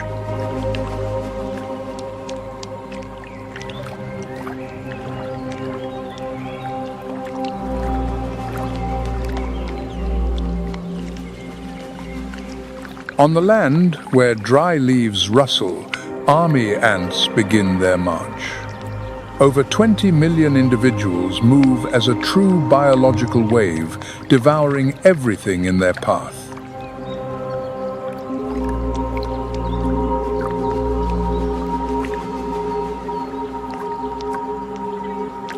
In the memory of the African communities living along the Nile, there is a sound considered the soul of the river, a symbol of freedom and wild power.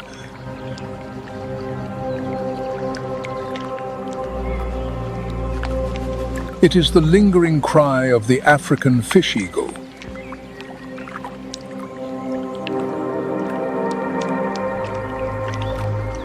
This soul of the river is not just a solitary cry, it is often a complex duet.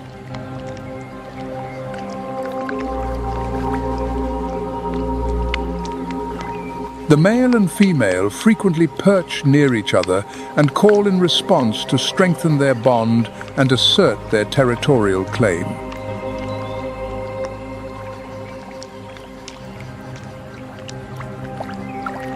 The male's call is typically higher and more ringing, while the female's is deeper and more powerful.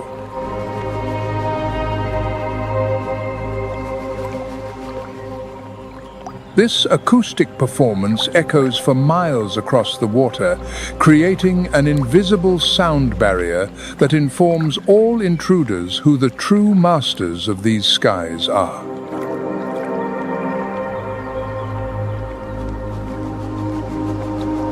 With a wingspan of over 6.5 feet, it has a white chest that contrasts sharply with its dark brown wings. Its curved, sharp talons are the perfect tools for piercing the slippery scales of fish.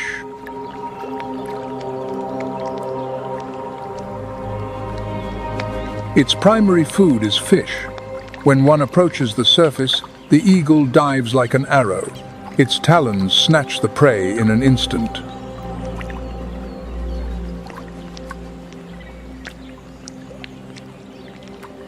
By hunting weak or injured fish, the African fish eagle indirectly helps to maintain the balance of fish populations, preventing disease.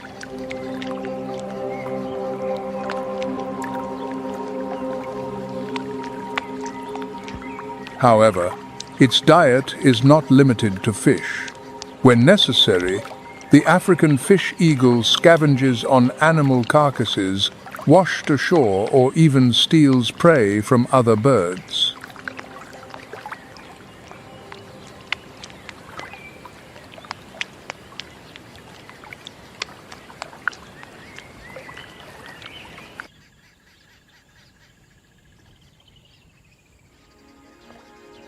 Above the call of the African fish eagle, the martial eagle appears like a giant shadow.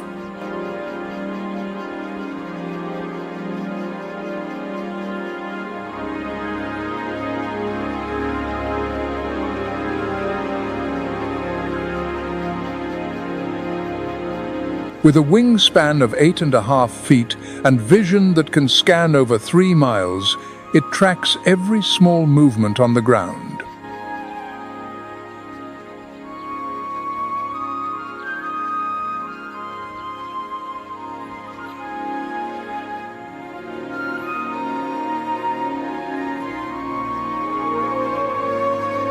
Once it has selected a target, it folds its wings and dives at speeds that can exceed 124 miles per hour. The attack focuses on the prey's back or neck.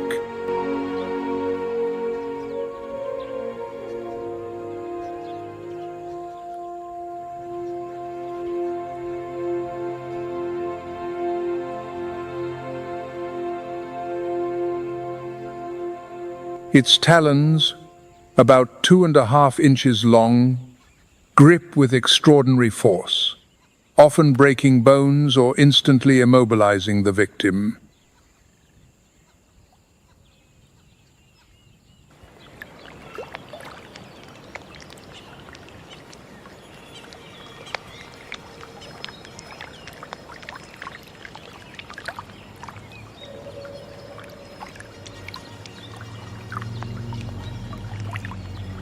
From above, the eagle's eyes can scan the riverbanks, but just beneath that murky water, another lord remains hidden, the Nile crocodile.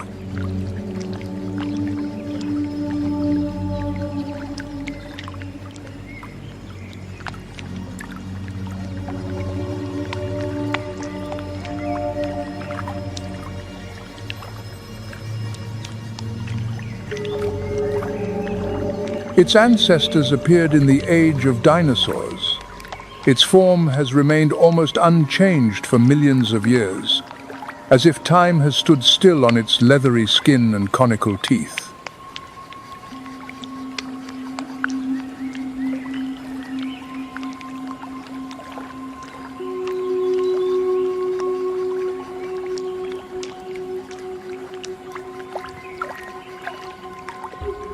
An adult typically measures 13 to 15 feet and weighs around 900 pounds.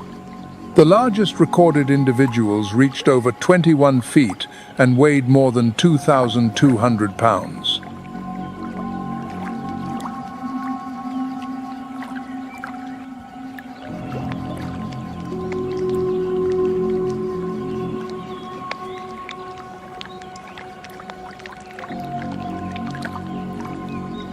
It lies motionless, patient for hours, even days, waiting for an opportunity.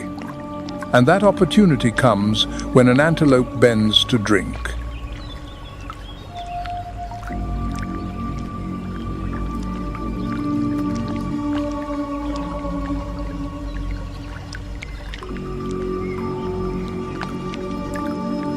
In a fleeting moment, its massive musculature explodes.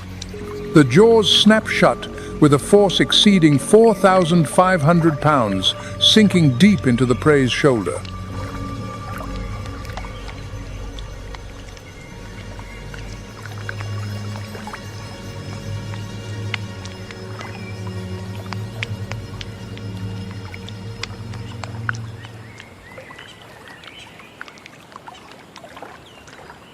Water splashes, desperate cries echo, and then all is submerged. Beneath the river, it performs a frenzied death roll, tearing tissue and breaking bone.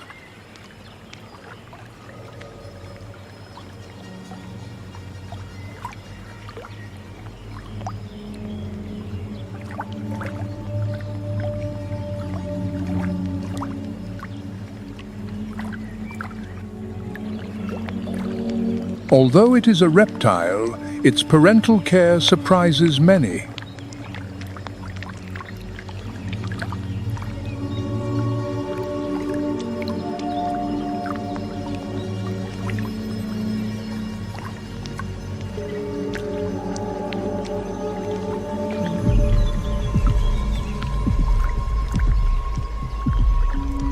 After laying eggs in sand nests, the female guards the nest throughout the incubation period, which lasts from 80 to 100 days.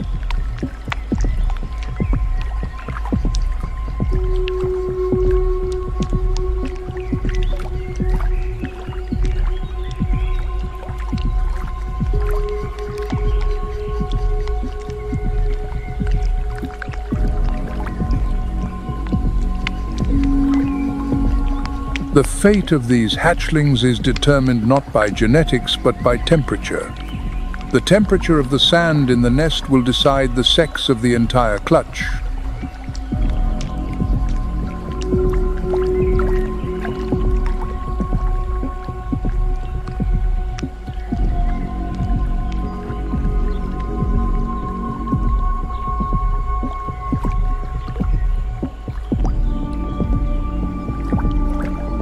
Here, in the warmth of the sand, an ancient bargain is struck. For the crocodile's destiny is not written in its genes, but by the Sunday.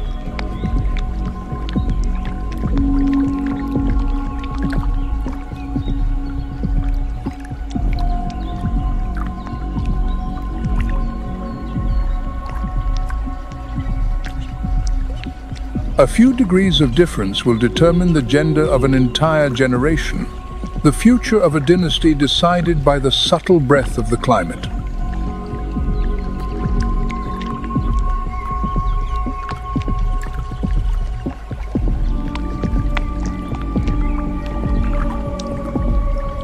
Where a slight shift in temperature could skew the entire population, threatening the future of these ancient rulers.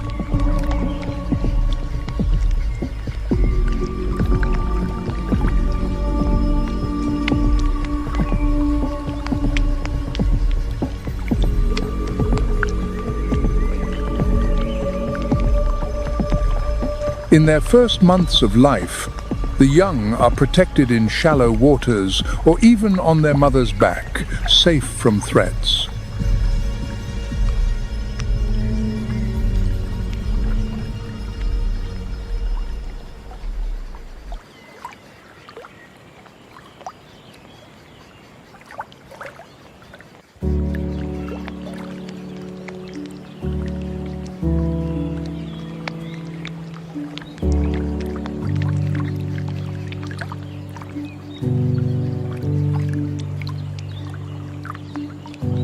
Here, too, the most majestic giants of the African continent continue a survival journey that their ancestors began millions of years ago.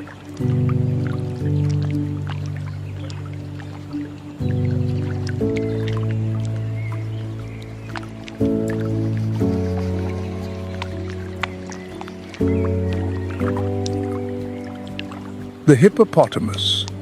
An adult hippo can be up to 16 feet long and weighs an average of about 4,000 pounds. The largest recorded males have exceeded 7,000 pounds.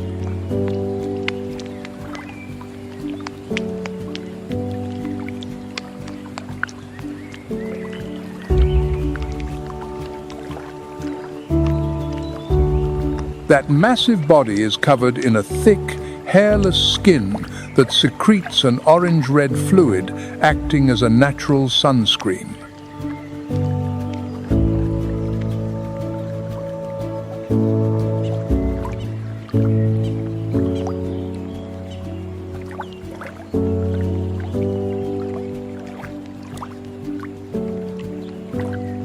The skin weeps a strange, ruby-hued elixir.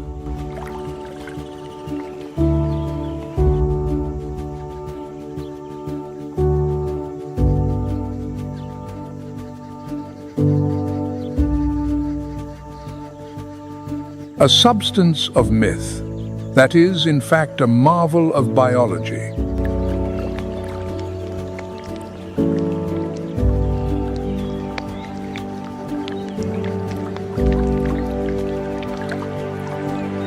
It is both sunshield and antiseptic, a personal pharmacy secreted to protect this giant from the two great threats of its world.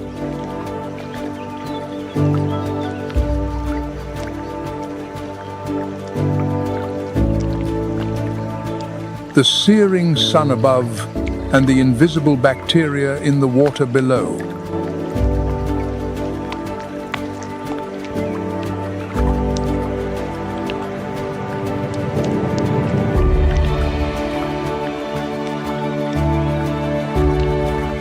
The hippopotamus is not a great swimmer.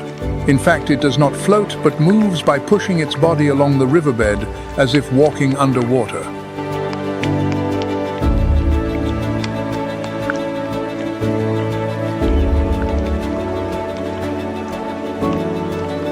At night, it leaves the river and enters the nearby grasslands. For about 5 hours, it grazes within a radius of a few hundred yards.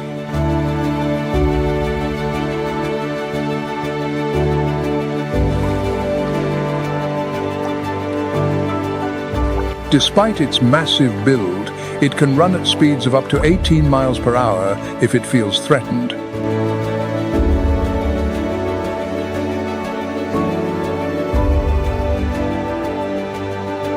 Although not a predator, the hippopotamus is one of Africa's most dangerous animals.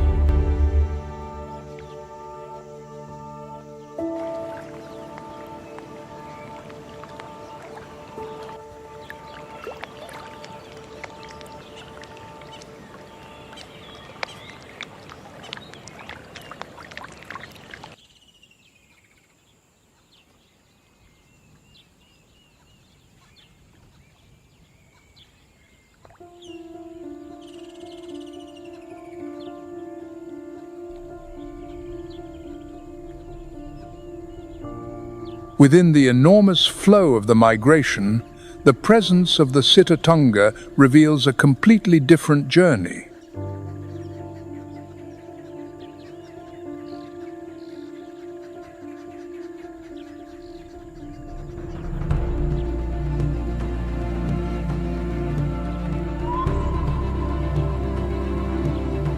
a silent and resilient survival amidst water, reeds, and deep mud.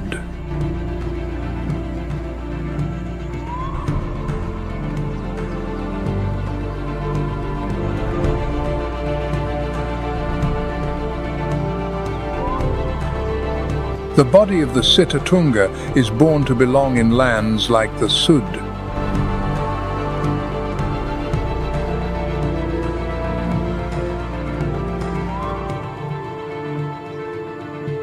Its splayed hooves, up to 6 inches long, allow it to move easily over soft mud without sinking.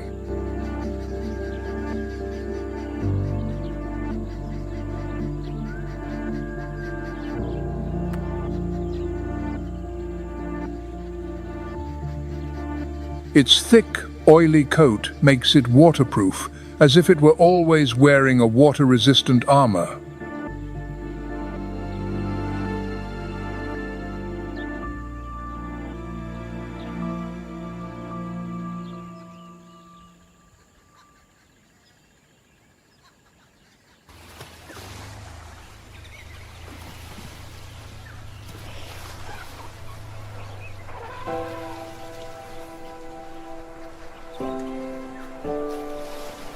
There is a creature that possesses an almost human intelligence.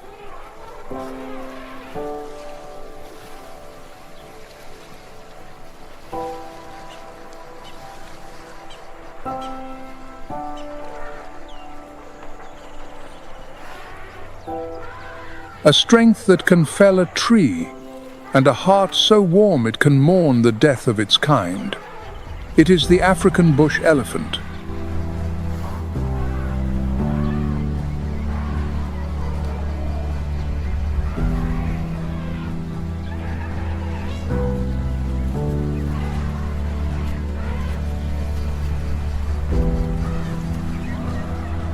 Its skin, up to an inch thick and as rough as dry bark, is a perfect defense against solar radiation, insects, and scratches.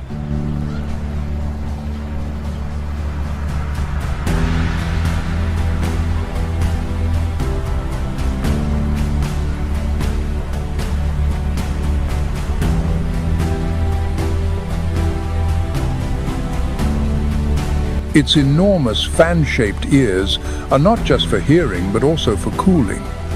Each gentle flap helps to cool its body in the oppressive heat.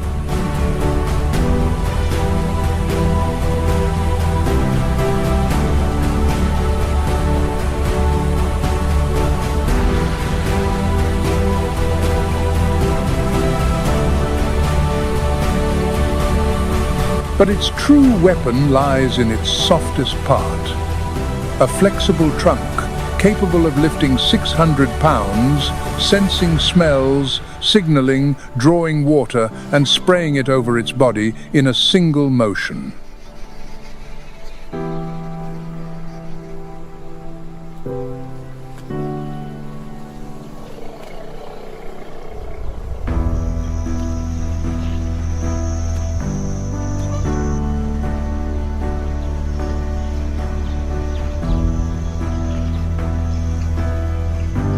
Elephants form close-knit family groups led by the oldest female, the matriarch.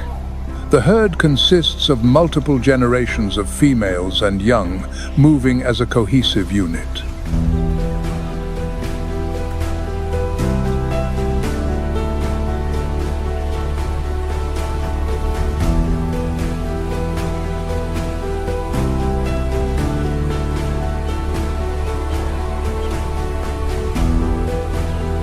Thanks to low-frequency, infrasonic sounds, they can communicate over distances of tens of miles through dense forests and across still waters.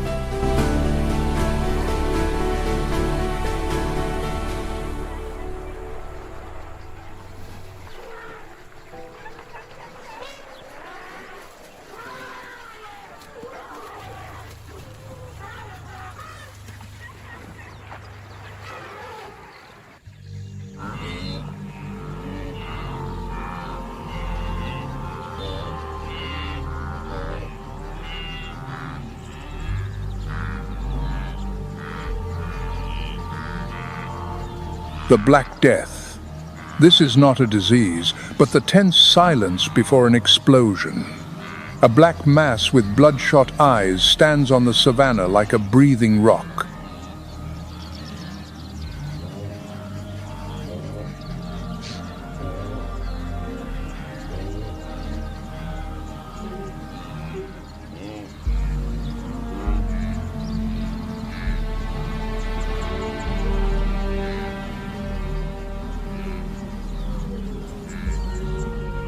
It is the African buffalo. Unlike many timid herbivores, the buffalo does not back down easily.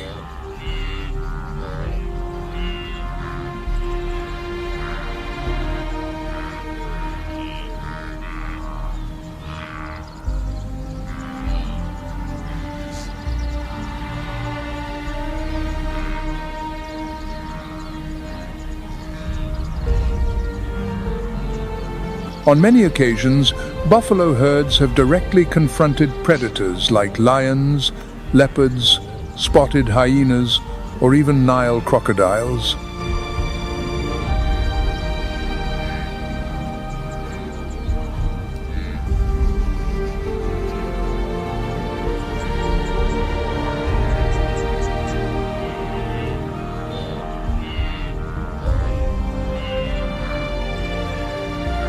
The body of the African buffalo is muscular and powerful. An adult male can weigh up to 2,000 pounds and stand nearly 5.5 feet at the shoulder.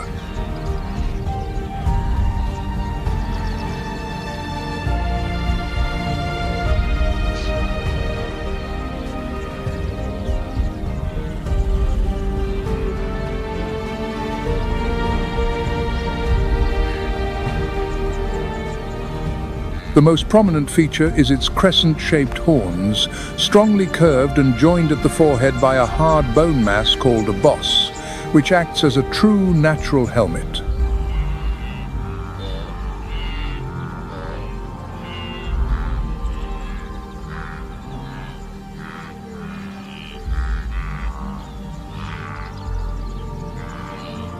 Each herd typically has 50 to 100 individuals.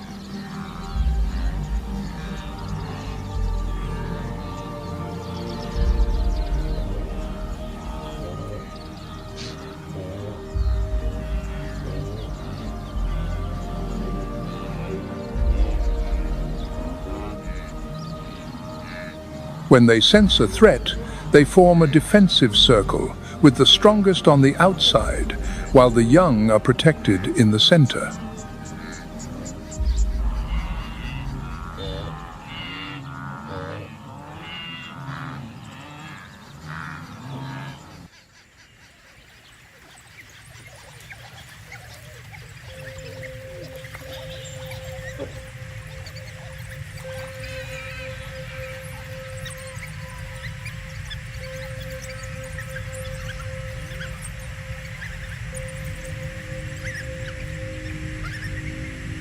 This is one of the most social carnivores on the continent, with an appearance reminiscent of a moving cubist painting.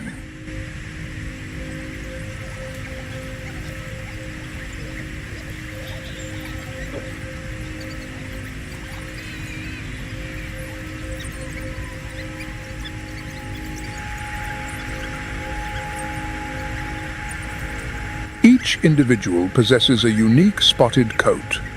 Together they form a pack that resembles a living, running canvas. It is the African wild dog.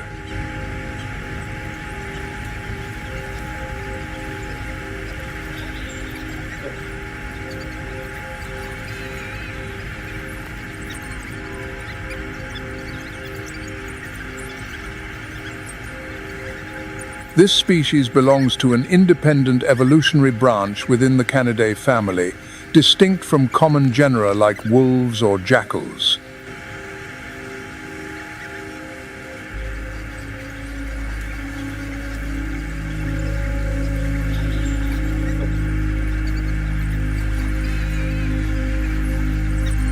The pack behavior of the African wild dog is extremely complex, with highly cohesive social structures.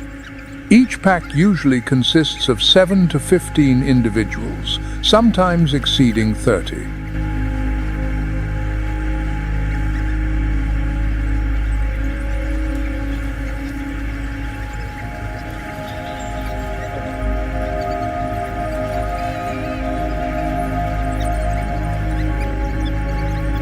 The entire pack operates like a perfectly programmed machine. Before starting a hunt, they gather and begin to sneeze as a secret voting system.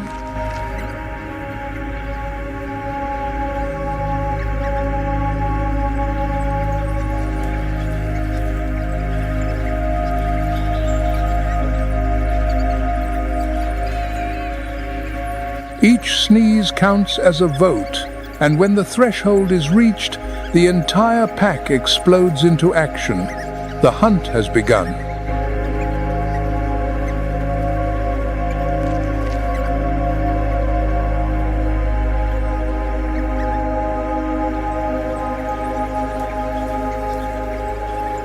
Instead of ambushing, they pursue until the victim is exhausted. They coordinate as a single unit.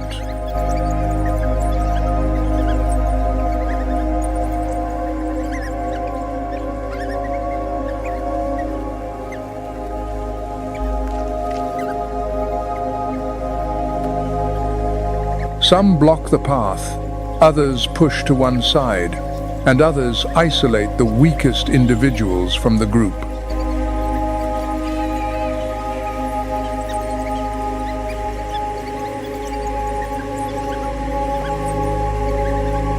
Despite their slender build, they have extraordinary endurance, with a large heart that makes up to 1.6% of their body weight.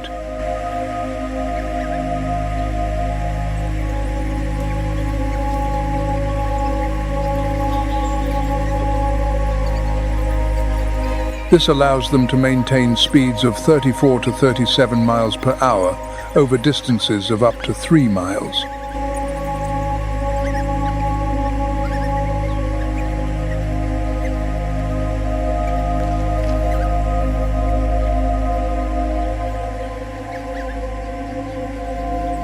Meanwhile, the cheetah, famous for its explosive speed, can reach over 60 miles per hour, but only for about 200 to 300 yards.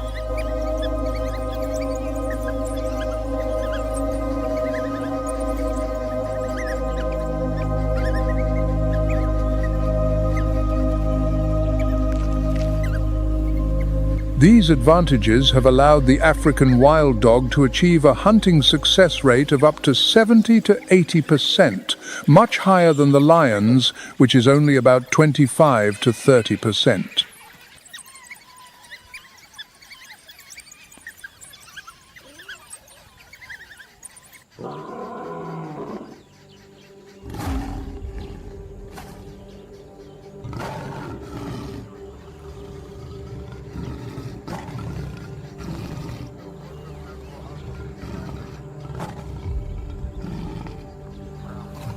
However, there is one species that, despite a much lower success rate, is still called the king of the savannah. That is, the lion.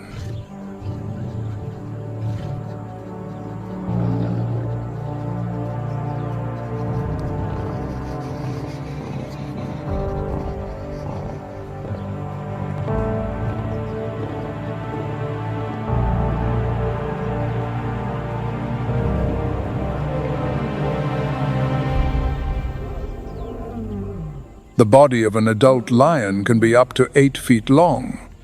The male can weigh over 460 pounds with a thick mane that acts as a protective armor.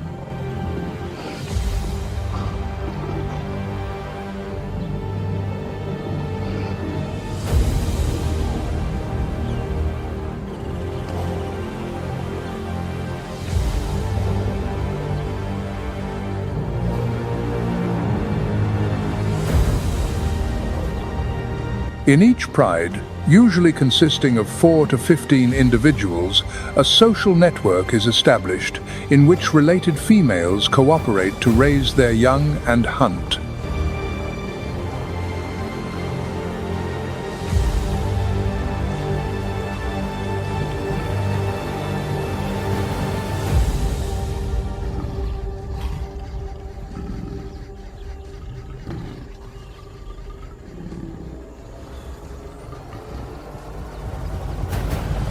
Each hunt is a precise coordination of the group's speed, strategy, and instinct.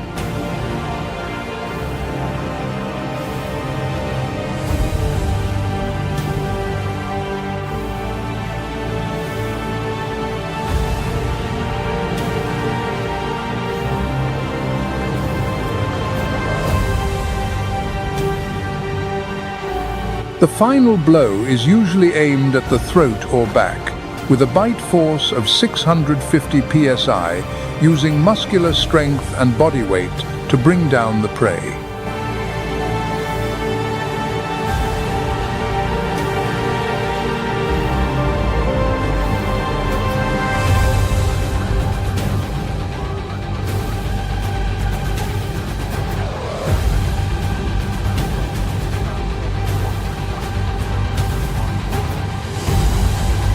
But sometimes the lion fails.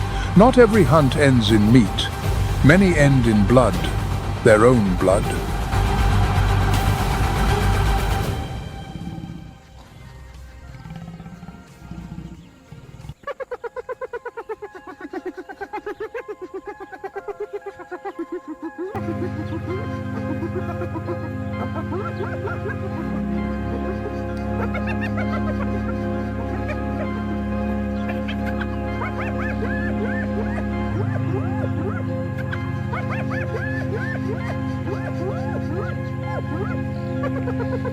In the darkness, a chilling laugh echoes.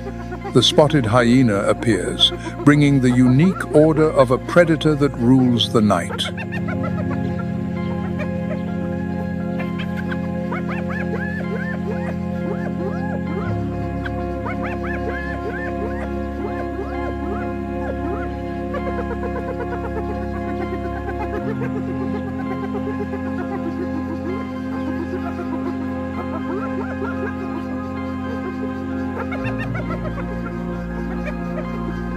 The spotted hyena is the most misunderstood creature in the wild. Many think of it only as a scavenger, but in reality, up to 80% of its food comes from its own kills.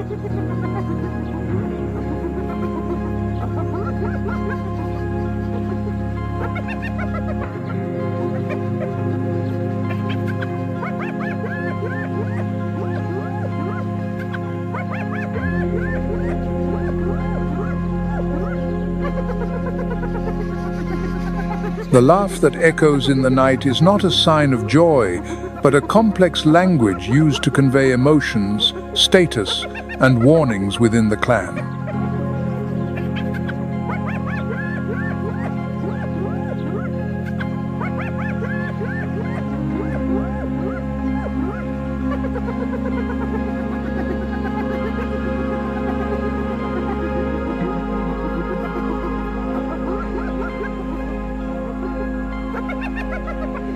Notably, the spotted hyena is a symbol of a powerful matriarchal society.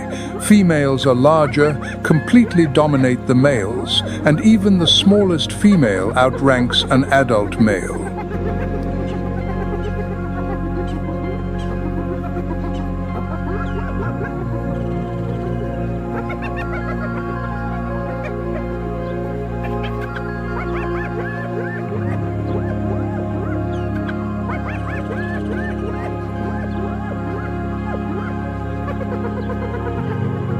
The spotted hyena is a master hunter with a bite force of over 1,100 psi, enough to crush large bones in seconds.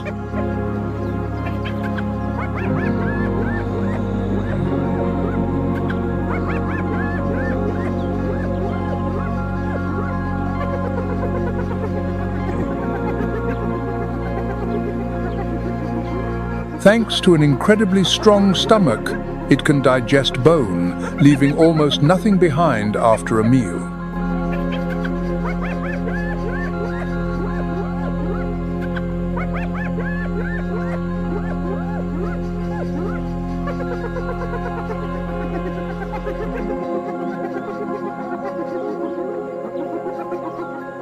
In the wild, the hyena is not just a survivor but a testament to intelligence, strategy, and enduring strength, a true queen of the African night.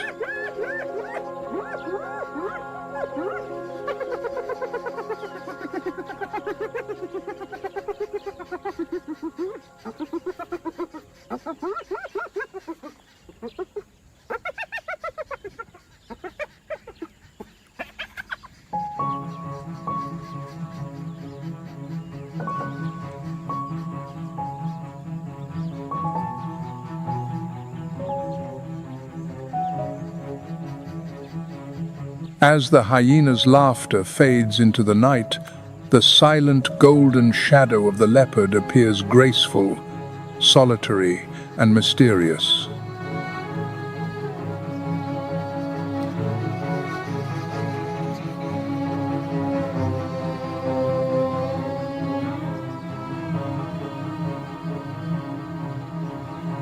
The leopard is the master of stealth in the wild, silent, fluid, and deadly. With its captivating coat of golden fur and black rosettes, it is both beautiful and dangerous.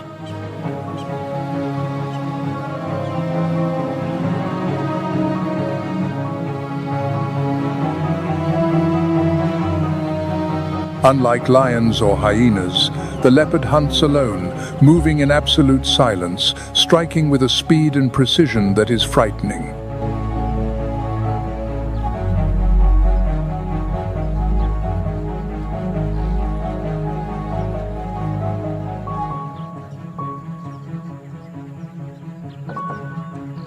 The adaptability of the leopard is almost unparalleled.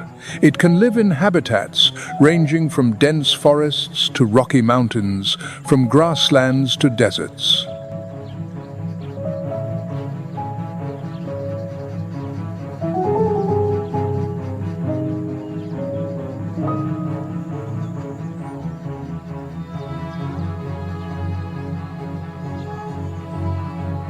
Its bright eyes in the darkness make it a perfect nocturnal hunter. After taking down its prey, it often drags the carcass high into a tree, a display of both strength and cunning survival strategy.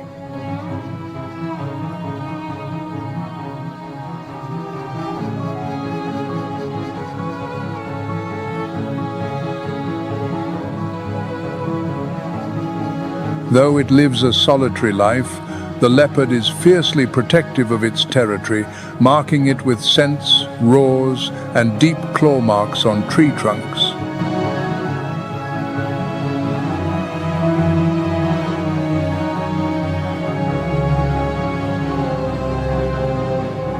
In the natural world, the leopard does not need to flaunt its power. Through silence, intelligence, and patience, it remains the golden ghost that rules the African night.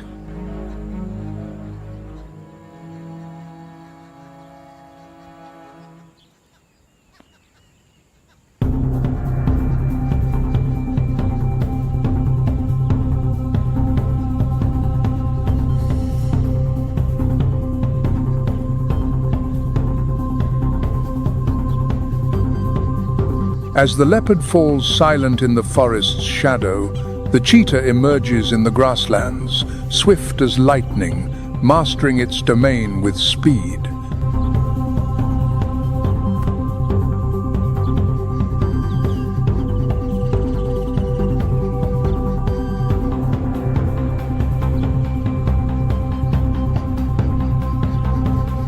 The cheetah is the fastest animal on the planet, a symbol of speed and elegance in the wild.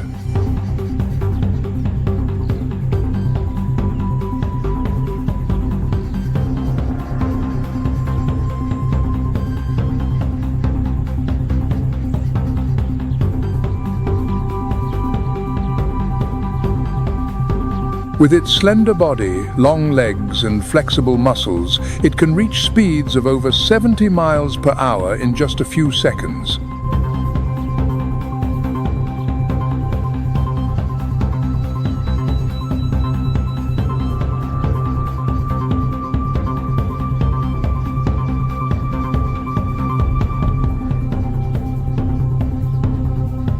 Every acceleration is an explosion of energy. Fast, precise, and beautiful.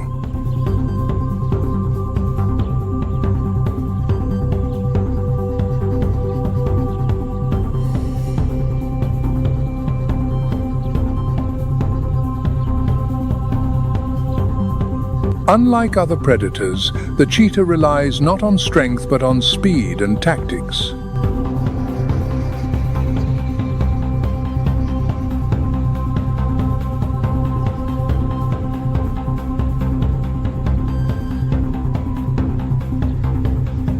It approaches its prey in silence, then bursts forward like a flash of lightning, ending the hunt in under a minute.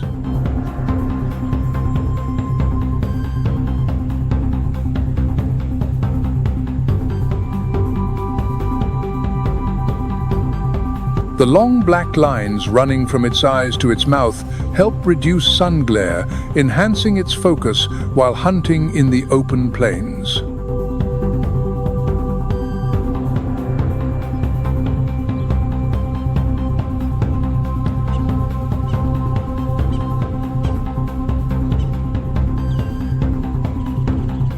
Though a formidable hunter, the cheetah can easily lose its kill to lions or hyenas, as its lightweight body is not built for fighting.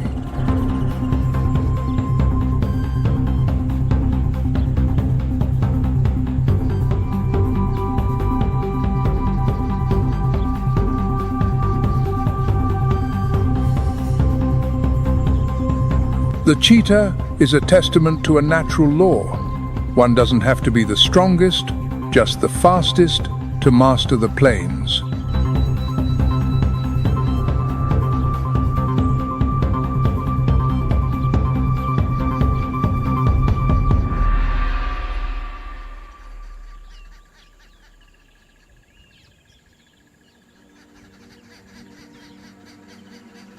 When the dust settles after the cheetah's sprint, the black-backed jackal appears. Smaller, but clever and full of cunning.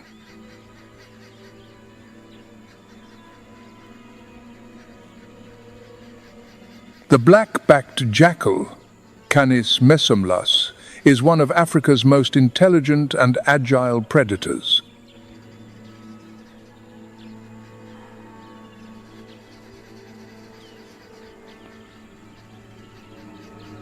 With its distinctive black saddle standing out against its tan coat, it moves nimbly through grasslands and thickets.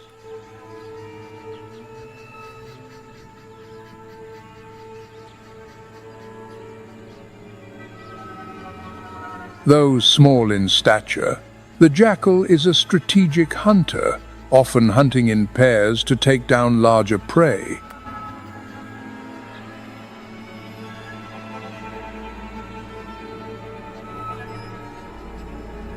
They are incredibly loyal.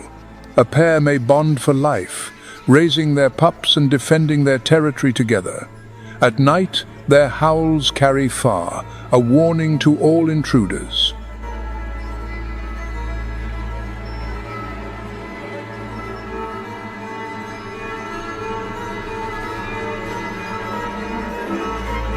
In the wild, the black-backed jackal is a symbol of cleverness, endurance, and teamwork.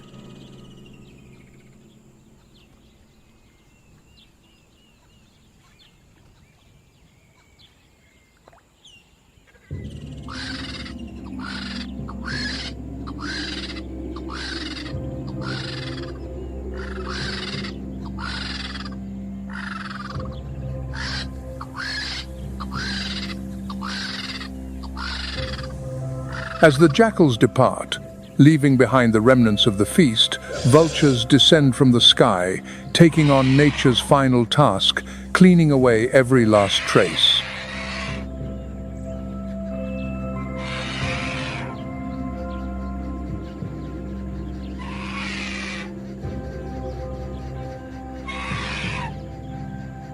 Vultures are the great clean-up crew of nature, birds that play an indispensable role in keeping the African ecosystem clean and balanced.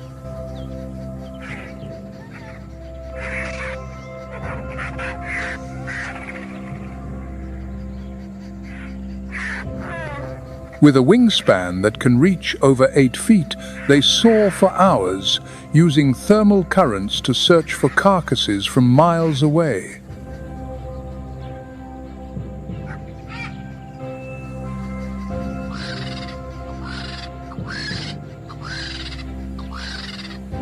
Their keen eyesight and sharp sense of smell help them detect dead prey from great distances, often before other predators have even caught the scent.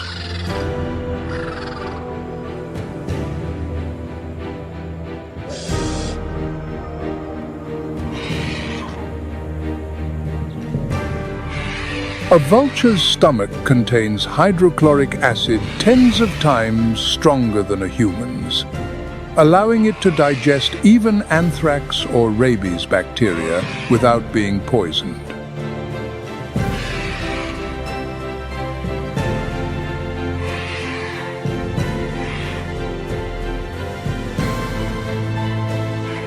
Vultures often gather in large flocks, creating spectacular scenes on the plains where dozens compete for every last scrap of meat.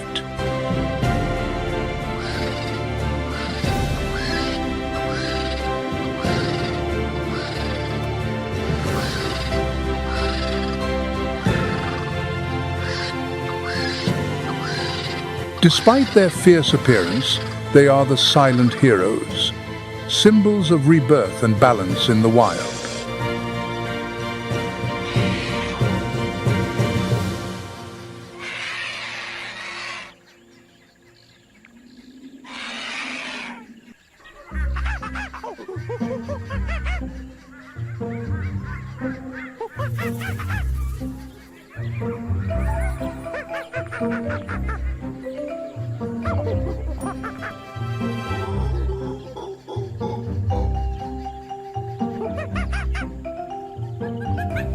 As dawn filters through the riverside palms, the rhythm of the forest comes alive.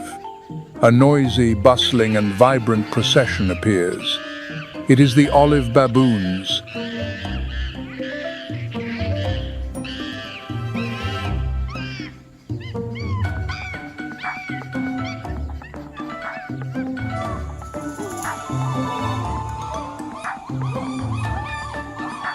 Their bodies are covered in an olive-grey coat, almost blending in with the earth and rocks.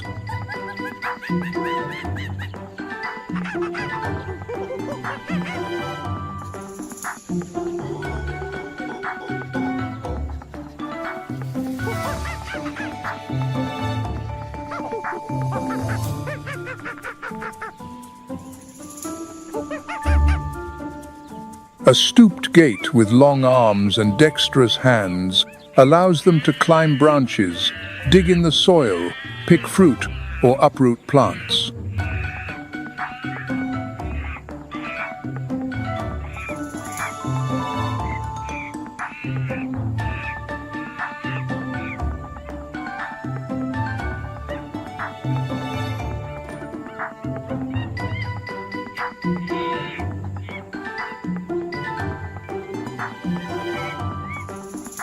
The life of the olive baboon is one of constant movement, organized into troops of 15 to over 150 individuals.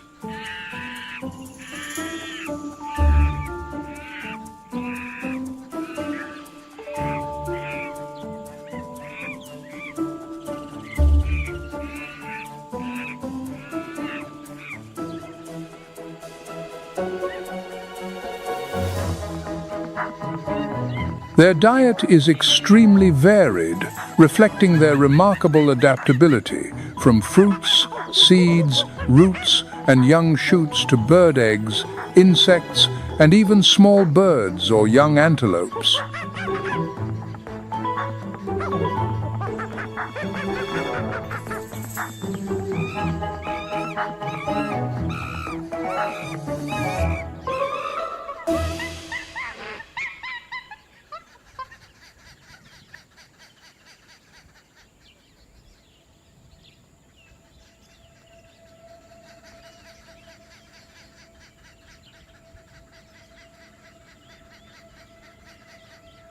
They are not large, nor do they hunt in packs in the classic sense.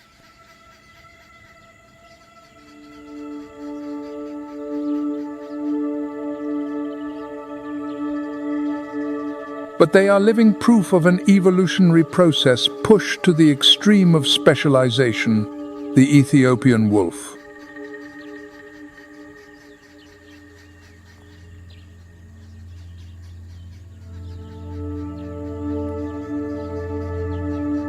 With its brick-red coat, pointed muzzle, long legs, and a white patch under its neck, the Ethiopian wolf is unmistakable.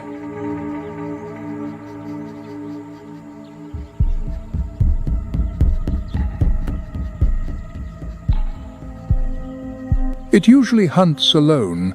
It hides among the sparse grasslands, patient, before the burrow of a mole rat. And as soon as the prey peeks out, its entire body launches to snatch it.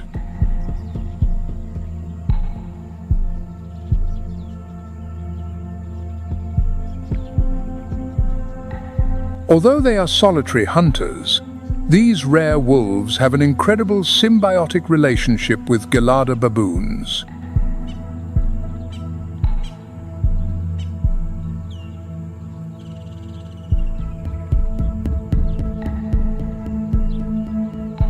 Wolf packs often move peacefully among hundreds of grazing geladas.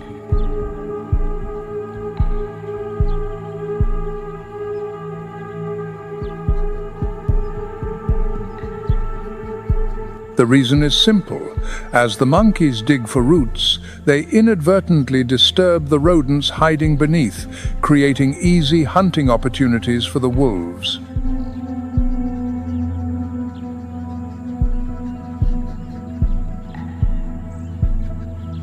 Since Ethiopian wolves do not hunt monkeys, the gelada troops completely ignore their presence, creating one of the most peaceful and unique interactions between predator and prey.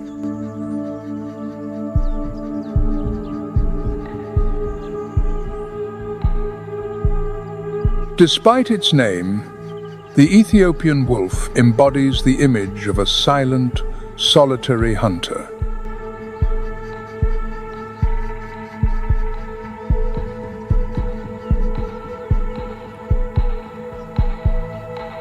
Adapted to a harsh environment and seemingly bound to the high-altitude ecosystem as a part of its soul.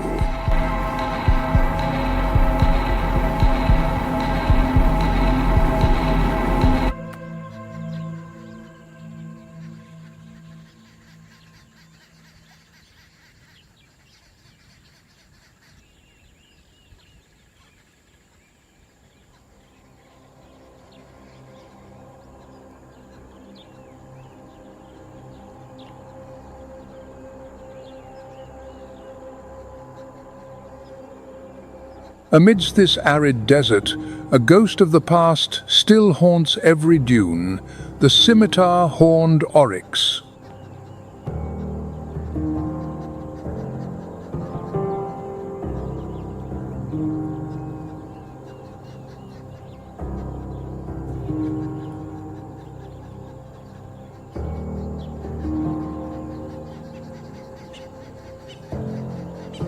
Once an indomitable symbol of the Sahara, with long, spear-like horns that could fend off even lions, this proud animal was declared extinct in the wild in the early 21st century.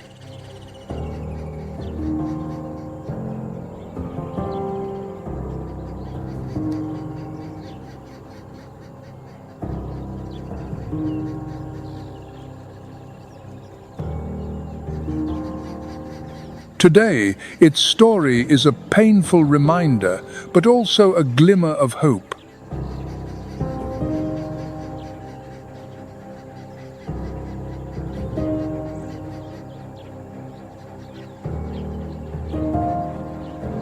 As ambitious reintroduction efforts attempt to return this warrior of the burning sands to the home it lost.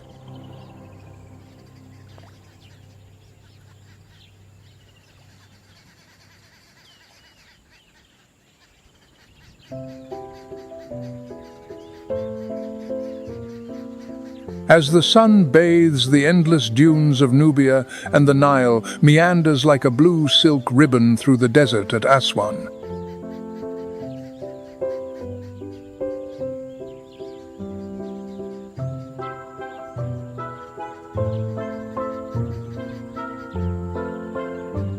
A small figure appears and disappears between the sand and rocks, the Dorcas gazelle.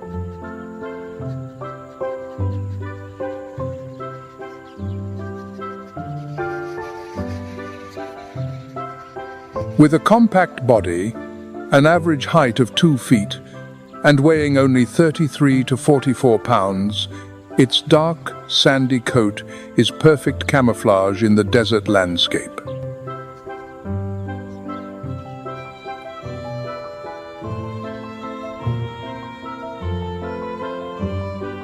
Its most surprising feature is its ability to survive without drinking water directly.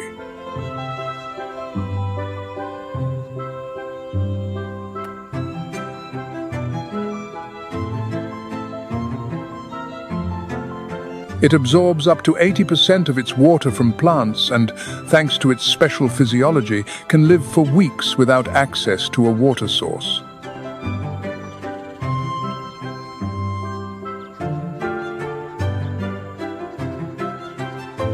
The Dorcas gazelle's survival skills are based on speed and precision. It can run at speeds of 50 to 60 miles per hour and, when cornered,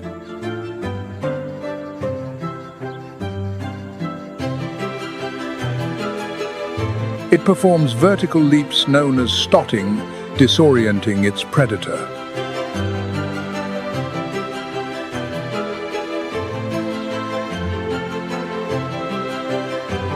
When the last particles of silt cross the boundary of the Nile Delta and merge with the saltwater,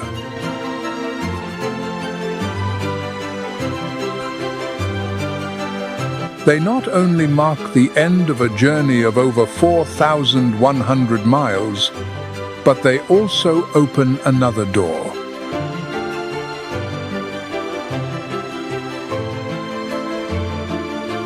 It is the door to the Mediterranean Sea.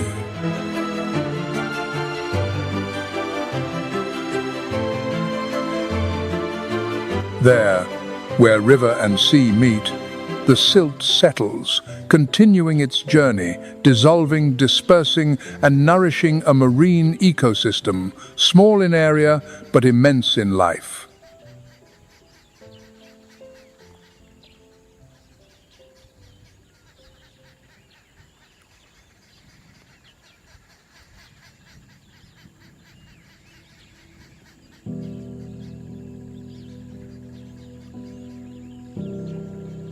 A specialized bird of prey, known as the fisherman of the sky, keeps its distance from the land but lives intimately with the water. It is the osprey.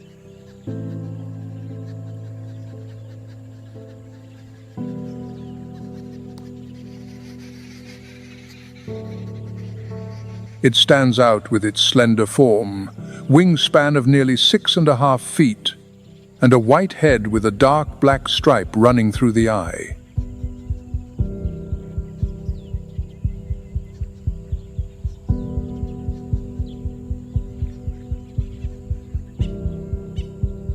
Each year, it can travel thousands of miles between Europe, Asia, and Africa, even crossing the Sahara Desert.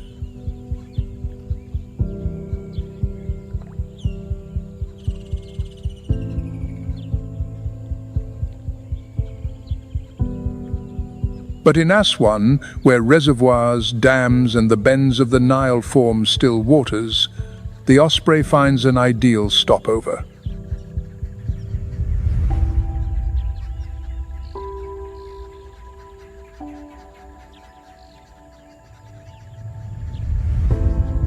Its biology shows an extreme degree of adaptation to a lifestyle based almost entirely on fish.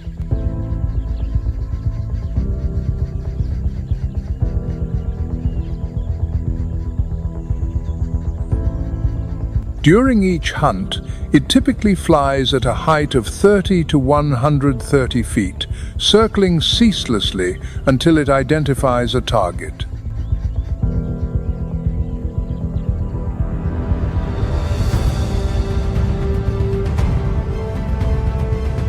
When a fish comes into view, it dives with its feet forward, talons sharp, and especially two opposable toes that allow it to grip the prey securely.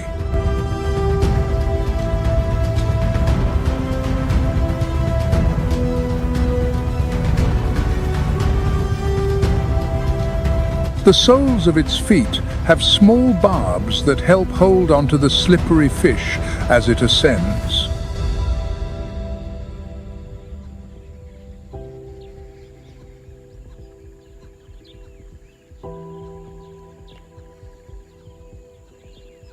Unlike a falcon, the osprey can plunge and even partially submerge in the water to catch its prey.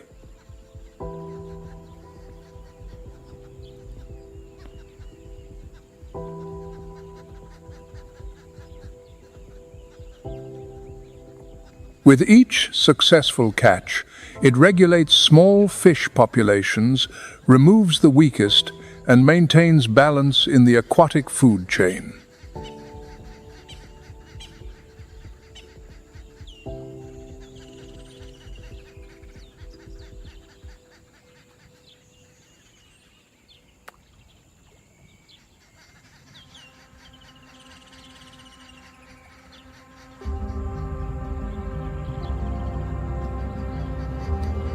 Among the mysterious symbols of ancient Egypt, there is a bird whose name is inextricably linked to the Nile civilization.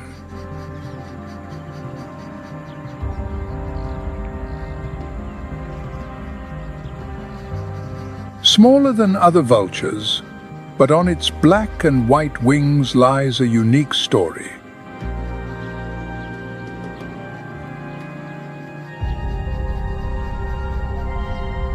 Why would a scavenger be carved on temple walls and become an eternal symbol of wisdom and survival?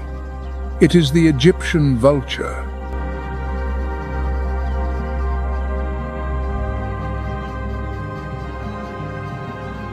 It is not as imposing as many of its scavenger relatives.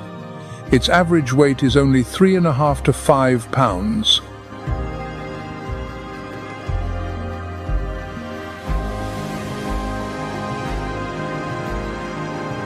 Its grayish-white plumage with black patches, along with a bare yellow face and bright eyes, gives it an ethereal and mysterious appearance.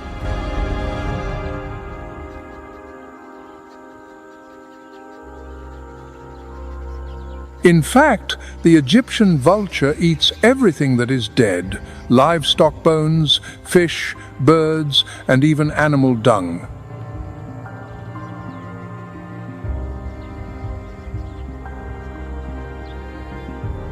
But what sets it apart is its ability to use tools, a rare skill in the avian world.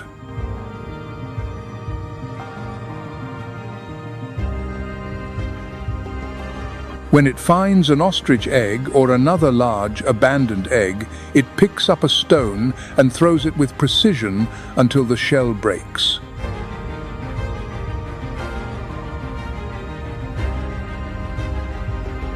A unique technique that reveals a remarkable intelligence.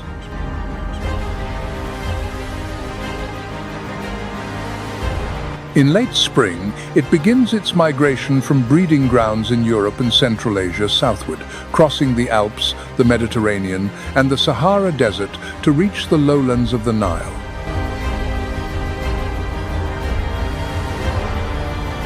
Ecologically, the Egyptian vulture plays an essential role in cleaning the environment.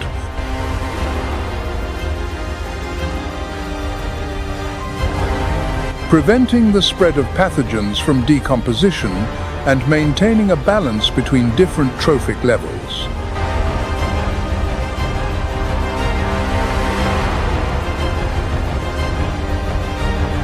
Without them, the cycle of organic decomposition would slow, increasing the risk of epidemics in tropical regions.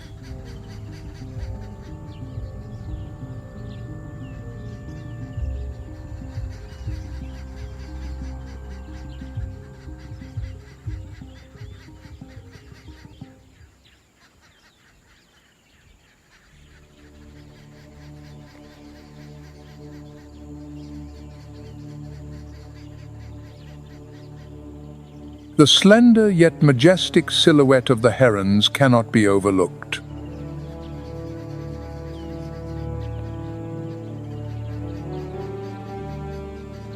The grey heron, nearly 3 feet tall and weighing 2 to 4 pounds, appears like a meditative figure on the quiet mudflats.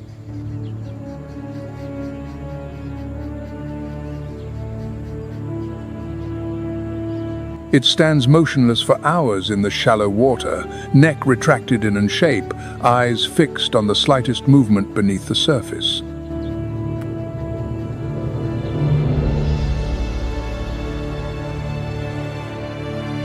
It waits for its first prey, a finger-sized fish or even a water snake up to 20 inches long.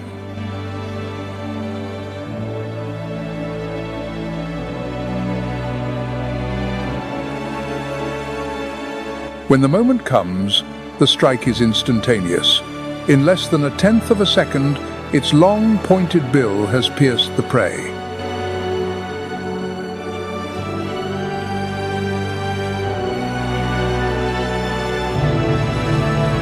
Each day, a grey heron needs 10 to 18 ounces of food, mostly fish, although it also eats amphibians, aquatic insects, or even young birds when the opportunity arises.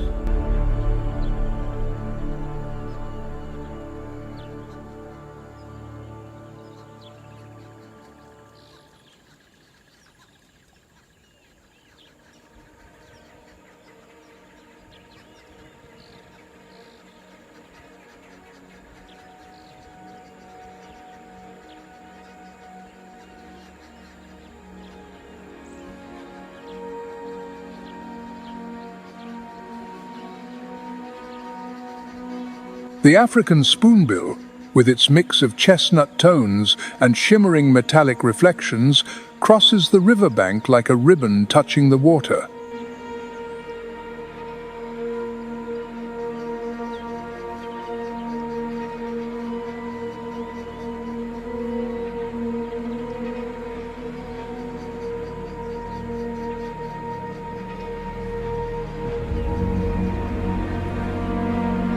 With a wingspan of nearly 3 feet, a light body, and deliberate, graceful movements, it wades through the soft mud, using its long, curved bill like a probe.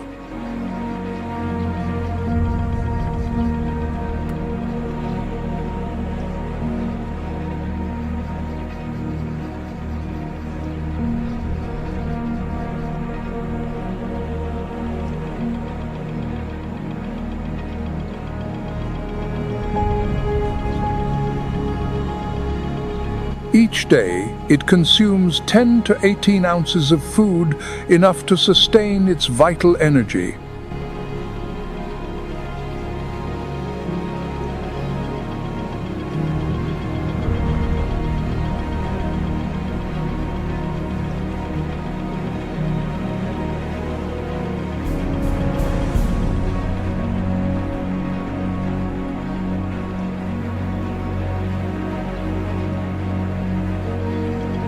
When it returns to the nest, it joins its kind to form true colonies, where each nest holds 3 to 4 eggs.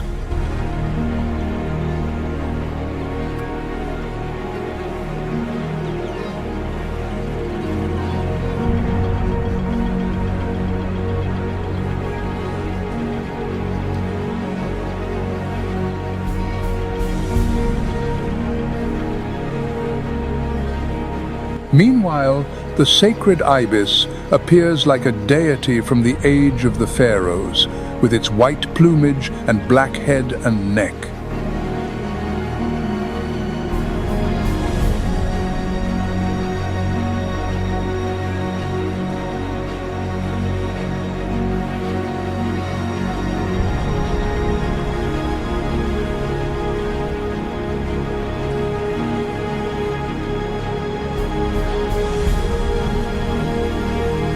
A living symbol in the myths of the Nile.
As the last whispers of the yellow-billed stork colony fade over the still water, a pink aura spreads like dust across the dawn sky.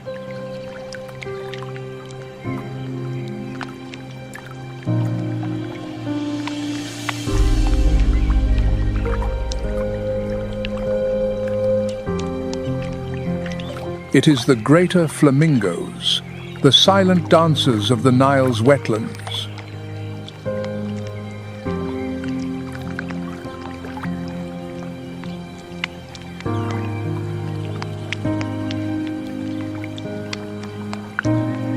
With an average height of 3.5 to 5 feet, this species, the world's largest flamingo, does not impress with strength or bulk.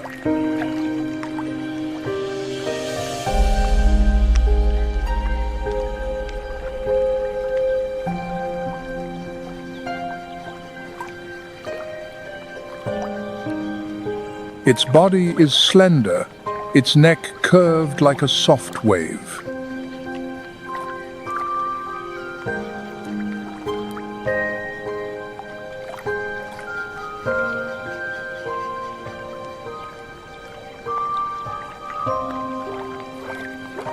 Slender legs sink into the soft mud, and its pale pink plumage with shades of white reflects life on the border between water and air.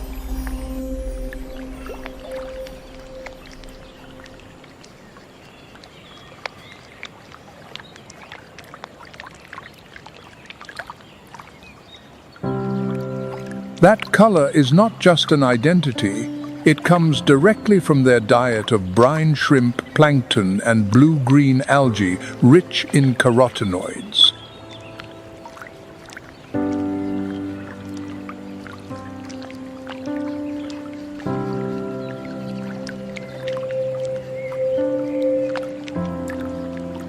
Furthermore, by controlling populations of benthic organisms, they help stabilize levels of algae and cyanobacteria, factors directly related to water quality.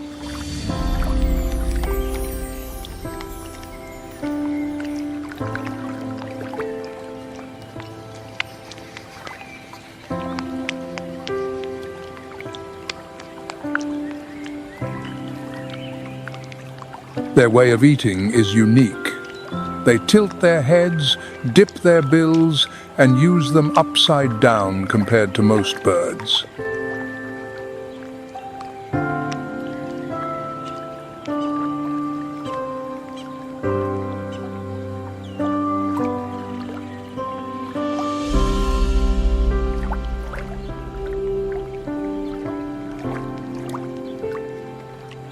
The curved structure of the bill and the thin lamellae inside allow for a highly efficient filtration system.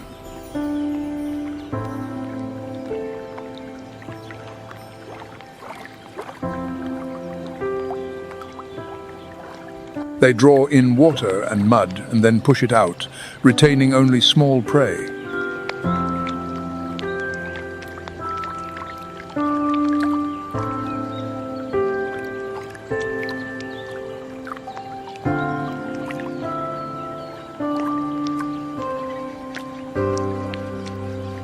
Meanwhile, their long legs gently stir the mud, causing small organisms to rise from the bottom.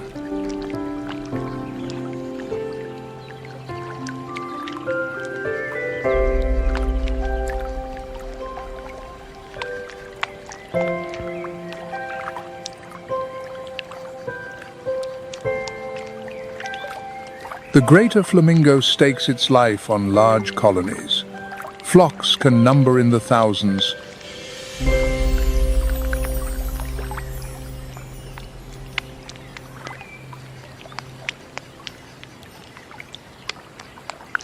The breeding season usually begins when the waters recede, exposing the dry mudflats, the raw material for nest building.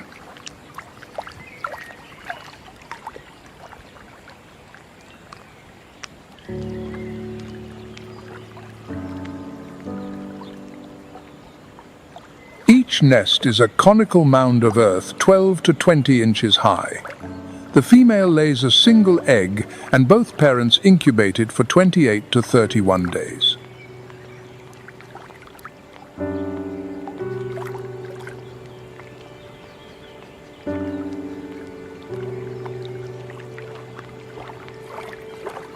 When they hatch, the chicks are fed crop milk, a substance produced in the parent's esophagus, rich in proteins and fats, comparable to mammalian milk.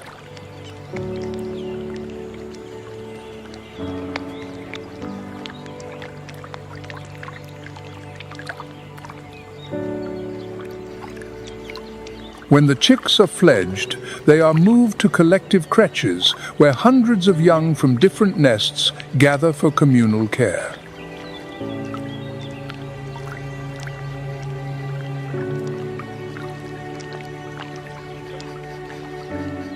It is an evolutionary strategy that protects the young and allows the parents to forage more efficiently.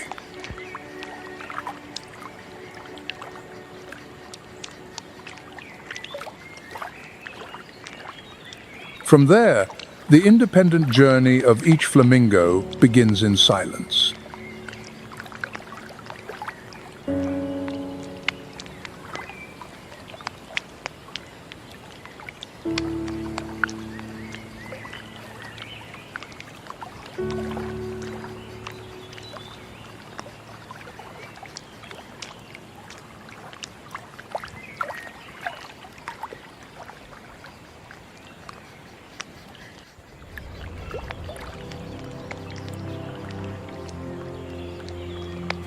As the pink hues of the greater flamingo fade into the early morning mist of the Nile, the delicate and light step of the African jacana appears.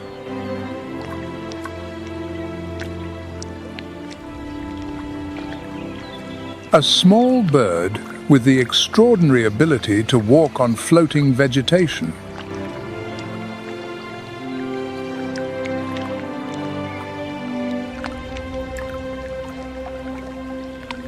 It does not startle with its presence, but its existence beats with the rhythm of the river.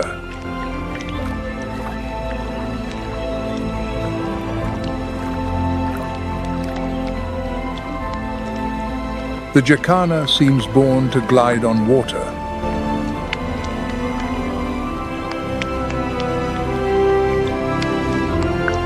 Its toes are long and widely spread, thin as matchsticks, capable of distributing its weight.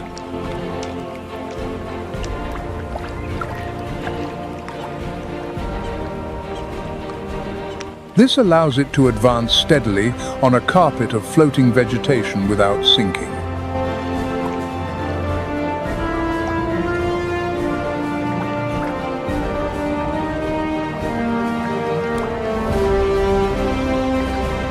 It feeds with tactile precision, using its bill to pick insects, worms, larvae, and other aquatic invertebrates from the waterlogged mud.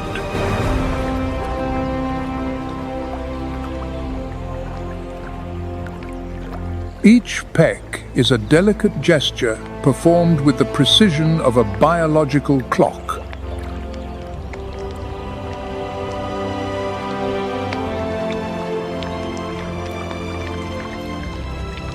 The slightest sensation is enough to distinguish food in the complex tapestry of the water.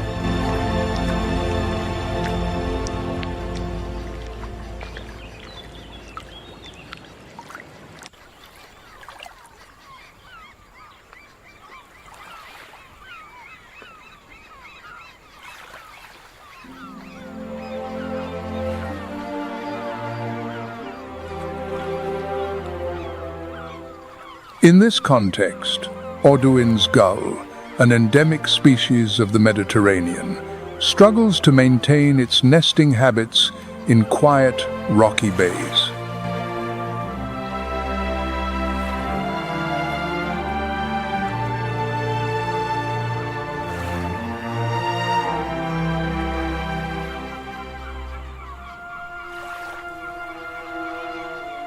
With a population of only about 11,000 breeding pairs, it is one of Europe's rarest gulls.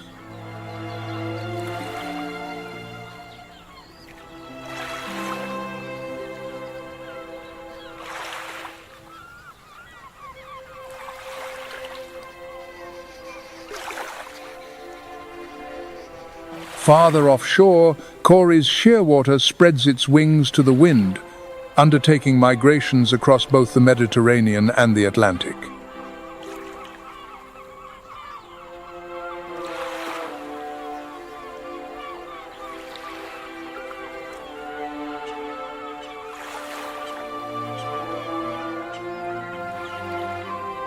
Beneath the surface, the European eel remains as mysterious as a living legend.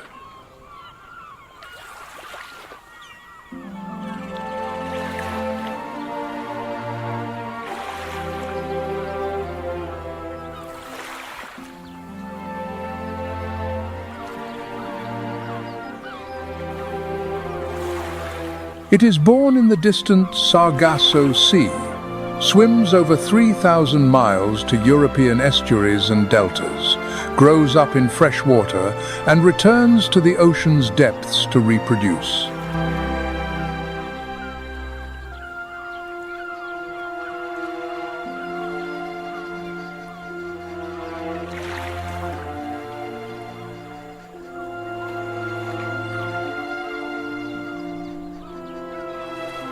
At the edge of the deep waters, the swordfish appears with lightning speed, using its long, sword-like bill to cut through schools of fish.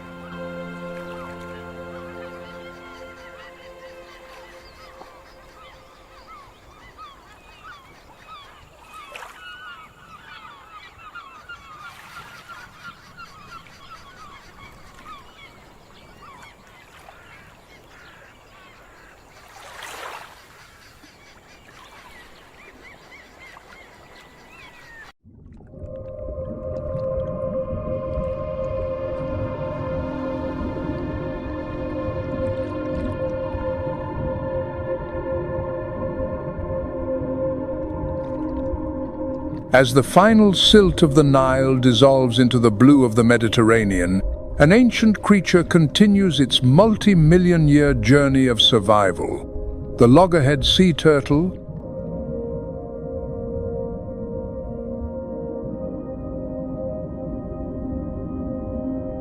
its thick carapace can be over 2.5 feet long, and its powerful jaws are capable of crushing the hard shells of crustaceans and mollusks.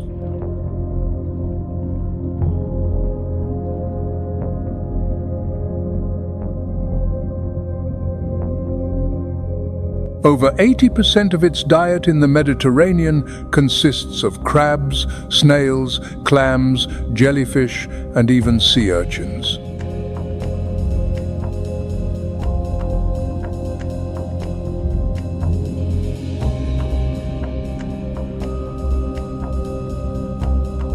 This species never lives a static life. The loggerhead turtle is a master of migration and orientation.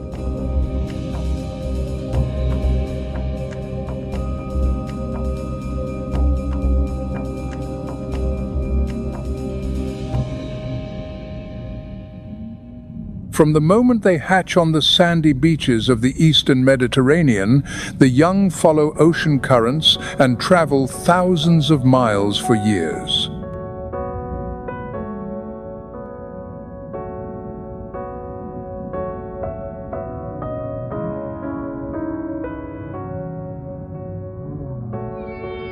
Until they return to the very place they were born to lay their eggs.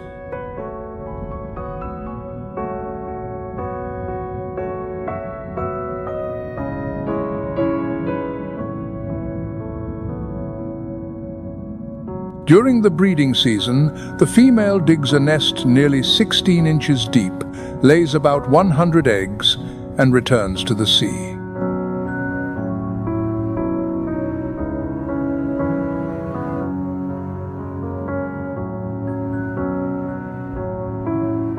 A unique feature of this species is its connection to ocean currents and temperature.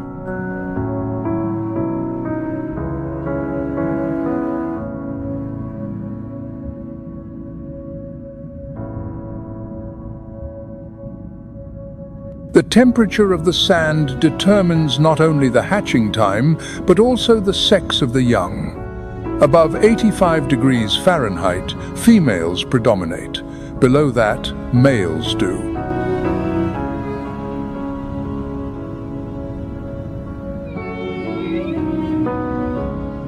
In the coastal ecosystem, the loggerhead turtle acts as an essential regulator.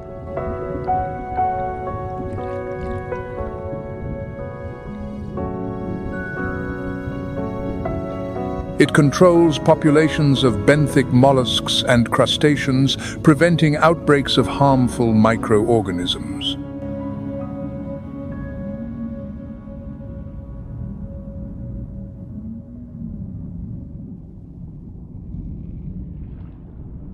Alongside it, the green sea turtle, a creature with millions of years of evolution, quietly continues its journey of survival at that boundary.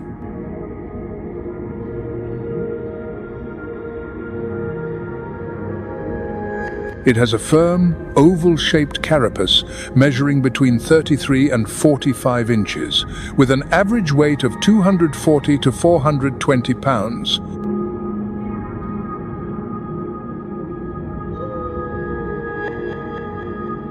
The smooth skin and light tones of its body allow it to camouflage in the shimmering light of the sea's surface.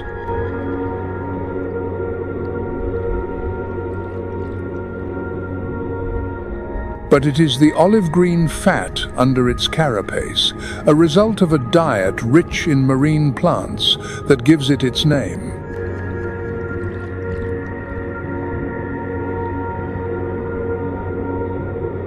In its early years, it is an omnivore, but as an adult, its diet shifts almost entirely to seagrass and algae.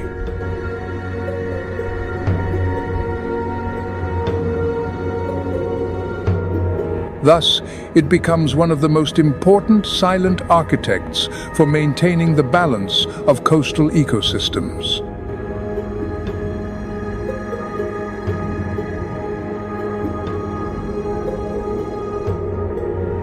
In the waters where the Nile meets the sea, the green sea turtle finds underwater meadows.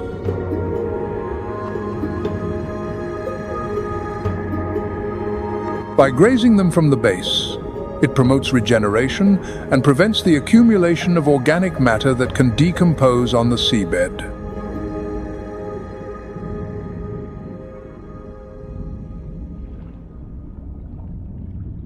Every bite and every excretion into the sea contributes to recycling nutrients for countless smaller species.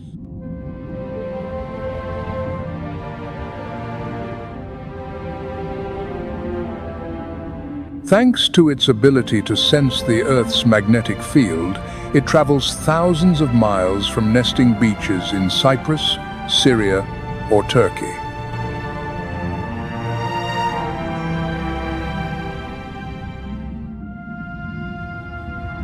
During the breeding season, the female returns to the exact beach where she was born to dig her nest.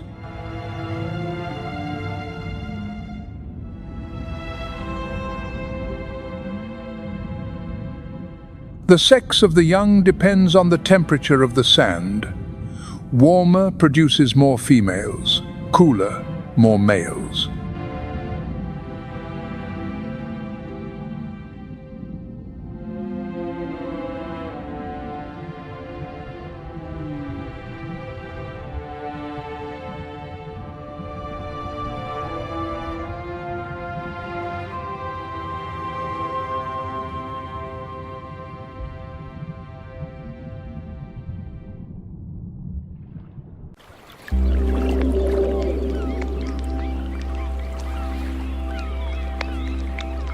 Where every wave carries the ocean's breath, beneath the glide of ancient inhabitants appears the common bottlenose dolphin.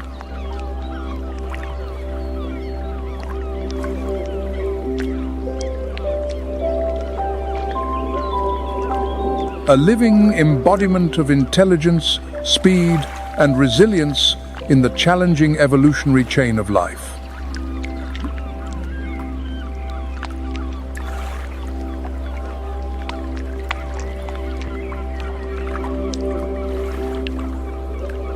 Each individual can be up to 13 feet long and weigh around 660 pounds.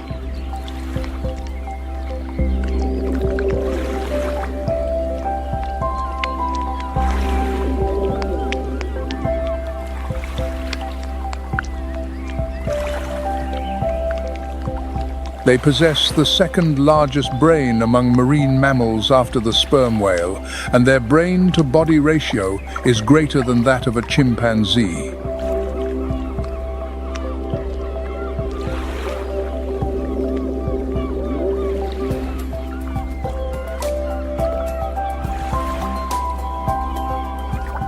This allows them to use acoustic signals not only to locate prey, but also to communicate in complex ways.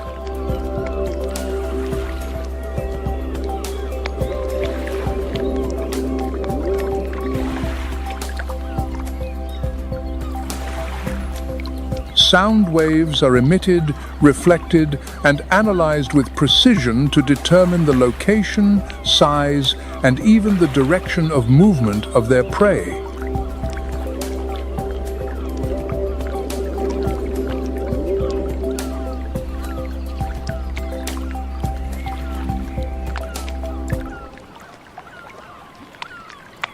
This is the basis of their typical collective hunting strategy, where a group of dolphins cooperates to form a circle to herd fish.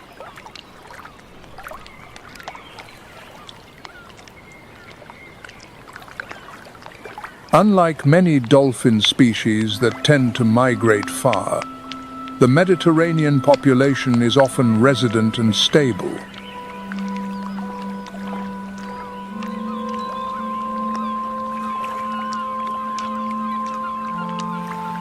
The offshore waters of the Nile are one of the few places that still maintain a natural balance of temperature and nutrients throughout the year.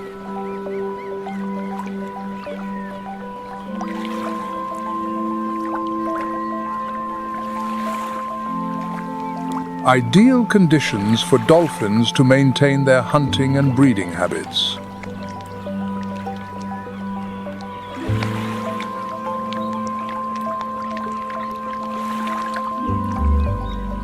Here, the abundance of nutrients, thanks to the silt and flow of the river, creates a rich coastal marine environment.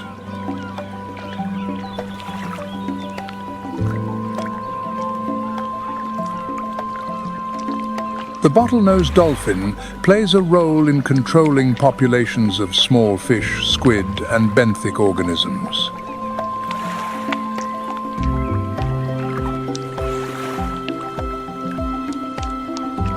Indirectly, it affects the health of the ecosystem by removing weak or sick individuals.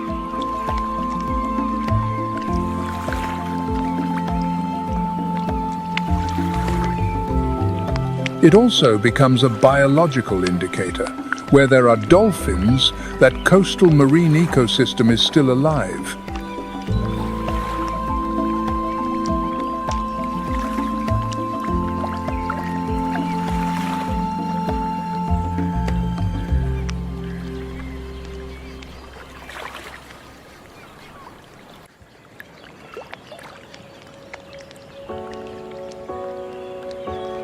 The river otter is a master swimmer of freshwater rivers and lakes.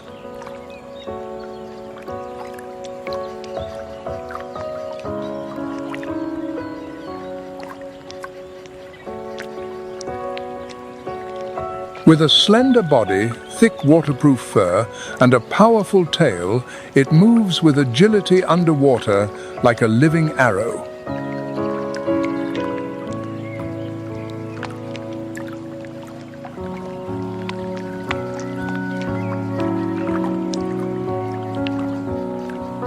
Otters can dive to depths of over 30 feet and hold their breath for up to 8 minutes, hunting mainly for fish, crayfish, and frogs.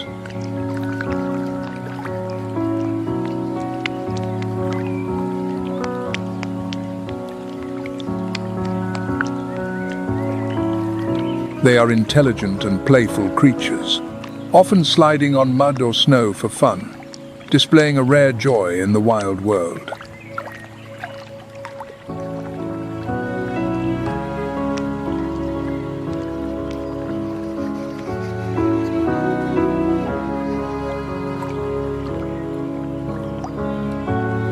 An otter's fur contains more than 600,000 hairs per square inch, helping to retain heat even in frigid water.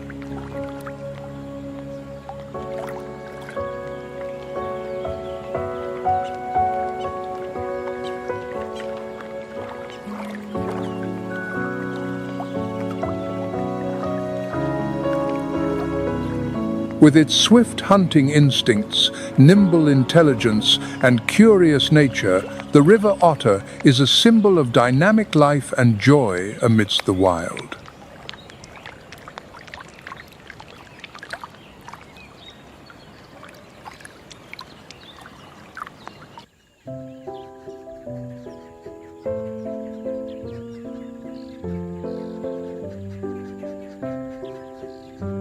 The monitor lizard is one of the most intelligent reptiles in the wild.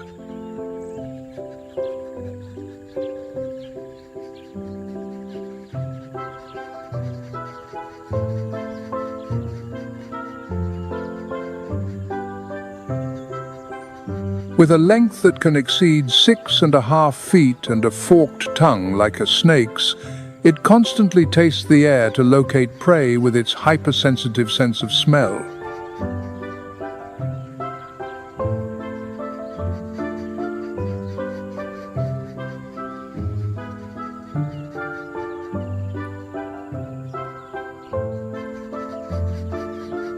Monitors are opportunistic hunters, feeding on everything from eggs, birds, and fish to carrion, helping to clean the natural environment.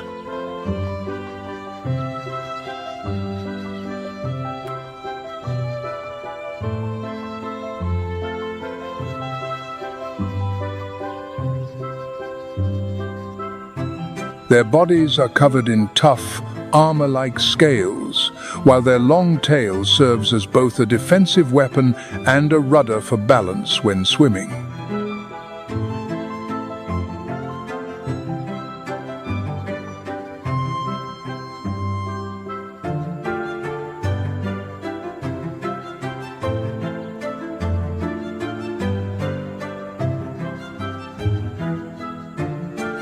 Despite a seemingly slow demeanor, a monitor can sprint at speeds of up to 18 miles per hour and is a proficient climber and diver.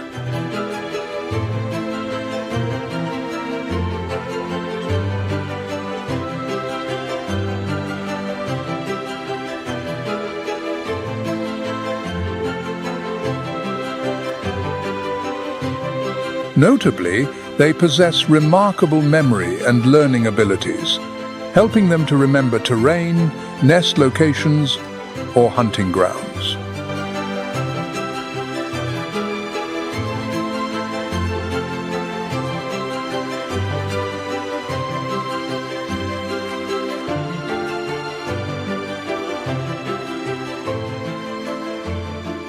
In the world of reptiles, the monitor lizard is a testament to nature's intelligent evolution and perfect adaptation.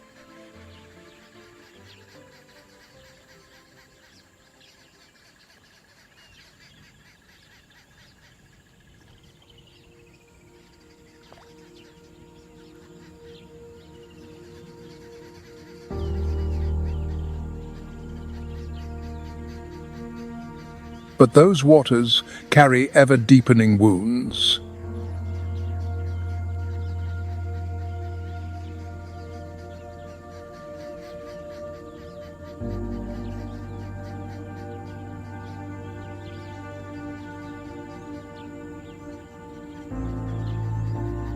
Upstream, rainfall is consistently decreasing, especially in the Ethiopian highlands and the Great Lakes region.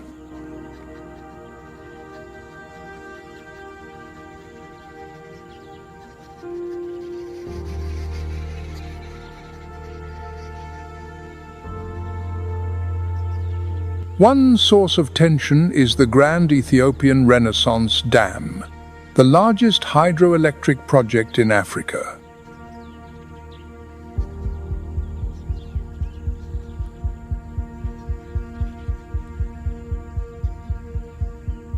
Ethiopia sees it as the key to national energy security, while Egypt and Sudan fear that reduced flow will threaten their agriculture and livelihoods.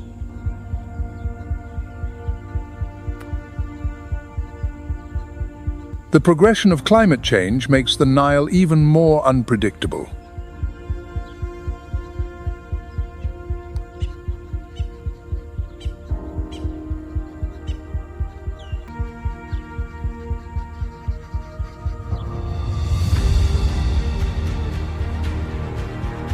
At the same time, in major cities, millions of cubic meters of domestic and industrial wastewater are discharged into the river daily.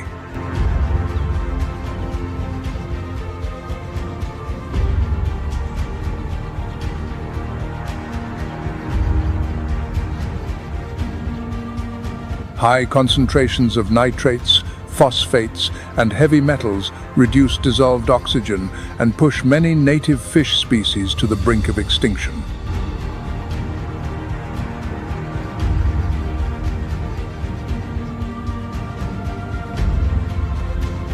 Furthermore, the rampant growth of water hyacinth in Lake Victoria and the tributaries of Uganda has clogged the flow.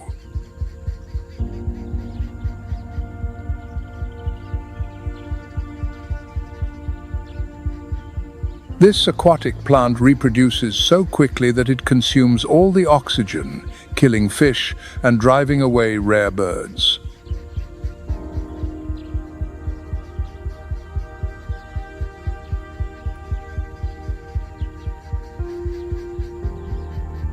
And in the face of this reality, a network of integrated solutions, both scientific and long-term sustainable, has begun to be implemented.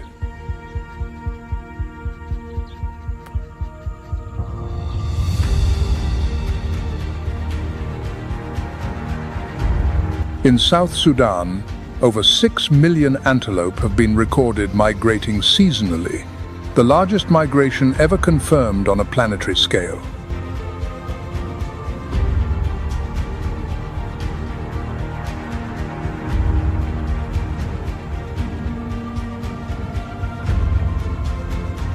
The data obtained is helping to redefine ecological corridors, ensuring that migratory routes are not interrupted.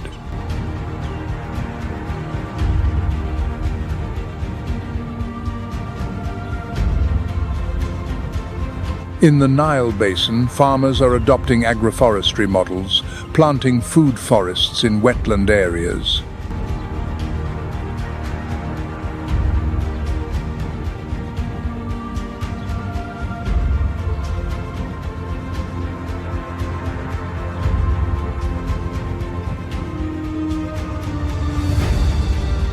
An early warning system combining artificial intelligence and hydrological models has been used in the management of reservoirs.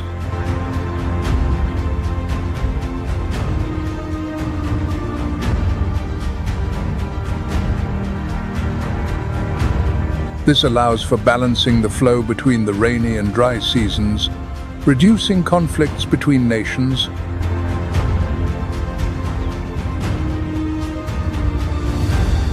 In Egypt, a hunting ban in the Lake Nasser area since 2023 has allowed thousands of migratory birds to return to nest safely.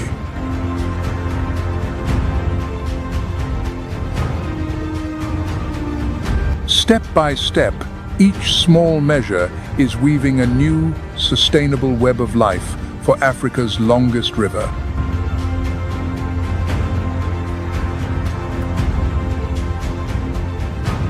The Nile has been a giver of life for millennia, the cradle of civilizations and empires. It has endured droughts and floods, and its rhythm has shaped this land.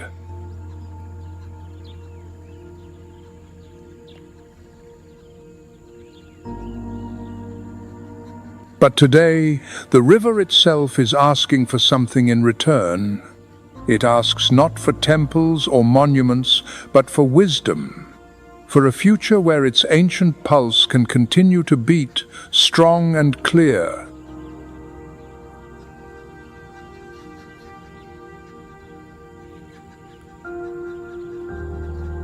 Let us share knowledge, educate communities, and help protect the wildlife that depends on this lifeblood of Africa.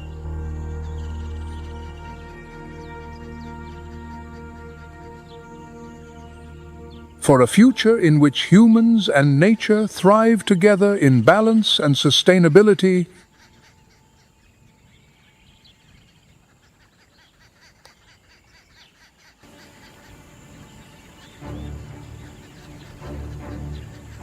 Kings rule, but dynasties are built on the backs of queens.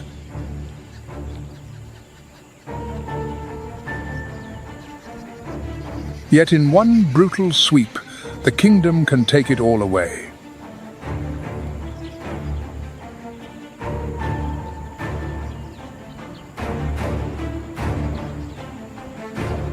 Ayumi's precious marsh is drying up and a great thirst begins.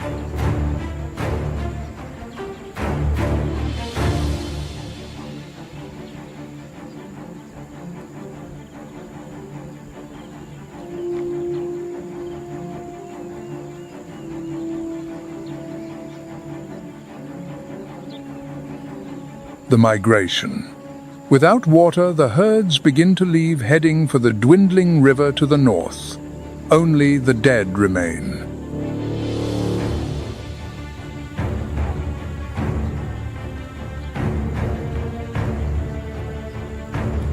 When the scavenging ends, the pride could starve.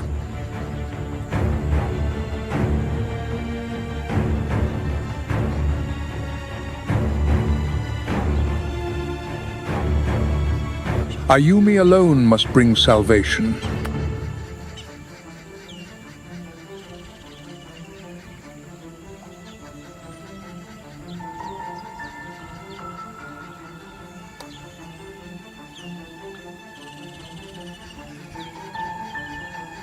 Leaving the young to hold the marsh.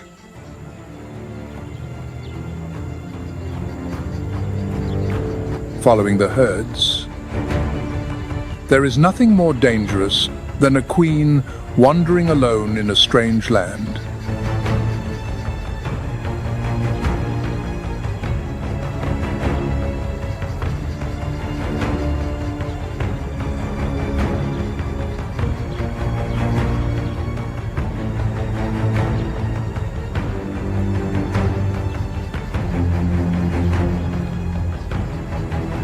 Her cubs are dead. Ayumi's scent reveals she is ready to mate.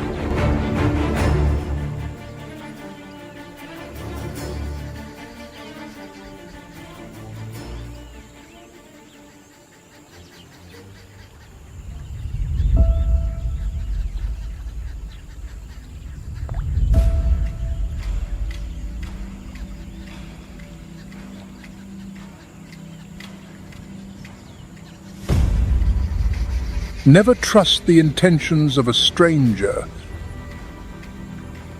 especially a nomadic male.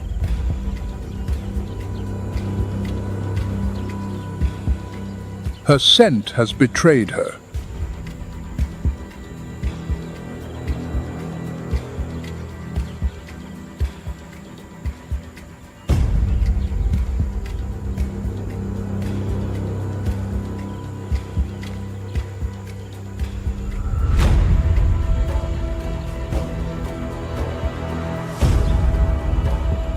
There is no escape from this.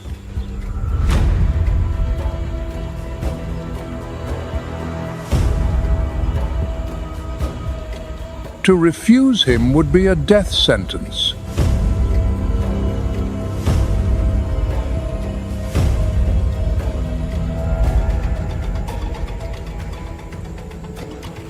But the king is on the queen's trail. No one is allowed to take the queen.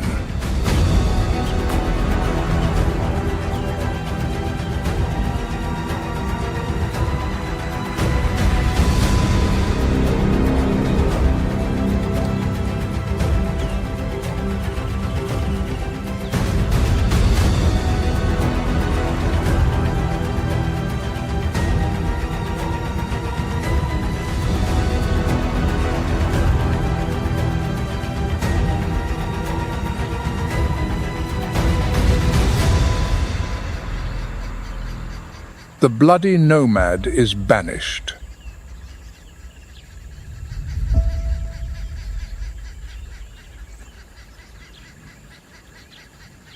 Sakamai and Ayumi are together, but their pride is now alone.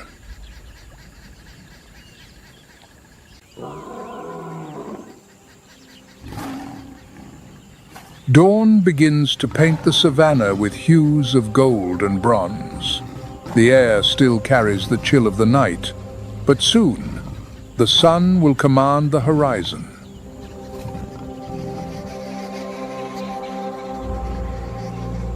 Amidst the rustle of tall grass and the distant songs of birds, a roar erupts with a force that seems to shake the ground. It is the call of the king.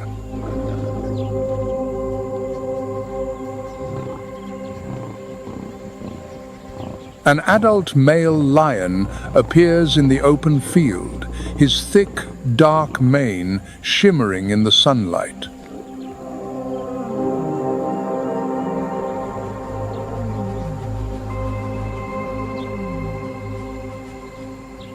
Hundreds of pounds of muscle, a fiery mane, and a cold, commanding gaze.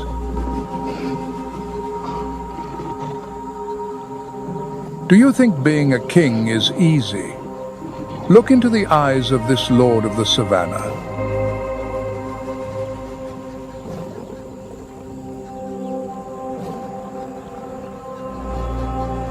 That proud mane and thunderous roar conceal a little-known truth. Even the king must fight relentlessly to keep his crown, and sometimes must rely on others to survive.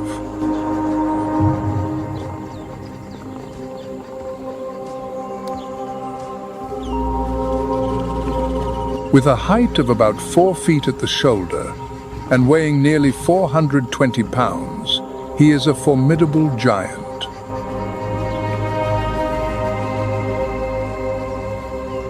His territory is vast, stretching up to 100 square miles.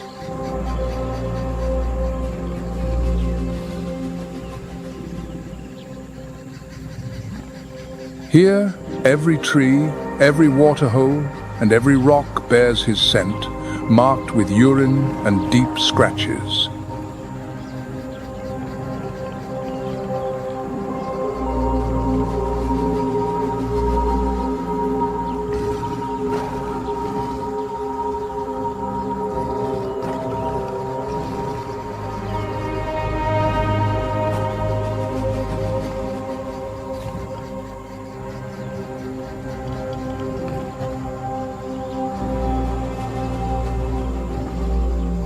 In the lion pride, it is not just strength, but a sacred bond that holds them together.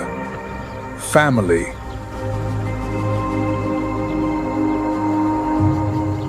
The affectionate caresses, the calls to the pride on the wind, are how they remind each other that no one has to walk alone.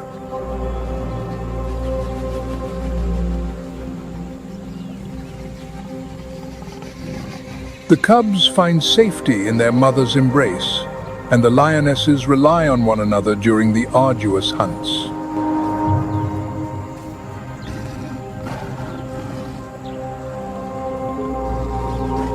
Even the majestic king needs the silent protection of the entire pride, for strength is never absolute.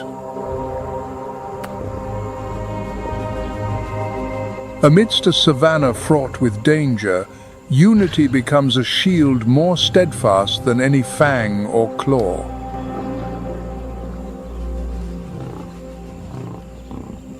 It is where kinship transcends the harsh law of survival, proving that true strength lies in devotion.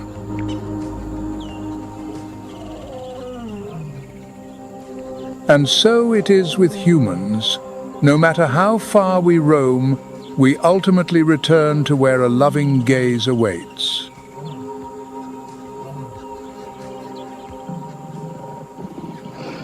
Family in both human and lion kind is the most enduring kingdom, which no enemy can ever conquer.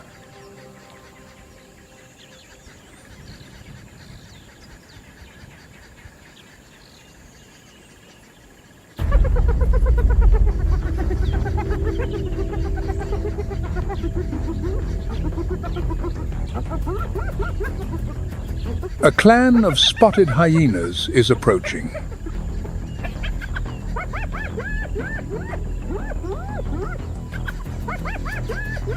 With their round ears and cunning eyes, they walk with confidence.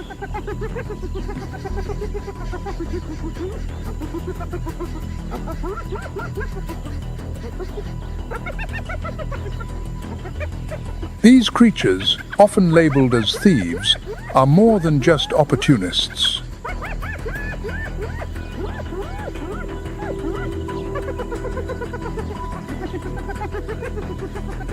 Organized into clans that can exceed 80 individuals, hyenas have a matriarchal society where the females dominate.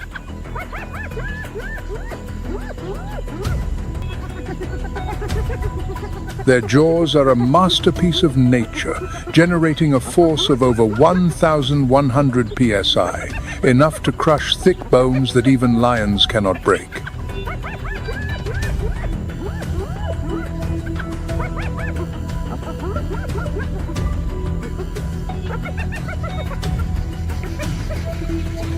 This allows them to utilize the very last remnants of a carcass, recycling nutrients for the ecosystem.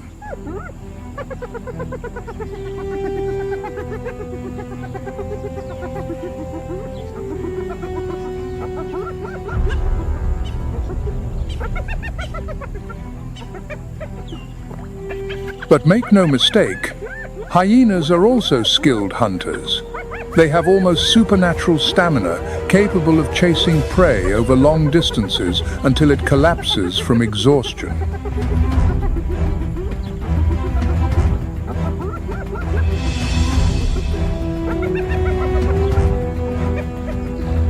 Now, as the hyenas draw near, the lionesses growl, reluctant to yield their prize. For a few moments, the sounds of the savannah cease.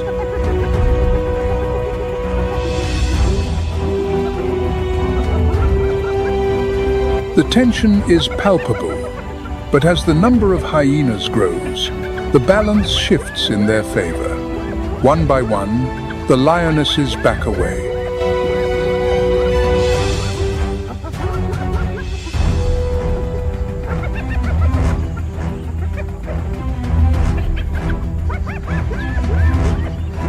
In an instant, the clan descends on the carcass. Laughter and clicks fill the air, while the powerful jaws crush bone, reducing even the hardest fragments to dust.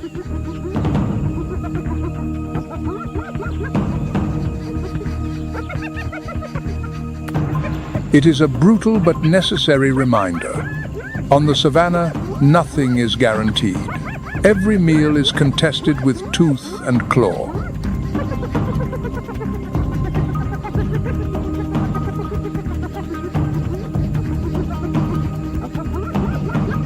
As the sun climbs higher in the sky, both predators disperse. The lions return to patrolling their territory. The hyenas disappear into the tall grass.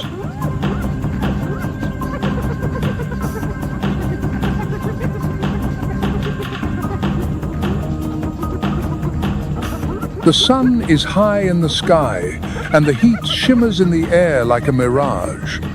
In the middle of the plain, a huge, dark shape moves with serenity.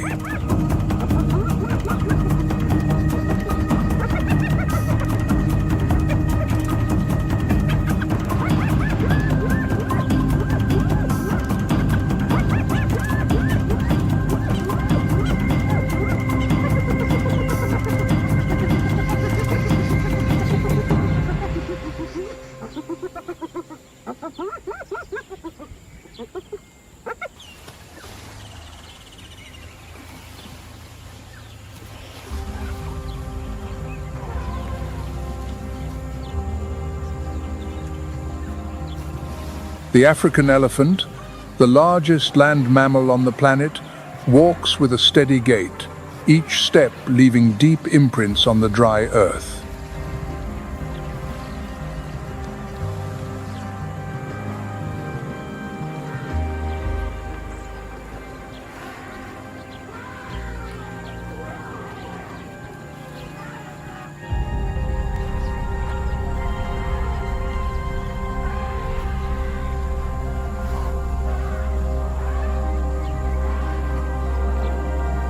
Its tusks, which can be over 6.5 feet long, are not just symbols of majesty, but also essential tools for digging for water.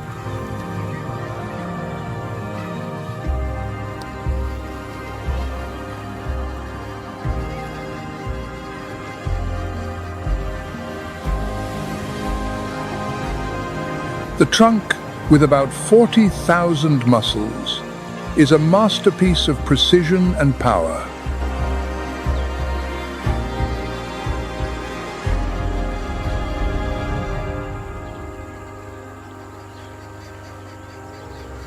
It is used both to pluck delicate leaves from a branch and to lift heavy logs.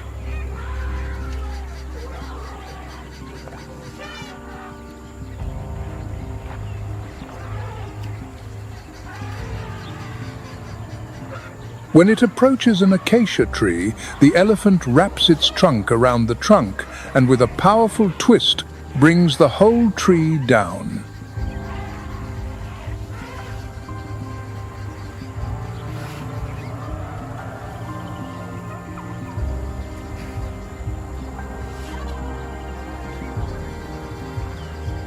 This seemingly destructive act opens up space in the vegetation, creating clearings where sunlight can reach the ground.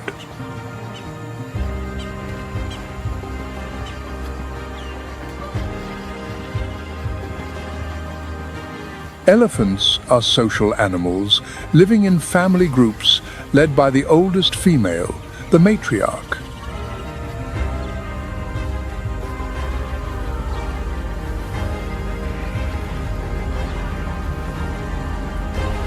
Her experience is crucial for the survival of the herd, as she knows the ancient paths that lead to hidden waterholes and grazing areas.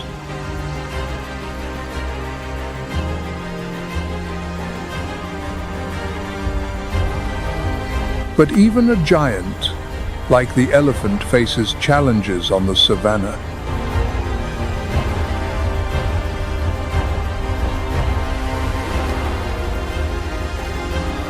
The constant search for water during the dry season can lead them to travel dozens of miles each day.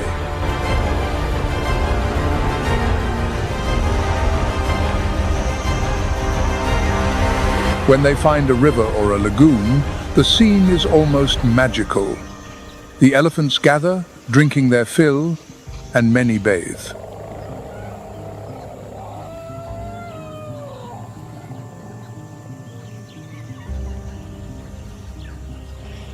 Not far away, another giant of the savannah approaches with the caution of a veteran.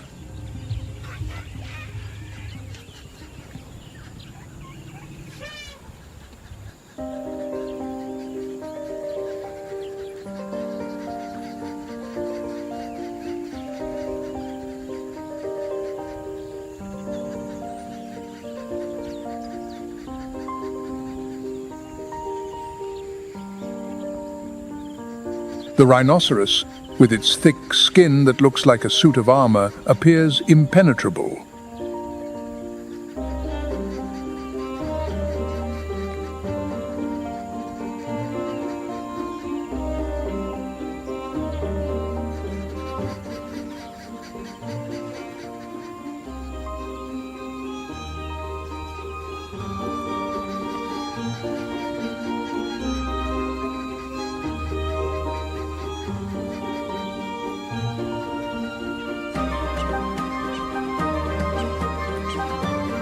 Unlike the elephant, the rhinoceros is more solitary, spending most of its day grazing or resting in shady places.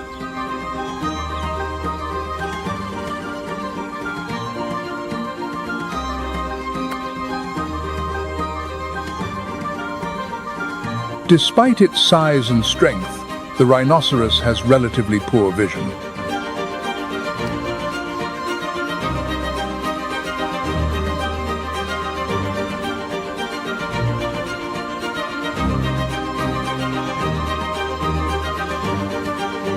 To compensate, its sense of smell is extremely acute, allowing it to detect the presence of other animals from a great distance.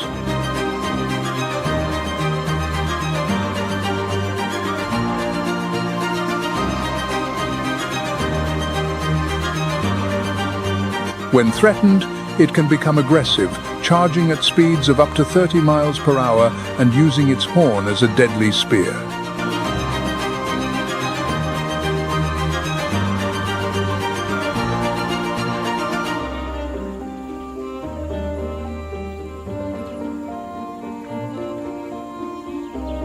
However, there are moments of peace. Near a mud puddle, the rhinoceros wallows in the mud, covering its body with a thick layer, which is a natural protection against parasites and the scorching sunday.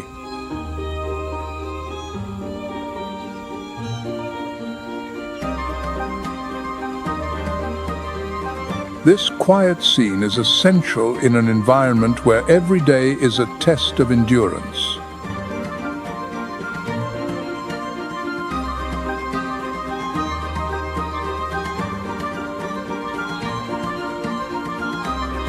Although different in their habits and behaviors, the elephant and the rhinoceros have something in common. Both play crucial roles in the ecosystem.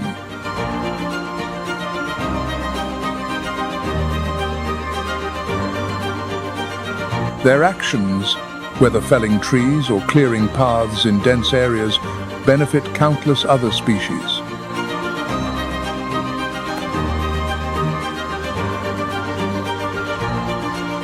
As the afternoon wears on, the heavy footsteps and the distant sound of breaking branches mark the passage of these creatures.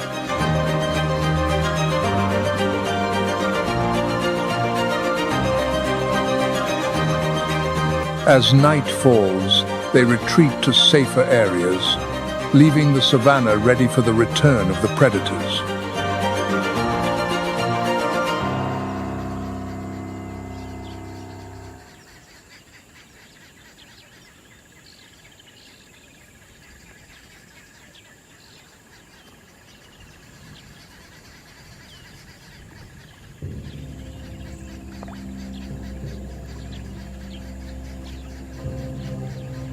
The sun has dipped low in the sky, casting long shadows across the savannah.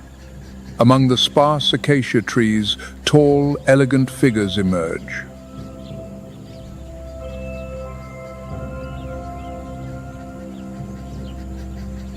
They are the giraffes, the silent sentinels of the ecosystem.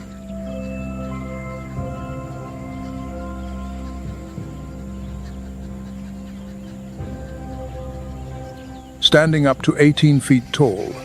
They are the tallest terrestrial animals on the planet.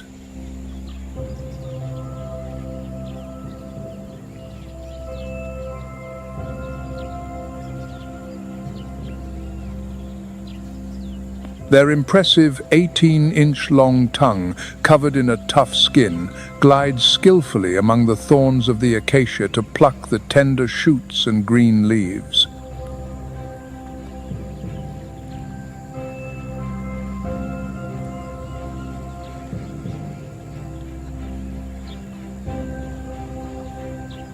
Every movement is graceful, almost choreographed. They feed in small groups, maintaining constant vigilance of their surroundings.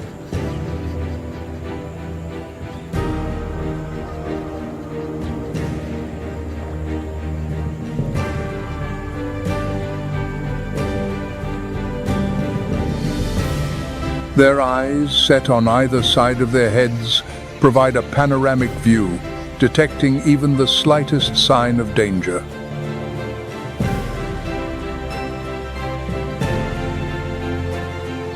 Despite their size and gentle appearance, giraffes are not helpless.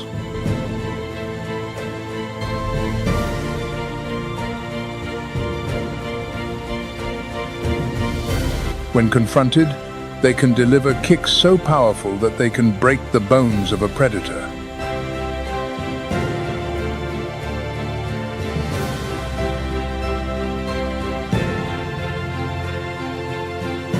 However, giraffes prefer to avoid conflict, using their exceptional height to spot danger and move away before it is too late.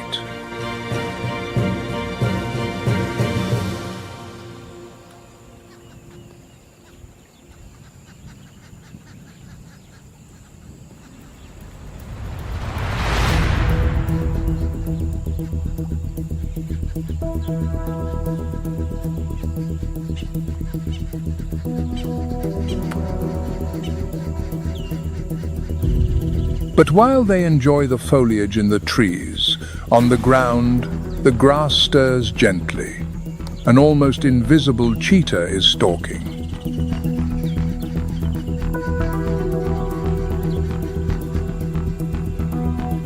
Its eyes are fixed on a small group of impalas grazing a few feet away.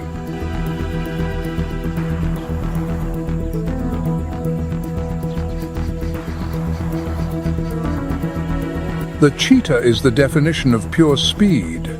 With a slender body and long, muscular limbs, it is born to run.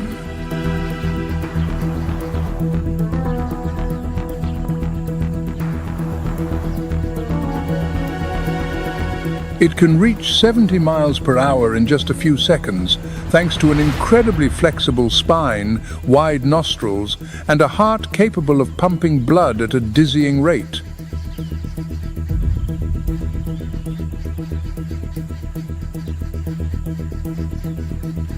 It approaches with light steps, moving against the wind so as not to be detected. Every muscle is tense, ready for the right moment.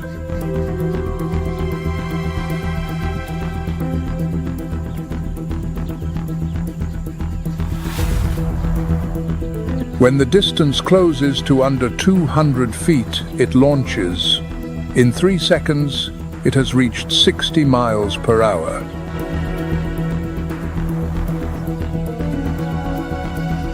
The chase is intense but brief. In less than 30 seconds, everything will be decided.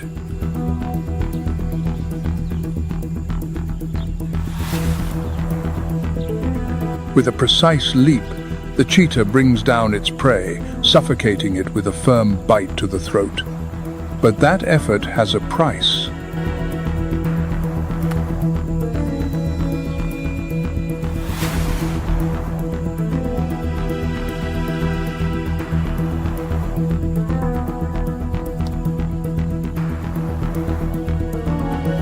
The cat's heart beats so fast that it needs to rest even before starting to eat.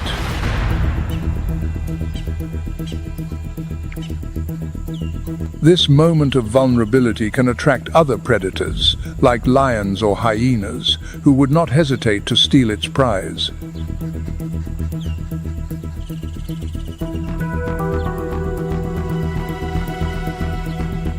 While the cheetah catches its breath, the savanna returns to its natural rhythm. The giraffes, still wary, continue their slow journey.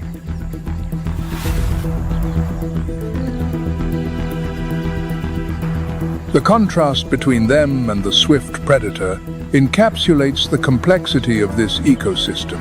Strength and agility, patience and explosion, all coexisting in a delicate balance.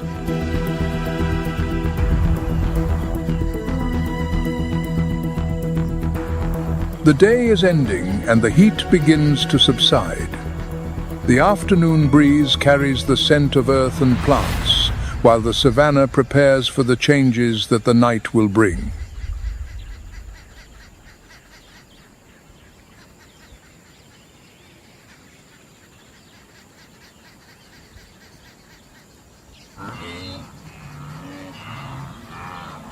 The sunset turns the savanna into a mosaic of golden hues and long, dark shadows.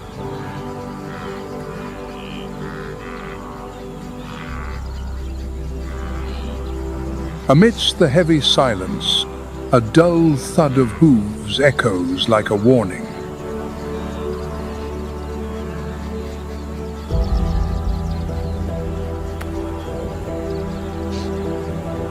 A herd of African buffalo approaches, kicking up a cloud of dust that mixes with the hot air.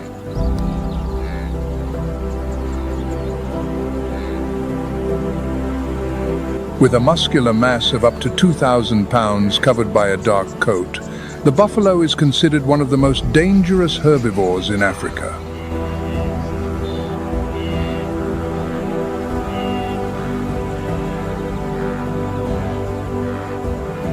Their horns, fused at the base to form a kind of shield known as a boss, are a lethal weapon used both for defense and to assert dominance within the herd.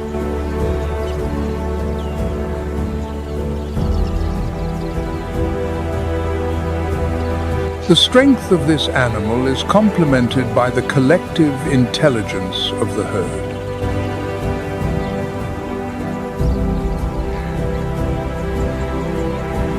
The herds can gather hundreds of individuals, and when threatened, they organize themselves instinctively.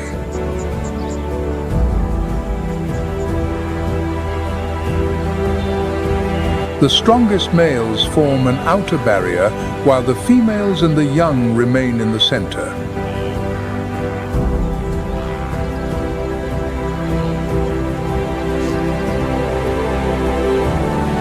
This defensive behavior is so effective that even the lion, the king of the savanna, thinks twice before attacking.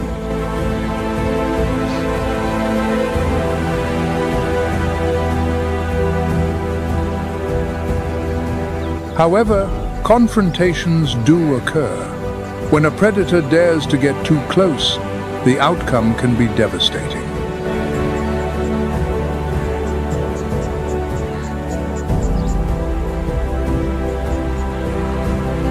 With a charge that can reach 34 miles per hour, a buffalo is capable of tossing a lion with its horns and sending it flying.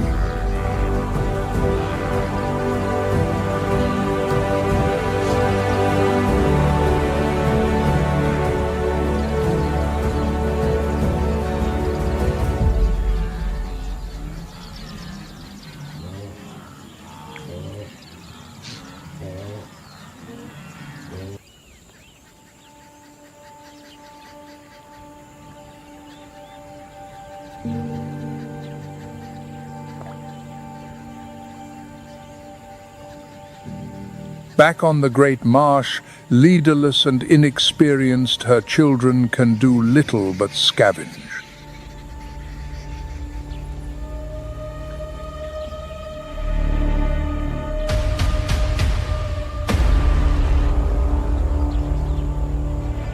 Hyenas thrive in times of chaos.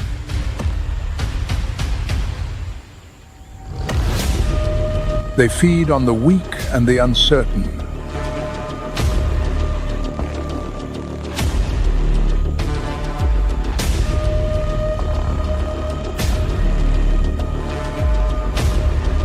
The day has come.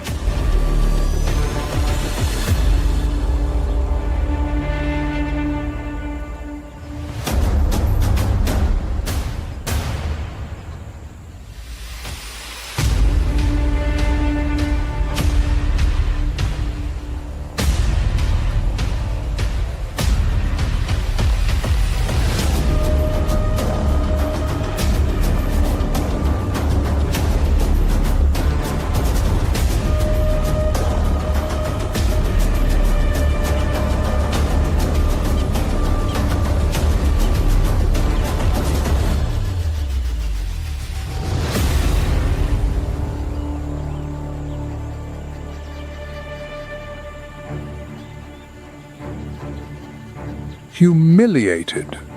What is left of the pride leaves the marsh to the enemy and heads north to find their leaders.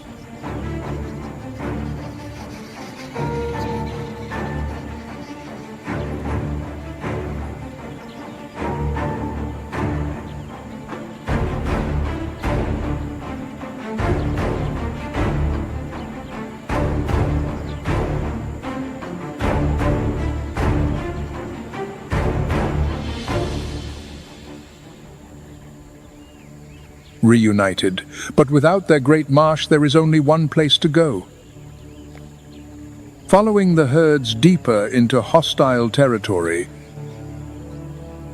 the Northern Queen sees the approaching army.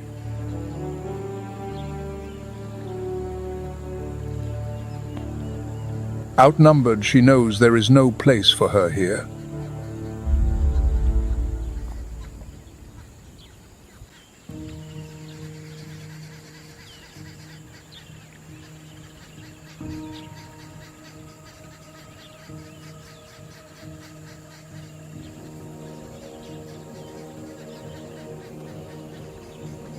While the buffalo dominates the open plains, another giant reigns on the riverbanks, the hippopotamus.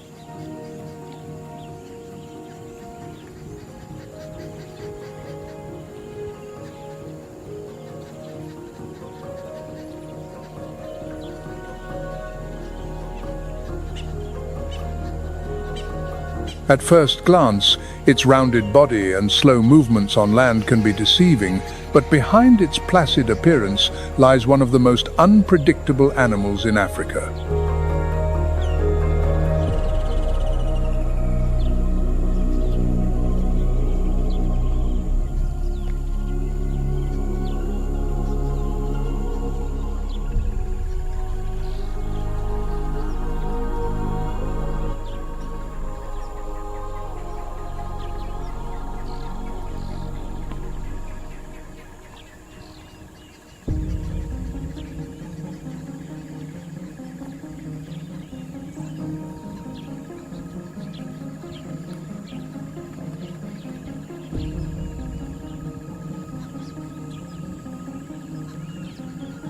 Its sensitive skin requires constant moisture, and its eyes, ears, and nostrils, located on the top of its head, allow it to breathe and observe.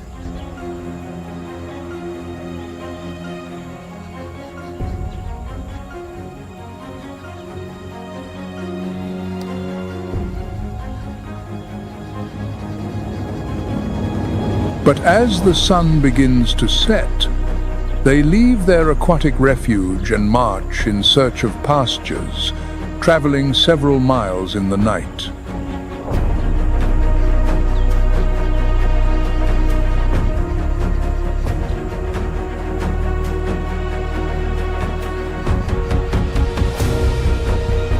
Although they are herbivores, their huge jaws, capable of opening to a 150-degree angle, are a real threat to anyone who crosses their path.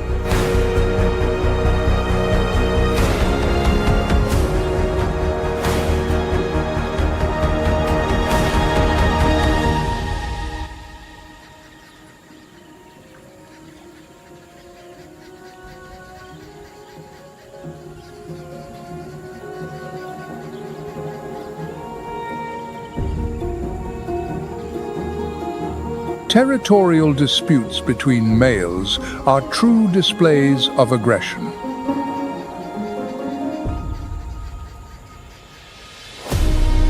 Two rivals face each other, opening their mouths in intimidating displays before charging at each other with fury.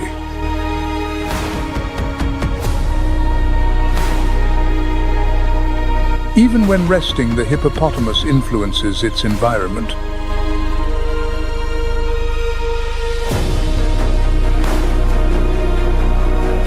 As they enter and exit the water, they create natural channels that help maintain the flow of the rivers during the dry season.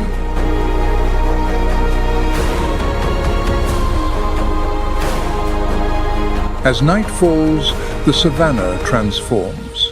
The buffalo gather closer together, wary of the sounds of the darkness.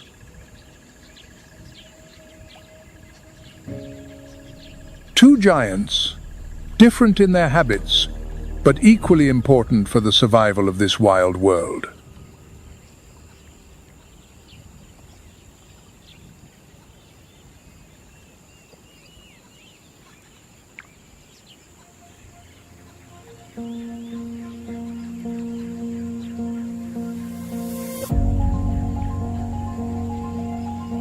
The morning breeze stirs the golden grass, revealing a deep, rhythmic sound that spreads across the savanna like a distant thunder.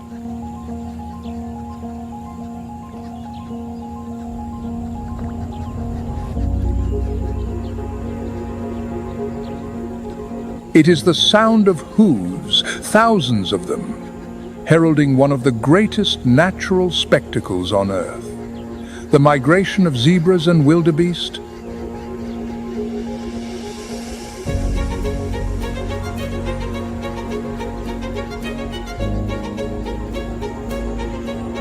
On the horizon, a sea of stripes begins to form.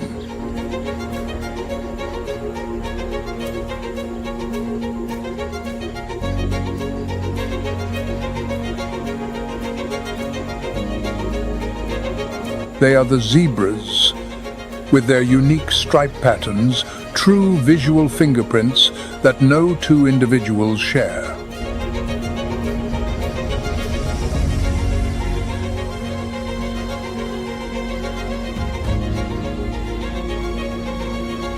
Each of these stripes has a purpose.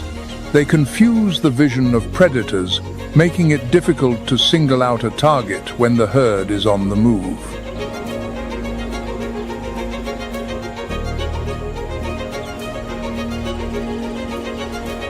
Zebras live in family groups, led by a dominant male.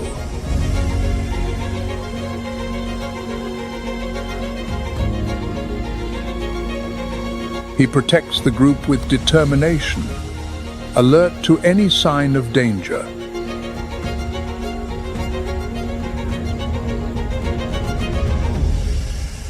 They are not alone. Among the stripes, the more robust grey figures of the wildebeest emerge.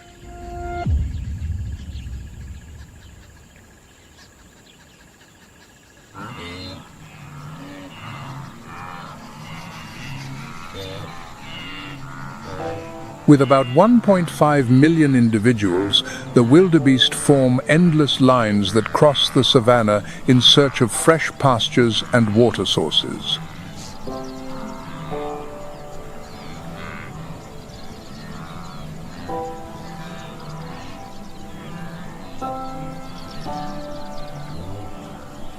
It is a journey of over 500 miles, fraught with dangers, but driven by the need to survive.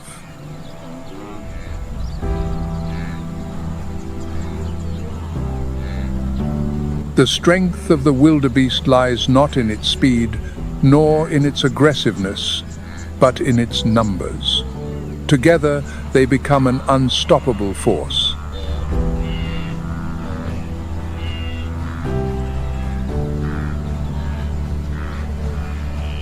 When a river appears in their path, like the famous Mara River, the challenge becomes even more intense.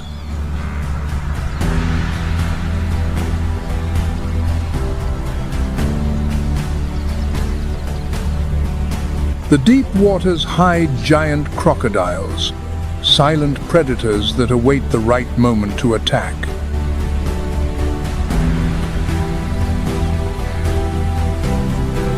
However, the movement does not stop. One by one, the wildebeest plunge into the current, followed by the zebras.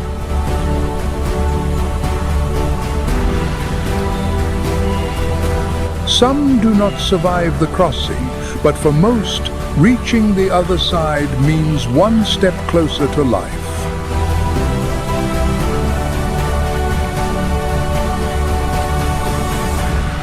The association between zebras and wildebeest goes beyond mere coincidence.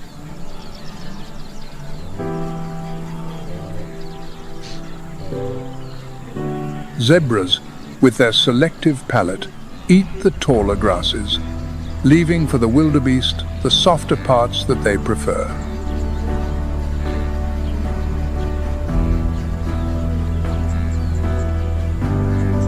In return, the wildebeest offer their striped companions an additional level of vigilance.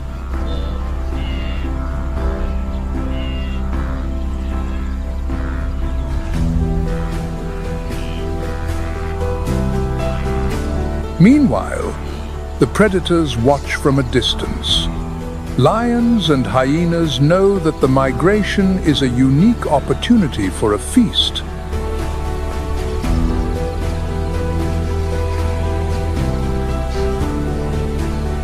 When the dust finally settles and the last group has crossed the river, the field seems to have been swept by a storm.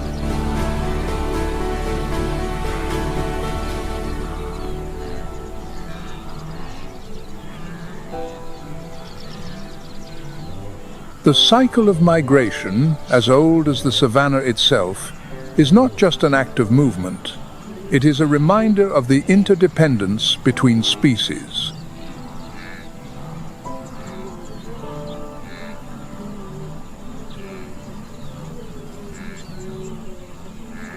Sunset descends on the savanna, dyeing the sky with intense orange and purple hues.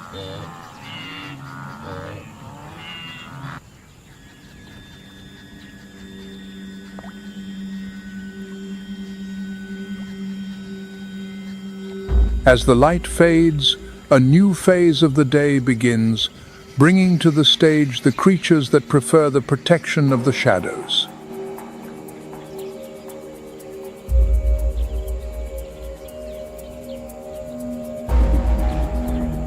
Among them, a master of stealth glides silently through the darkness, the leopard.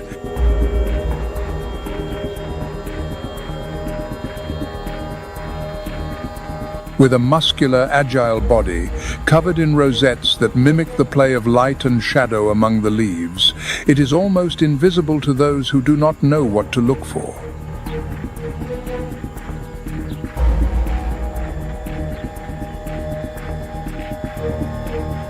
Weighing around 130 pounds, the leopard combines strength and elegance like few other predators.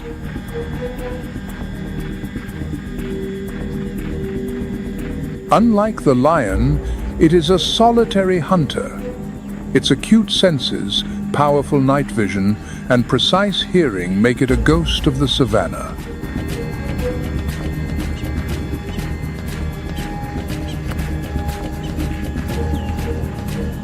When it identifies its prey, be it a small antelope or a careless baboon, it approaches with infinite patience.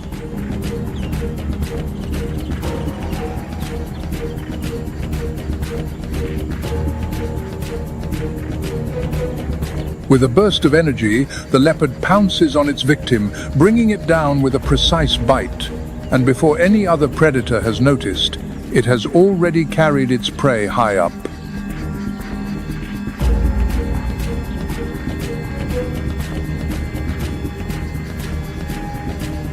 With an impressive strength that allows it to carry prey twice its own weight, it hoists its meal into the high trees, out of reach of hyenas and lions.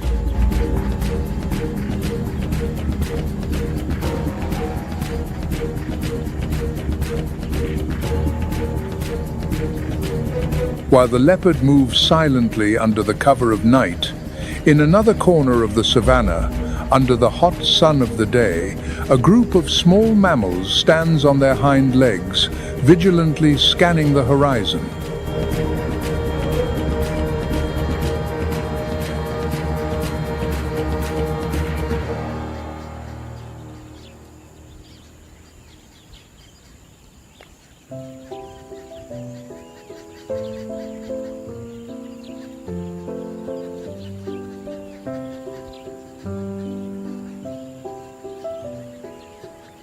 They are the meerkats, creatures that weigh little more than 2 pounds, but whose collective strategy is an example of social intelligence.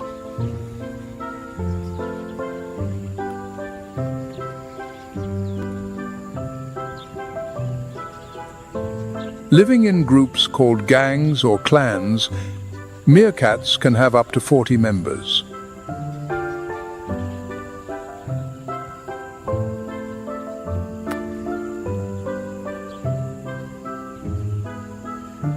Each individual plays an essential role.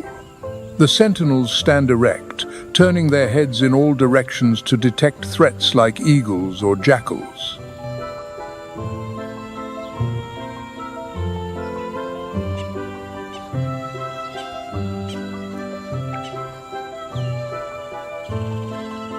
At the slightest sign of danger, they emit a shrill alarm, and the whole group disappears instantly, diving into their underground burrows.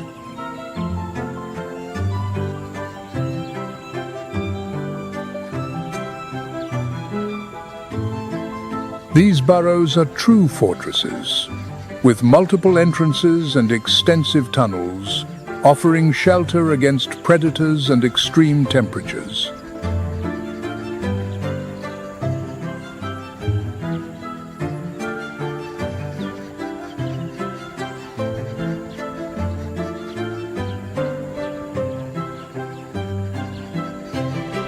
Their diet consists of insects, small vertebrates, and even scorpions, which they handle with skill to avoid the venom.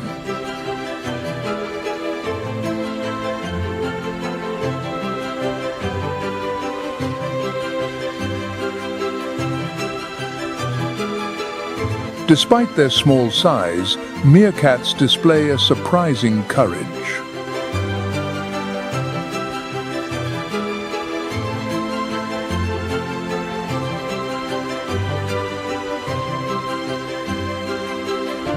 A group can confront venomous snakes, distracting them and attacking from different angles until they drive them from their territory.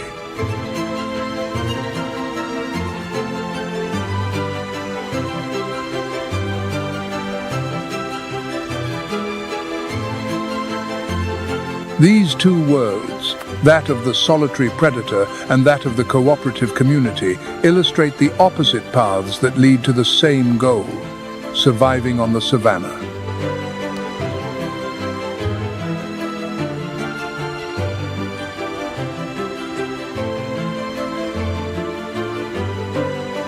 Both depend on sophisticated strategies and a perfect reading of their environment.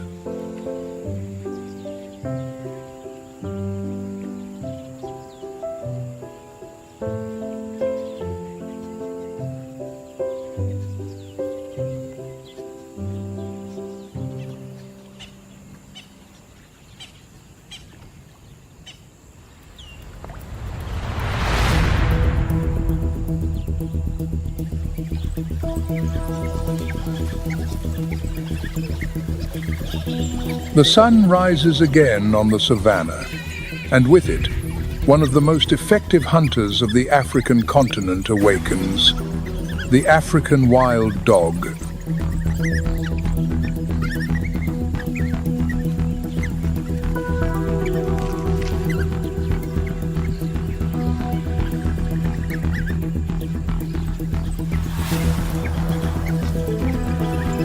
With its mottled coat and rounded ears, its unique appearance is as striking as its skills.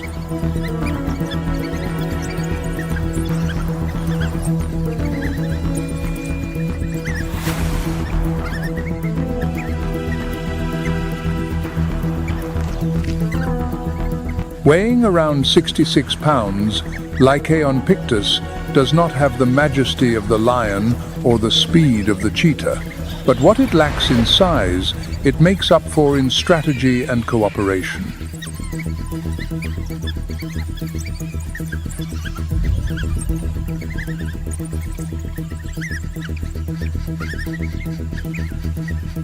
These predators live in close-knit packs, where each member has a function and leadership is respected without question.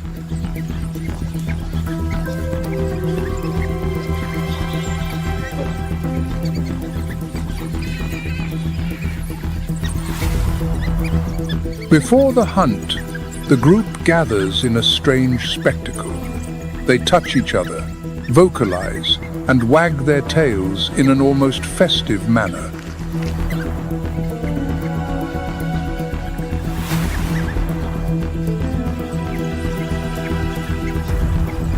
When they set off, their tactic is a display of efficiency. They pursue their prey tirelessly, taking turns in the lead to keep the prey constantly on the run.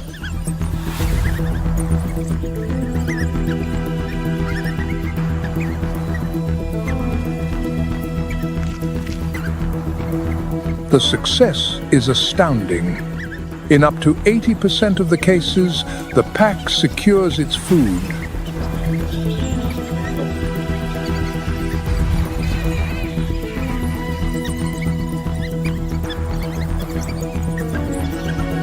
And unlike many other predators, the wild dogs display an altruistic behavior. The young and the weakest members are the first to eat.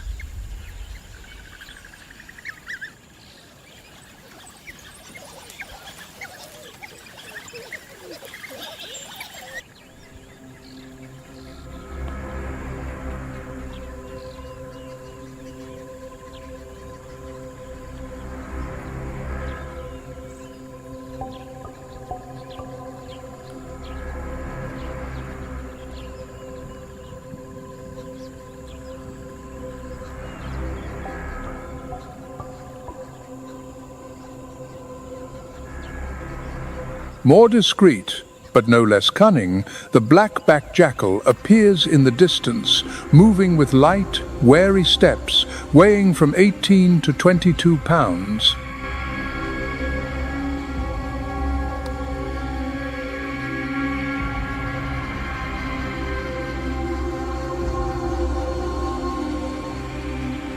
It is a natural opportunist, adapting with skill to the changes in its environment. The jackal is a versatile survivor.